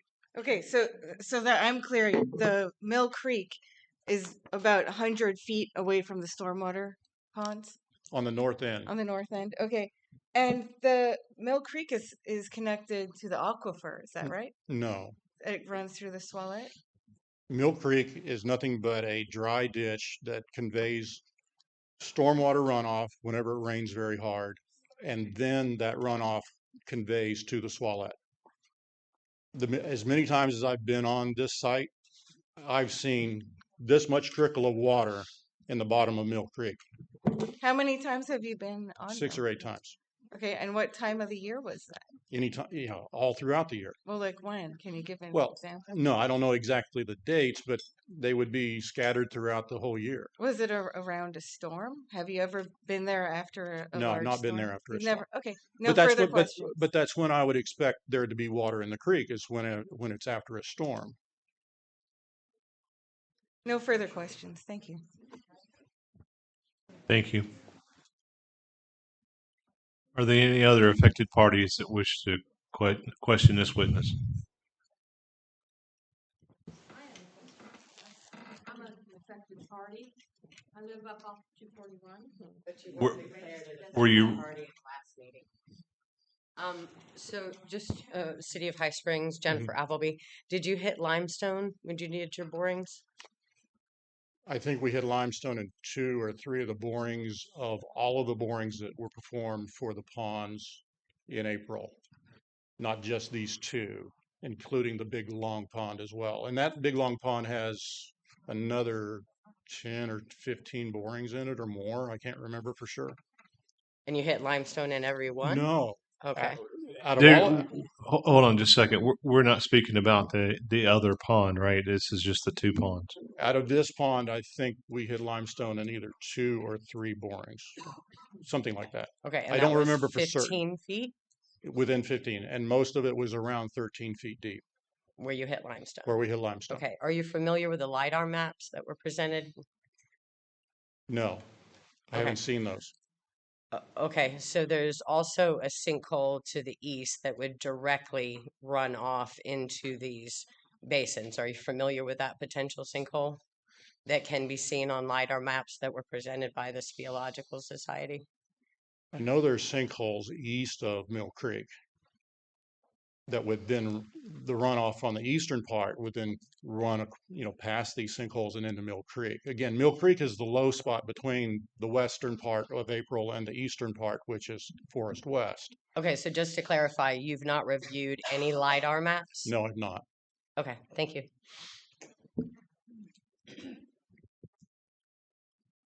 Mr. Chair, it'd be appropriate to allow redirect. So we had direct exam of the rebuttal witness, then we had cross exam, and then it's appropriate to allow redirect by the applicant. Applicant wish to redirect? We don't have any redirect, Chair, but we do have a request that ties back to rebuttal. So I'm finished with Mr. Hill. Okay. He's been up here quite a while. So with regard to rebuttal, and just with regard to the timing of the information that was presented to the applicant, in particular from the city with regard to its conditions, and just to be clear, I said at the last hearing last week, and I'm saying again today, that the Yes. applicant is committed to satisfying the conditions and doing the work. As far as rebuttal is concerned, I think, as you all know, with the time frame of when we received the conditions, and then the time frame of when we received the report from Mr. Alfieri, and then the hearing, Mr. Alfieri's presentation, and our subsequent work, because we have started the assembling of the team to do the geotechnical work, that we just from a timing perspective, it's January, what is it today, 20th? Last hearing was last week. It's been a week and a half or so with the information flowing in. But you can see just even talking today, the scope of the work, where the work needs to be done, the type of work. We're all working through those details, but it just absolutely is not possible for us to finalize all those details, to be able to speak to Mr. Alfieri, refute anything Mr. Alfieri said. And again, we don't know that we will. I think we may confirm. But we just have not had time from a due process perspective as the applicant to be able to finalize those details. And so back to ask, to request that the board can consider granting a continuance to allow us to do the work for April, not just the 6 acres, all of April, as we discussed, and to have further conversations to bring back to this board the information that could resolve 90% of what you heard today. I mean, clearly, there are those who say deny the whole project. The whole project's not on the table. It's the ponds, even that issue of the scope of the request. And so, just from a due process perspective, to allow us to be able to rebut anything that could come from that process, we just have not had time. It's highly technical. It's really complicated. We're going to do it, but we'd like to be able to present that evidence to you and to the public, and to have a decision made with those due process considerations and allowing us to move forward. So I'm making that request, and I'm not sure from the attorneys how at this point we would move forward with that, but that is our request. To frame the request, Mr. Chair, I'd like Order in the audience, please. Excuse me. Thank you. To frame the request, I just want to remind the board that your code says an applicant shall have the right to request and be granted one continuance, which has occurred. However, all subsequent continuances shall be granted at the discretion of the body conducting the public hearing only upon good cause shown. And I think I would ask staff to comment briefly for the record on the nature, the basis for the continuance, because if I'm hearing it correctly, it is to do the work for just Terra April, and I think staff's recommendation has been pretty consistent that the work be done for all 3 properties. But I'd like Mr. Thomas to speak to the record on that. Mr. Thomas? Mr. Chair, the Attorney Boyce is correct. The letter from the city to the applicant did state that the city would not be moving forward any of the Terra April infrastructure or Terra Phoenicia infrastructure or TerraForest West construction plans until completion of the further the work recommended by Apex had been completed, and that did contemplate all three of those. I do understand the applicant's request and point. If there, I hesitate to offer a compromise without discussing it with the attorneys first, but there might be a minor compromise that we could suggest. If you can give me a moment to confer with the attorney. We're happy to do that. It's really the board's discretion to determine if you wish to grant a continuance in the basis, but I wanted you to have all that information. Yes, members of the board, comments, please. Okay. I can't express how dissatisfied I am with this process, okay? And I'm not an expert witness, but I'm a former city manager. And this whole application and the materials and the confusion, I along with others, have spent an inordinate amount of time going through this information. And I'm not placing fault at anybody, so please understand that. I understand that some of this was previous administration, some of it's new administration. I assume the current city manager is okay with the process, but I can point out page after page where the number of basins does not jive to what's in here, okay? You've got a text amendment that was in your comp plan that was explained to me that talks about the trails and the master plan that refers to a recreation land use, which is not on the applicant material, right? And at one of the meetings, I asked the master plan, is that part of this process, et cetera? I was told yes. And I don't know, and I'm going to not cuss, but I don't know whose idea it was to link an FDOT basin to this application if it has nothing to do with what's ahead of us. I think, quite frankly, it's disingenuous. It is introducing a concept that belays what the public is looking to. If FDOT wanted this basin, they would have let us know. Now, I will also say FDOT is not here. Clearly, they're a party that would be part of this process. And I don't know that the email traffic that's been received, because it came from a professional engineer at that district, I don't even know if that represents the district's official position. Perhaps there is something where the district wanted this to somehow be weaved into a process, you know what I'm saying? So it makes sense. All the diagrams and everything we've seen talk about 3 basins. Now we're getting it clarified, and thank you to one of our fellow members, that really what we want to talk about is the 2 basins. I have a whole laundry list of things like, when was the community commercial put on here? My gut feeling tells me, and I'll probably get in trouble for this and be asked to step down, but enough, damn it. When was this property zoned community commercial? How long has it been zoned community commercial? I don't know. I suspect from my experience that probably, and I understand rightly so, that you want to increase the amount of density that you can have for development on the community commercial. I understand that. I respect that. But the whole idea of moving it onto an ag land use, do you know what I'm saying? Knowing that it would be a special exception, and I'm assuming everybody in this room understands that a special exception runs for perpetuity, folks. It's not just for this current owner. It will be there forever. And the whole way this whole process has gone forward. And then I know that the ERP permit expires in December of 27, you know what I'm saying? So I don't know if the ERP permit addressed the FDOT basin. I don't know.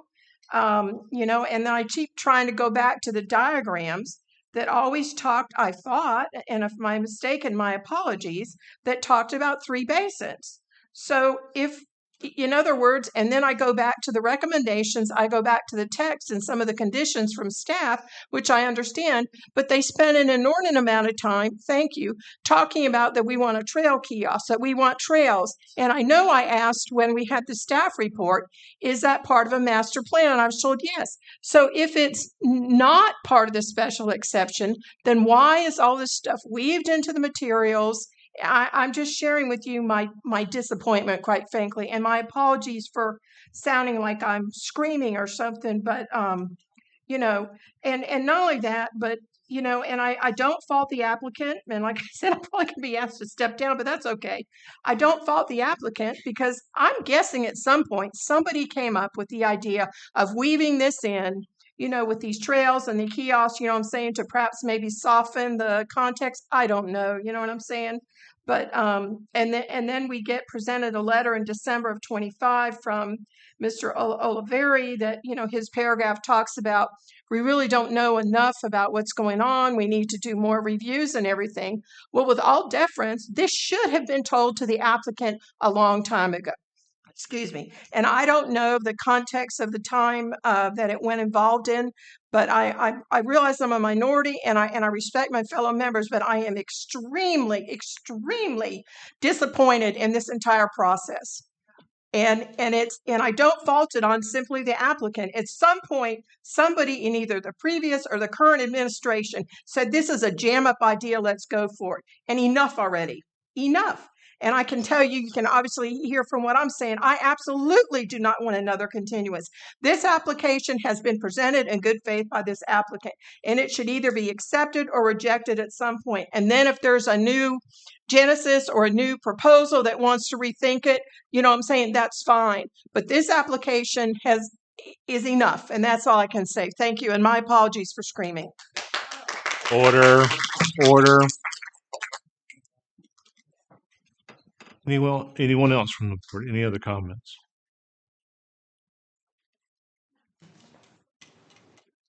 What on this? If we continue this, or what are your thoughts on that?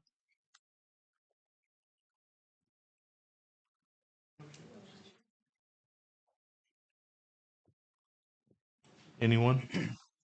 Well, I personally agree with Commissioner Judd on her stance of the process, and I think we've heard plenty of information, facts from both sides.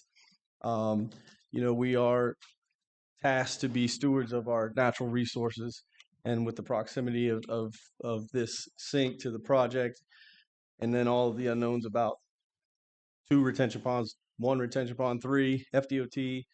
If it was a natural spring bubbling out of the water, we wouldn't even be considering this. But this is what feeds the springs, and water is what provides life to our community and drives economic development, as you heard from some of the witnesses. So I stand behind the points of view that Ms. Judd shared tonight.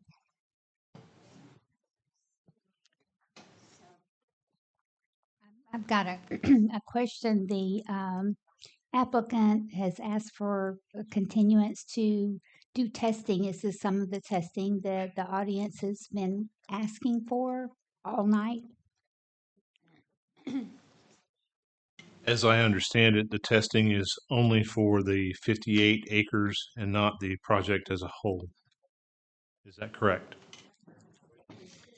Yes, the testing is in line with Mr. Alfieri's recommendations and the conditions of what the test, how it needs to work, all the things that need to be done, the scope of the geographic boundary for bringing back to the board. So the applicant has agreed, and I know you weren't here, Ms. Johns, the applicant has agreed to do the testing for all 3 properties, but to come back to this board on the special exception, rather than the infrastructure plan that goes before the city commission, the applicant has proposed to do it for all of Terra April, but not to do it for Phoenicia and not to do it for West, but to do those at the time those go before the city commission. Mr. Chair, can I ask a question? Yes. If we receive the ERP, how come the infrastructure plans weren't provided with this application? I know they're not required, but that would have been some supporting evidence on the design and some of the criteria that were used in that design. And I know the engineer spoke to that, but we have nothing to go by. We have that pretty colored picture. And perhaps Clay, I don't know if it's you or Sergio could respond. The infrastructure plans were the vehicles that were moving through the process with the ERPs and with the county or the city application process. But we were told we had to come back and get the special exception specific to these 2 basins. And so that's why the literature on some things seems to speak to all 3, and then the literature on some things speaks to only 2, because the special exception, we were told, is only required for 2 pieces, so we came in for that. If that helps at all explain. So that's why. So the infrastructure plans, yes, That's what's ERP matches the ERPs. Sorry. The plans that were reviewed and approved in issuing the ERP are part of your record. They were part of the supplemental PDF. I pointed out the page, and I don't have it right now in front of me. Sorry, but at the last hearing, it was in the large PDF of supplemental materials that included all of the materials considered in issuing the ERP, including the plans, the drainage design report, and things you don't care about tonight, the cultural resource assessment report and other things of that nature. Those are all on the record. Thank you. Mr. Chair, I was just going to add, I think in regard to the continuance, the standards that we're being asked to, I guess, judge this by haven't changed, in my opinion. So, I'm inclined not to agree to a continuance because the standards are the same. The evidence that was submitted, was based on the same standards. I understand the condition is something the applicant is saying that they needed time to get familiar with, but I'm looking at the standards and those have not changed. So that's just my opinion. Okay. Madam Attorney, is there any other thing we need besides a motion?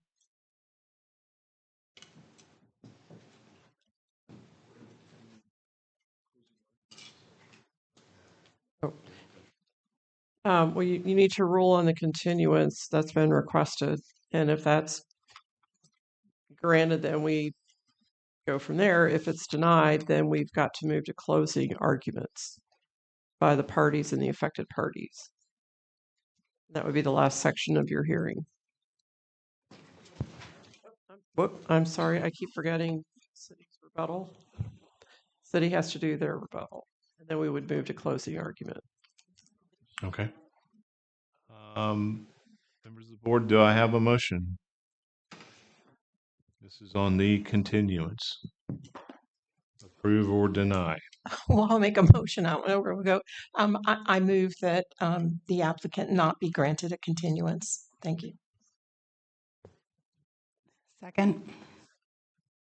Is this a roll call vote? All right. It's been properly moved and seconded. Do we need public comments on that motion? So we'll have public comments on that motion.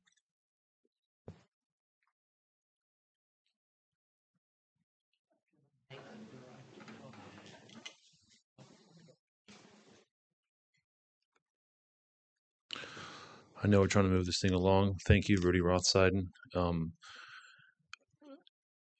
Thank you, Miss Judd. Thank you all for your thoughts and listening. You all have been listening a lot up there without the ability to ask questions up until this point. Thank you for that.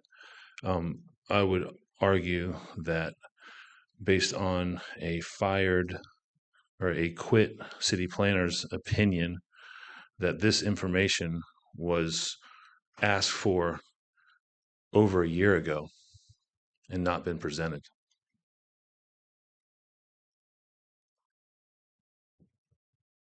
Any other public comment on the motion?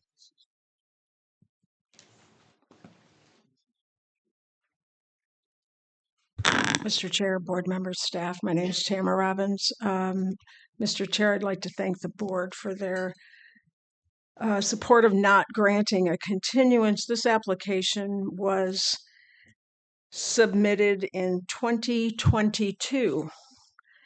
I believe the applicant has had sufficient time to compile the necessary information to support their permit. They're supposed to have all that together when the permit is submitted, and they've had over 4 years to get that done. Do not give them a continuance. Let's finish this tonight. Thank you. Thank you. Any other public comment? All right, seeing none, we'll go to a vote. Ms. Highlander? Aye. Ms. Judd? Aye. Ms. Johns? I think over 4 years, I believe, that there has been some confusion and changes that the applicant has probably had a hard time keeping up with. But they do deserve some closure on this at some point in time after 4 years. So I'll support it. So what is your vote, please? I guess it's an aye. Yep. Mr. Minider? Aye. And the chair votes aye.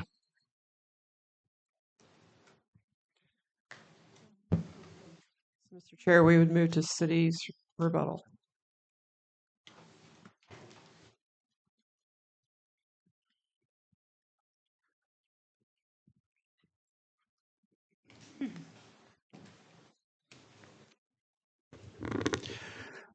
Mr. Chair, initially, first part of rebuttal, I want to actually add something to the record. This is the letter from Attorney Boyce to Attorney Scott Walker. It's her conflict analysis. It's been brought up several times, and this should clarify that.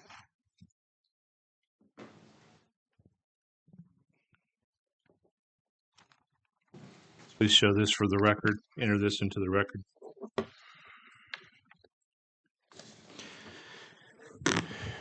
Thank you, Mr. Chair. I've got a few things I'd like to rebut. Starting with some of the testimony from Attorney Graham, representing National Speleological Society. One statement she made was that the special exception should only be granted after additional studies are completed. Per the city's code, section 2.4.4a, the purpose of the subsection is to provide a means for reviewing applications for approval of uses allowed as special exceptions. These are uses that are generally compatible with the other uses permitted in a zone district, but require individual review of the location, design, configuration, density, intensity, and public facility impact to determine the appropriateness of the use on any particular site in the district and their compatibility with adjacent uses. Special exception uses may require the imposition of conditions to ensure the appropriateness of the use of a particular location. Staff has recommended conditions sufficient to address compatibility and environmental concerns related to the special exceptions should it be approved. Specifically, number 9, the applicant acknowledges and agrees that the development order for special exception PSE 22-0002 will not take effect until the work outlined in the Apex Companies LLC recommendations attached hereto as Exhibit A is completed. And condition 10, the applicant acknowledges and agrees that the stormwater management facilities for Terra April will be re-engineered prior to the development order for special exception PSE 22-0002 taking effect should the results of the geophysical evaluation and geologic testing necessitate it. So that was number 1. Number 2, the statement was made the application doesn't comply with section 2.4.4d, subsections 1, 2, 4, and 6. Under D, special exception standards, a special exception permit shall be approved only upon the finding that the applicant demonstrates all the following standards are met.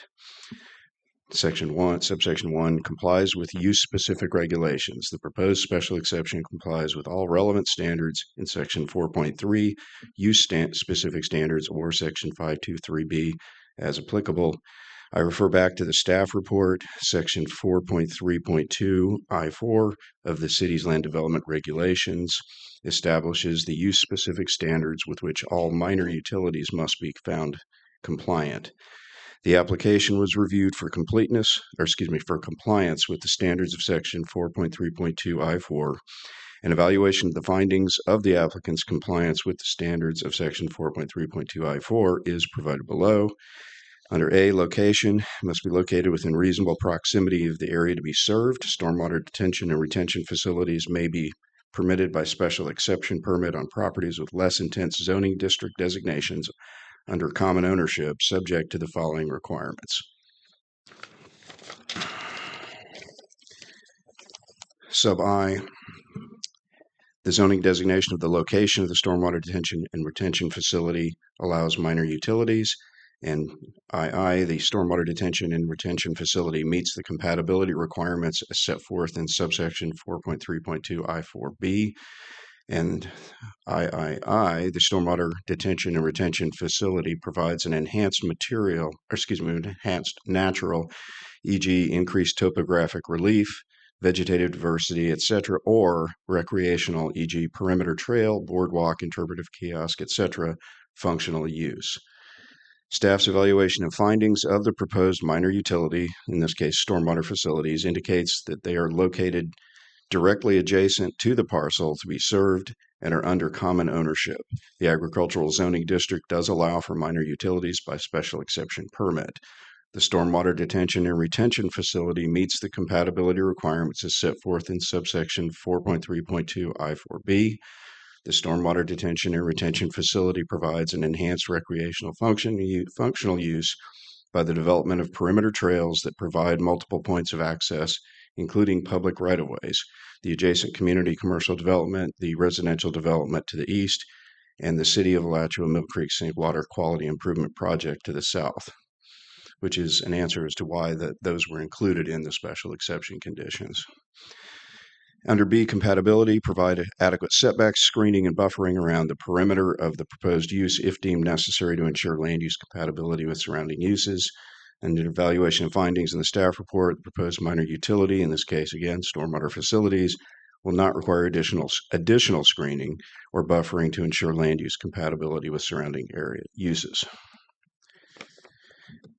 The third statement, compatibility, the proposed special exception is appropriate for its location and compatible with the character of surrounding lands and the uses permitted in the zone district. Again, I refer back to the staff report's evaluation of findings. Compatibility is defined by the city's comprehensive plan as a condition in which land uses or conditions can coexist in relative proximity to each other in a stable fashion over time such that no use or condition is unduly negatively impacted directly or indirectly by another use or condition. The proposed minor utility stormwater facility use is located on the east side of April Boulevard, which runs parallel to the Interstate 75. It's surrounded on the north by agricultural zoning, including a commercial campground and vacant agricultural lands. On the east by conservation lands, and on the south by the community commercial district that will be served by the special exception permit if approved, and on the west by April Boulevard right-of-way. The proposed stormwater facilities, which include a series of walking trails, are relatively passive uses that are compatible with the uses existing in the surrounding area. Number 4, design minimizes environmental impact. The proposed special exception must minimize environmental impacts and does not cause significant deterioration of light, water, or air resources, wildlife habitats, stormwater management, scenic resources, and other natural resources. Staff finds that the proposed special exception use, i.e. stormwater management facilities, does not pose a significant deterioration of light or air resources, water resources in terms of flood control, wildlife habitats, scenic resources, and or other natural resources found at a ground surface. However, additional data will be required at the infrastructure plan stage concerning the minimization of environmental impacts, if any, to the subsurface conditions of the subject property. Again, that's where the additional geologic evaluations come in. And number 6, not injure neighboring land property values. The proposed special exception will not substantially injure or use the use of neighboring land for those uses that are permitted in the zone district or reduce land values. Staff does not anticipate that the proposed special exception would have any substantial impact which would injure the use of the neighboring land for the uses permitted in the current zoning districts or reduce land values. Another statement claims that the special exception would violate Objective 1.7 of the Conservation and Open Space Element. Objective 1.7 Geologic Resources states, the city shall identify, protect, and conserve significant geological resources and their natural functions. As previously stated, staff has recommended conditions it believes sufficient to address compatibility and environmental concerns related to the special exception, specifically conditions 9 and 10. The in-depth geological evaluations being required by the city as a prerequisite of development will help ensure that the application for special exception complies with Objective 1.7.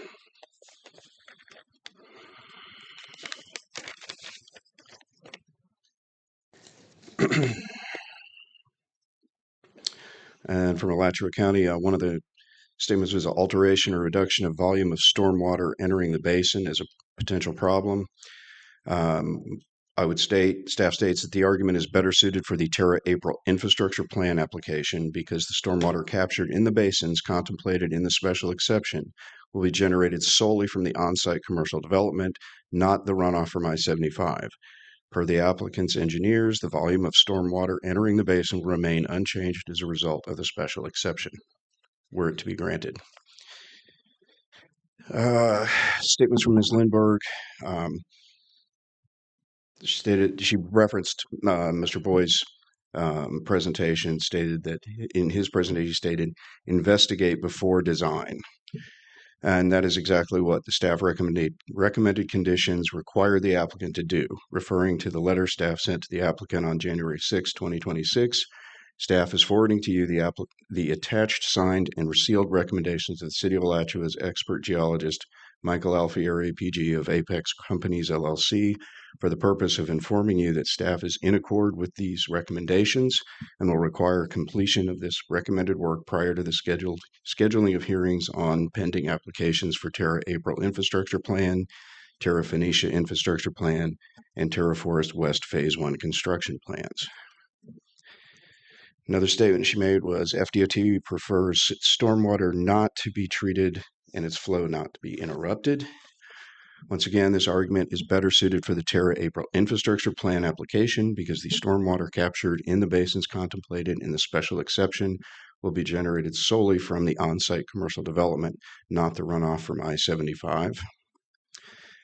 And then finally, Ms. Lindberg stated, I don't trust this process when discussing that the applicant will be securing the technical experts necessary to fulfill the city's requirement for additional geological evaluation. Because the burden of proof lies with the applicant, it is incumbent on the applicant to present data and analysis in support of the application, which staff and ultimately the deciding body will evaluate as to its adequacy. It is often the case that the local jurisdiction does not have the in-house expertise to adequately determine if the data and analysis presented is sufficient for the deciding body to rule upon. In such cases, it is customary for the local jurisdiction to hire outside expert consultants to help make that determination. This is accepted general process used by jurisdictions across the state and what the city has done in this case. And just a couple final notes. During public comment, Ms. Marilee Gibson stated, questioned the city's lack of use of LIDAR, but the city's expert actually analyzed LIDAR in his report. He's an independent expert and works on behalf of the city and not the applicant, Alachua County, or the National Speleological Society. And finally, just a general comment rebuttal. Several speakers have commented that this special exception will facilitate development of the other areas of Terra development. This assertion is not correct. Future developments, i.e. Terra-April Infrastructure Plan, Terra Phoenicia Infrastructure Plan, and the Terra Forest West Construction Plan are not in any way dependent upon the Terra-April special exception. The Terra-April special exception, rather, is dependent upon the Terra-April Infrastructure Plan. That concludes my rebuttal comments. Thank you. Is there any cross? No? Okay. We'll have closing comments from affected parties, please.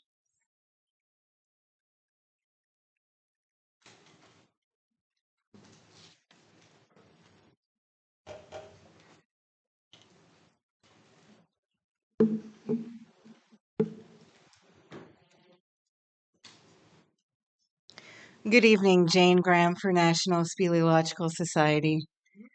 It is 10:49, so I will keep this as brief as I can, and I will say that it's, time for people to go to bed, and it's time to put this to bed tonight. This has gone on too long. You just spent 15 minutes hearing a rebuttal from the city staff, basically parroting the staff report without analyzing anything that has been heard in any substance over the last two hearings. you have the applicant's attorney who, to her credit, could see the direction that the conversation is going and requested a continuance because, quote, we have not had time from a due process perspective. It's a highly technical, really complicated issue. Well, guess what? It's the applicant's burden to meet the requirements under the special exception, the criteria, and they fail to meet it. Now, without going into each of the specific ones, you should know that if you make a motion to deny the special exception, you're going to need to do it based on the specific criteria. So section 2.4.4D has a number of them. The ones that really jump out more than anything is number 4, design minimizes environmental impact. And it says the proposed special exception minimizes environmental impacts and does not cause significant deterioration of light, water, and air resources, wildlife habitat, stormwater management, scenic resources, other natural resources. On that alone, you can deny this. They have the burden to show that they've met it. They simply don't have it, as is very much in the record. You have heard expert testimony from county staff. You have heard expert testimony from Stephen Boyes, from Professor Sulicki, you've heard testimony today from Robert Knight, the founder of the Florida Springs Institute, who is honestly a really big deal that he's here, as well as another representative of the Odom Springs Institute. You heard testimony from the Mr. Alfieri, who had been retained at the city's own expense, who in cross-examination, and I think you'll hear more of this from the county, admitted that, yeah, it would be nice to have the information we're asking for before this goes forward. You don't have that. So on that alone, minimizes environmental impact. You have to deny it. You should also deny it based on the lack of compatibility, which is number 2. For a National Speleological Society, as a property owner, we are uniquely affected because not only are we a property owner where we could be directly impacted, it's actually the livelihood of National Speleological Society. It's raison d'etre to protect the cave and have people visit the cave. And if you have something that collapses it, you have a problem. There are other issues as well, and that's also number 6, not injure neighboring or land or property values.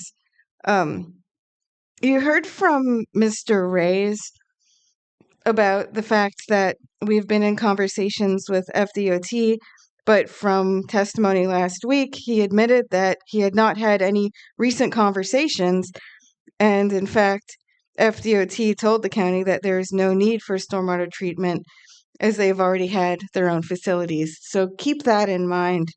You heard from the applicant tonight about the depth of the pre-treatment and that, well, it's 1 foot deep, it's 3 feet deep, but that fails to address the elephant in the room that we're talking about karst, which is delicate. It's like Swiss cheese. It caves in. And so, by virtue of the fact that you even have this, and you've heard testimony by Stephen Boyes that he said it's really, really, really, really risky to put this here. You need to be listening to that. He's the guy who wrote the study, did the study. I mean, if there's anyone listening to it's here.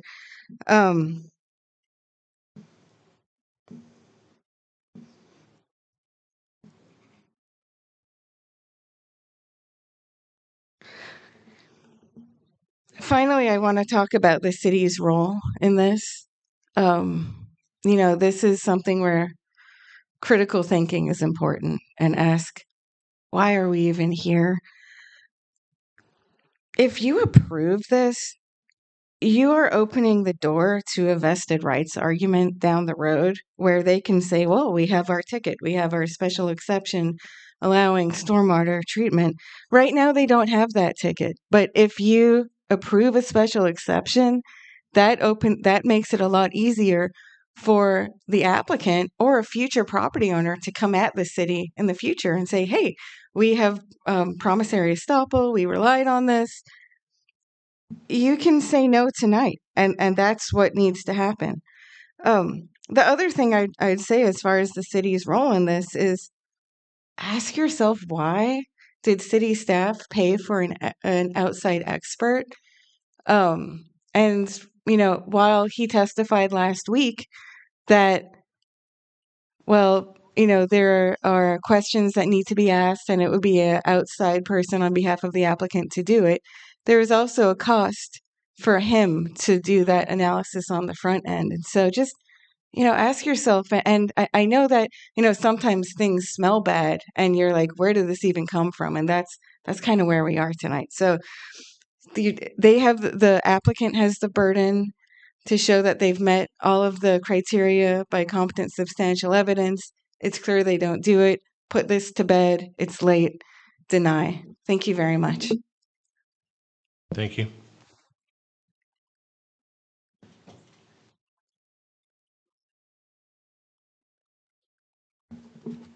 Mr. Chair. Good evening. Good evening. Sylvia Torres, County Attorney, here for Alachua County. So on behalf of the county, I would like to thank you for your conscientious listening and to our concerns and to the community's concerns. Our staff and our board are no stranger to these hearings.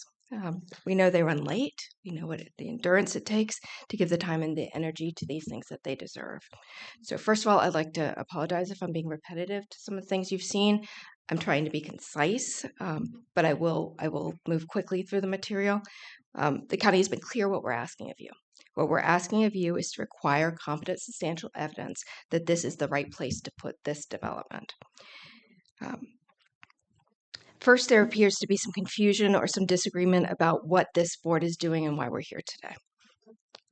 I will talk a little bit about that. And then I'd like to recap what we heard in the first part of the hearing and what you heard today, and to put that in context of the determination you're being asked to make today. So that's two parts. So first, what are we doing here today? The applicant is asking for a special exception for a minor utility. The city's code explains that special exceptions for uses that are generally compatible with other uses permitted in the zone, but require individual review of their location, design, configuration, density, intensity, and public facilities to determine the appropriateness of the use on the particular site. I'll say that again. It requires individual review of the location, design, configuration, density, intensity, and public facility impact to determine the appropriateness of the use on the particular site. That's a direct quote from the city's code at 2.4.4a. So you're being asked to determine the appropriateness based on the review of that particular site. The applicant has asked you to kick the can down the road. They're asking you to have the city commission determine whether this site is appropriate for that public utility. Again, we suggest to you that this is your responsibility, not the city commission's responsibility. You heard city staff say that the infrastructure plan, the next step in the hearing, is where you should determine whether the public infrastructure should go on this site. We're telling you it should be here.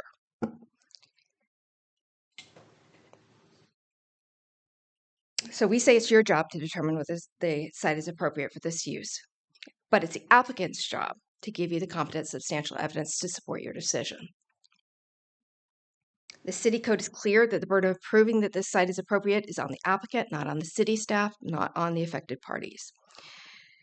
We're going to argue tonight that not only has the applicant not met that burden, the county and other affected parties have provided evidence that more information is needed to determine the appropriateness of use on the site. So what evidence did the applicant provide you to meet its burden? The applicant argued that it was in the public interest because they were taking water from I-75. Of course, you've heard that the county doesn't know that that is true, nor does the city know that's true, because I did ask the city's planner if he'd had any conversations with FDOT, and he said he had not. The applicant argued that the development is compatible with surrounding uses. They argued that the Swanee River Water Management District issued an environmental resource permit, but not the local land use or zoning approval. That's on you. But what did the applicant provide you to show that the hydrology of the site was appropriate for the use? Well, today on rebuttal, something that we hadn't seen before, the applicant said that certain stormwater basins are shallow and that they've done a 15 feet exploration. We're going to contest that that is not enough to know whether that site is stable. The city's own expert, who was contracted to perform the investigations sometime after this hearing, is what they're telling you, told you that he cannot determine whether the overall site is stable without his investigations.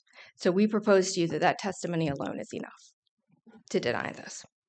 But that's not all you have in front of you. The county doesn't have the burden tonight, but we brought our experts to speak to you.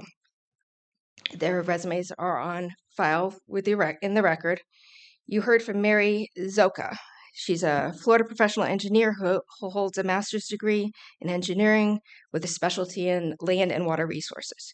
She told you that this site is in a very unique area of the county where data shows is highly vulnerable to sinkholes, that the site is near and perhaps even over a unique complex cave system, that groundwater from this site travels rapidly toward High Springs in a groundwater conduit flow, that this area is along an ancient shoreline where sinking streams and sinkholes cause intense recharge of surface water to the Florida aquifer, that she, as an engineer on an adjacent water quality project site, where despite the intensive geological investigation that had been done, an undetected chimney sinkhole opened up during her construction.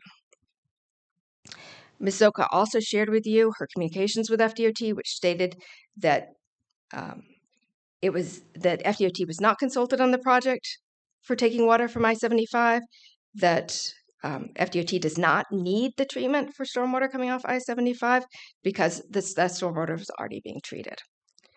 You heard from Jeff Hayes. He's our county's growth management director and a certified planner here in Alachua County. He's been with us for 20 years.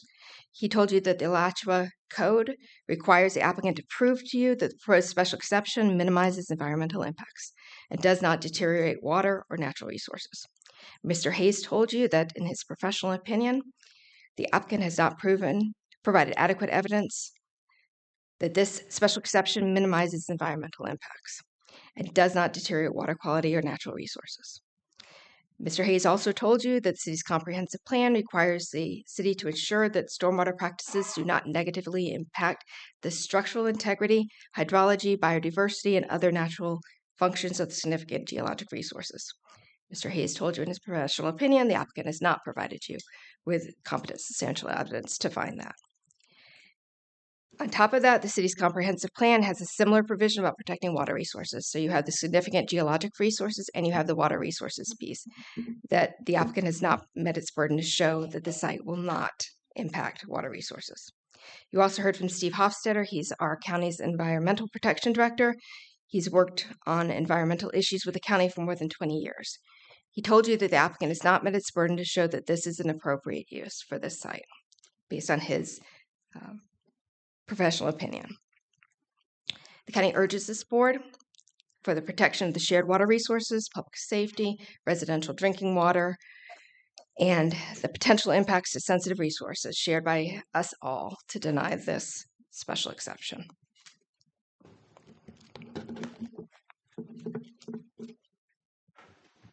Thank you.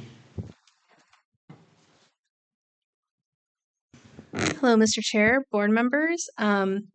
Thank you so much for stopping the continuance. I appreciate your comments and everything you've shared so far.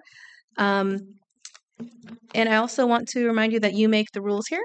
So if different people have conditions, you are the one that gets to decide how it goes. So and you're tasked with reviewing evidence tonight, and the evidence is in support of a vote of denial. It's just not there. The record is clear. The public has spoken overwhelmingly, and expert evidence says I take that back. The public has spoken overwhelmingly, and we have seen expert evidence to support my opinion that we do not want this development next to Mill Creek Sink. The location is incompatible with the protection of our drinking water and aquifer. And as you're well aware, my water comes from there. You're listening to not a lawyer this time. And you're not required to soften that conclusion with a recommendation or conditions that delay or defer critical information. A recommendation is not a decision. A denial is. If this project can work, it can work somewhere else. It does not belong there and next to a known karst conduit that directly feeds our water supply. You've expressed discomfort proceeding, and the evidence is incomplete, and the public interest is obvious. The appropriate action is denial. And I also want to thank the city for emphasizing that the recommended studies from our scientists, experts, have to be comprehensive between Terra April, Terra Forest West, and Terra Phoenicia interdependently at the same time before you review it. I think Mr. Thomas even said, like, geology doesn't know parcels.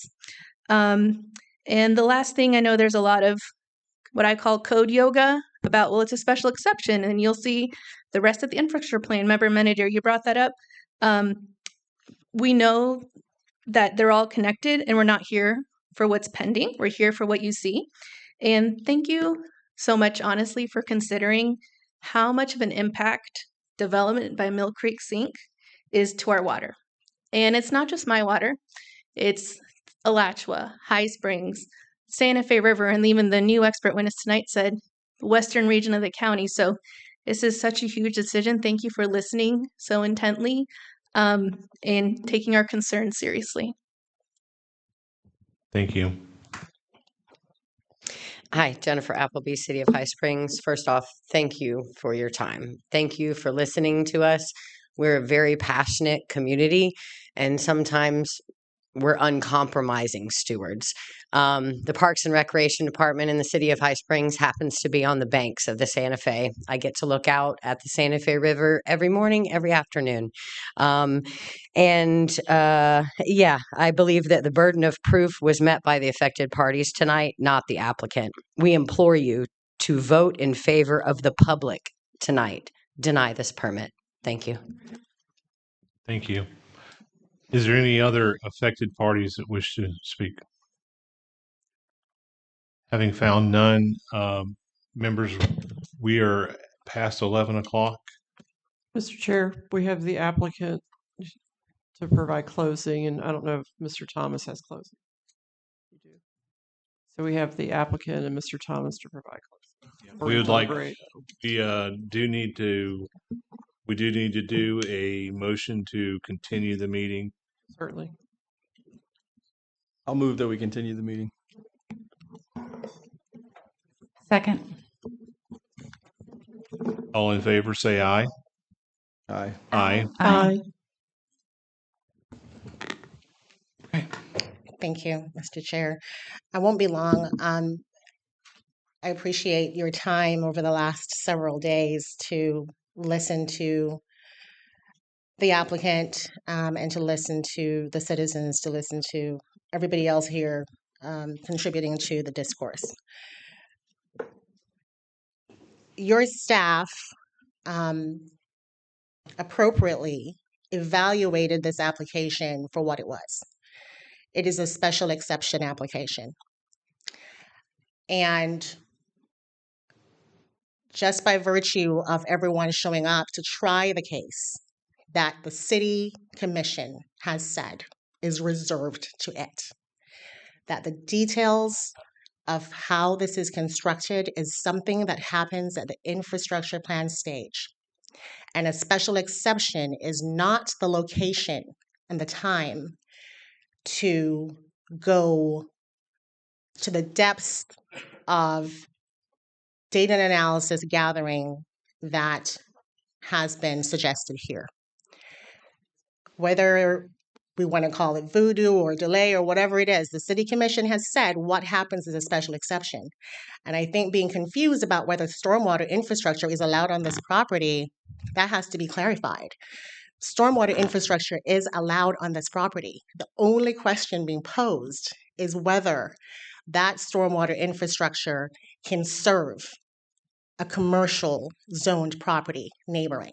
We could put stormwater infrastructure on the entirety of this property, subject to the infrastructure plans to go before the city commission. And they have said that they are the ones that get to investigate that level of detail at the appropriate time. And so the applicant is not an adversary in this proceeding. Everybody's making them out to be that. They're not. They are property owners, like everybody else who lives in the city of Alachua and those who live in Alachua County, and they have rights. The right to due process, the right to the scope of review being appropriate.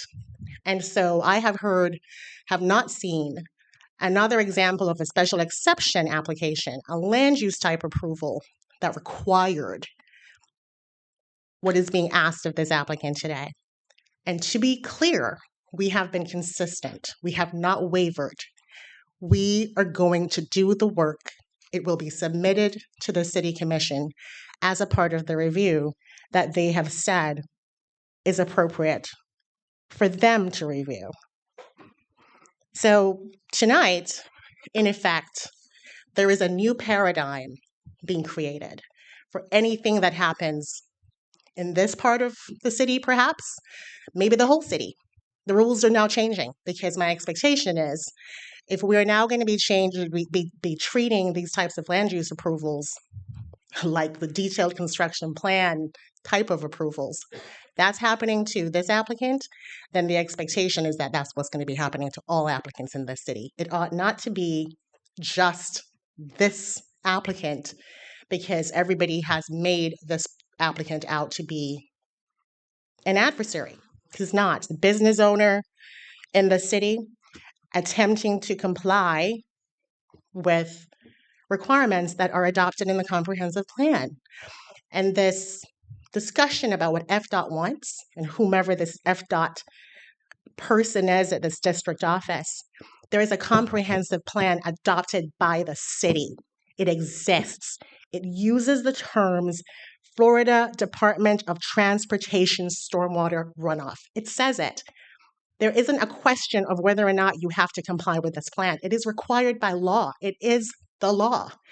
And the only way to modify this is for the city commission, this applicant, or I guess anyone here, to seek to remove that requirement from the comprehensive plan and just show to remove it, that there is absolutely zero benefit to be had from treating the water that the city decided in its own appropriate legislative discretion was something it wanted for the city. We believe that the application complies with the requirements under the comp plan to land use approval.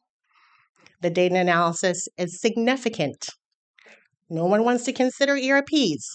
They mean nothing. Understand that that is of value in this room until the next conversation happens where ERP becomes a thing that you can't approve a permit because it doesn't have an ERP. We have one. Disregard completely. The data analysis in the record is significant and it's responsive. The staff analysis, the staff report, the conditions, all of that is a part of the record for this land use approval. We believe we meet the standards. We have demonstrated that we meet the standards, and we continue to request that we be treated fairly and appropriately, and that the application be approved. Thank you. Thank you. Comments by staff?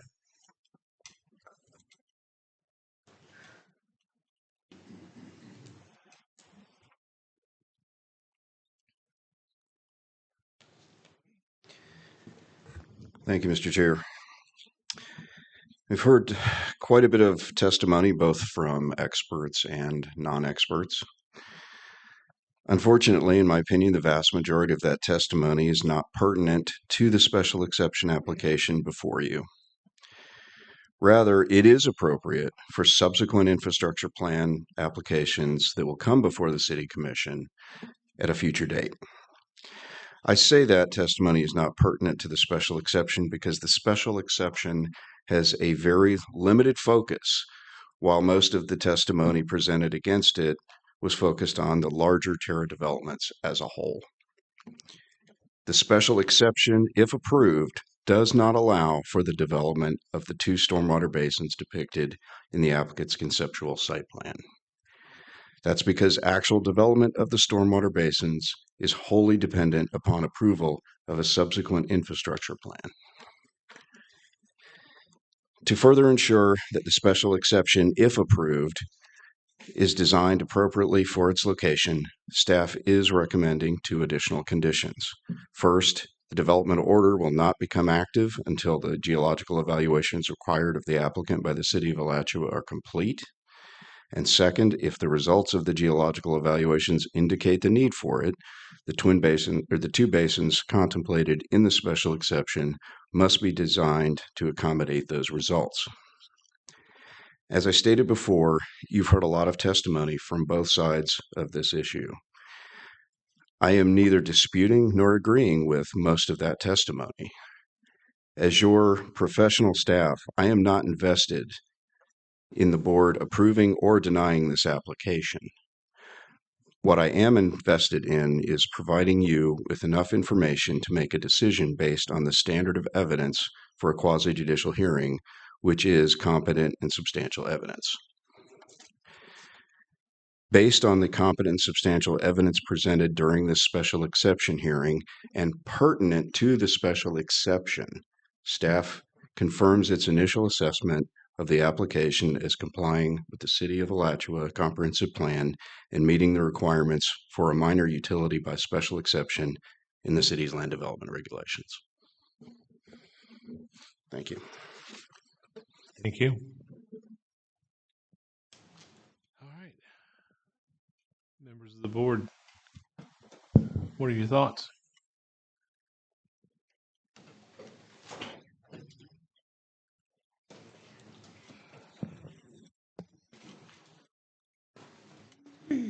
Mr. Chair, the staff report clarified some of my questions as far as what actually is before this board tonight, and that being the special acceptance doesn't give the right to the developer to go and build the ponds. Apparently, there's other agreements that were made that affect other parts of the Terra, whatever. But I believe, and staff can correct me if I'm wrong, that the property, the pink part, is already zoned industrial, and ponds can be put on that, and it can be developed just as it is. That doesn't need a special acceptance. The special acceptance is to use part of the ag property owned by the same owner, same property owner, to support just that one development. It doesn't have anything to do, those ponds don't have any relationship with the rest of the development. Am I correct, staff?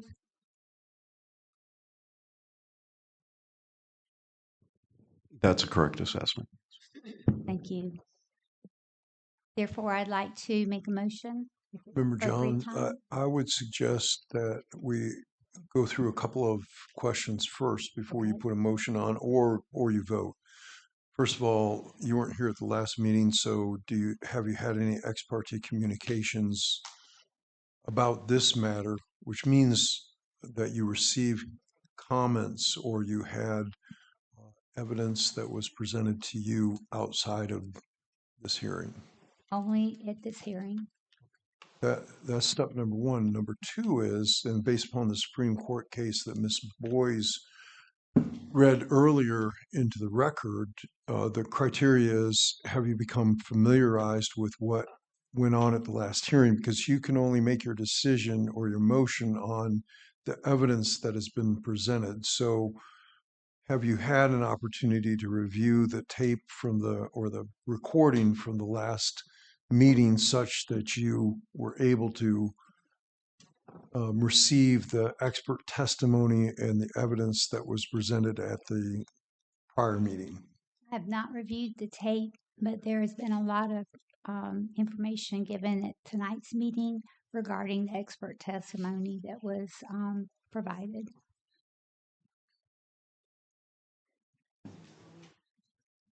I think that with your with where we're at now, and we weren't certain if we were going to have the motion and determination at this point, or we'd be continued to another meeting, and you would have the opportunity to do that. But there may be something in the evidence or the testimony that was provided that may sway your opinion one way or the other.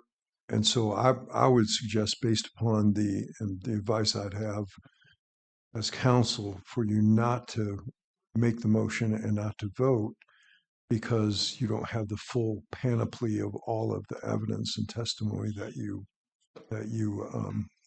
could have had.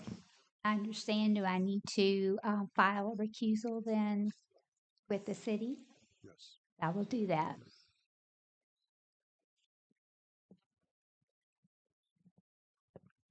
Okay. Anything else from the other members? I don't think that prohibited you from making your statement and your opinion, but I just think it would be inappropriate for you to vote and make the motion. Thank you. Members, do we have a motion? Or do we have more questions? Excuse me, Mr. Chair, I'll take a stab at the motion and see where it goes. And before I make the motion, I just want to clarify for the benefit of the applicant and staff. I can speak for myself. I understand the purpose of the special exception. It's for use, but what clouds the issue for me is the introduction of, we're saying it's only for the community commercial for those two basins, but yet we interject all this other material into the record that came from the applicant and staff.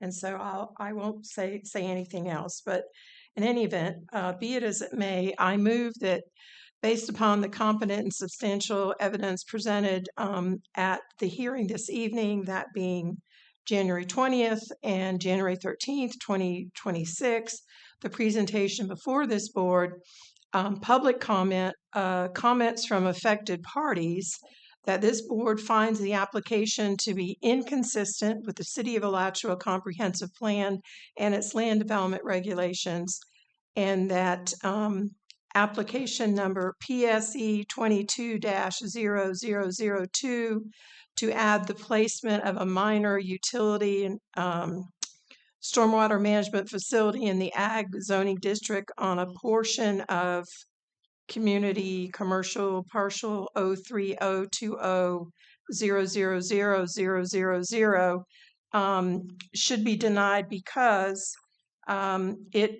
we have not been given information that addresses the question specifically with the two stormwater basins under consideration, that design would minimize the environmental impact. And I would also say, with regards to not meeting that particular portion of the requirements of a special exception, that I believe it was a December 2025 letter from Mr. Oliveri, indicated that all those parts and those analysis needed to be completed prior to approving a special exception.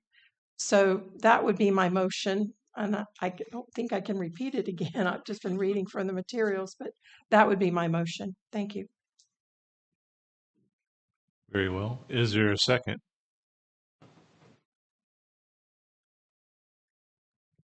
Second.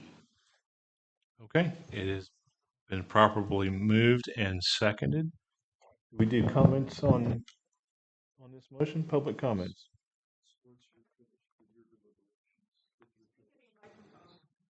Is there any further discussion from the board on this motion? Then we will hear any public comments on this motion. Having found none, we will put it to the vote. Ms. Highlander. Aye. Ms. Judd. Aye. Mr. Minadier. Aye. And the chair votes aye. Okay. Let's calm down. This is a 4-0 vote, And the motion passes to deny the special use permit. Special exception permit, beg your pardon.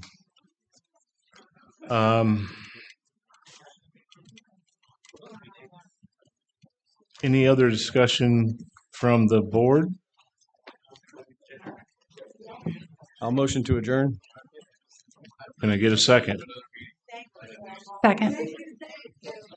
The motion's been made and properly seconded. All in favor, say aye. Aye. Aye. This Aye. meeting is adjourned.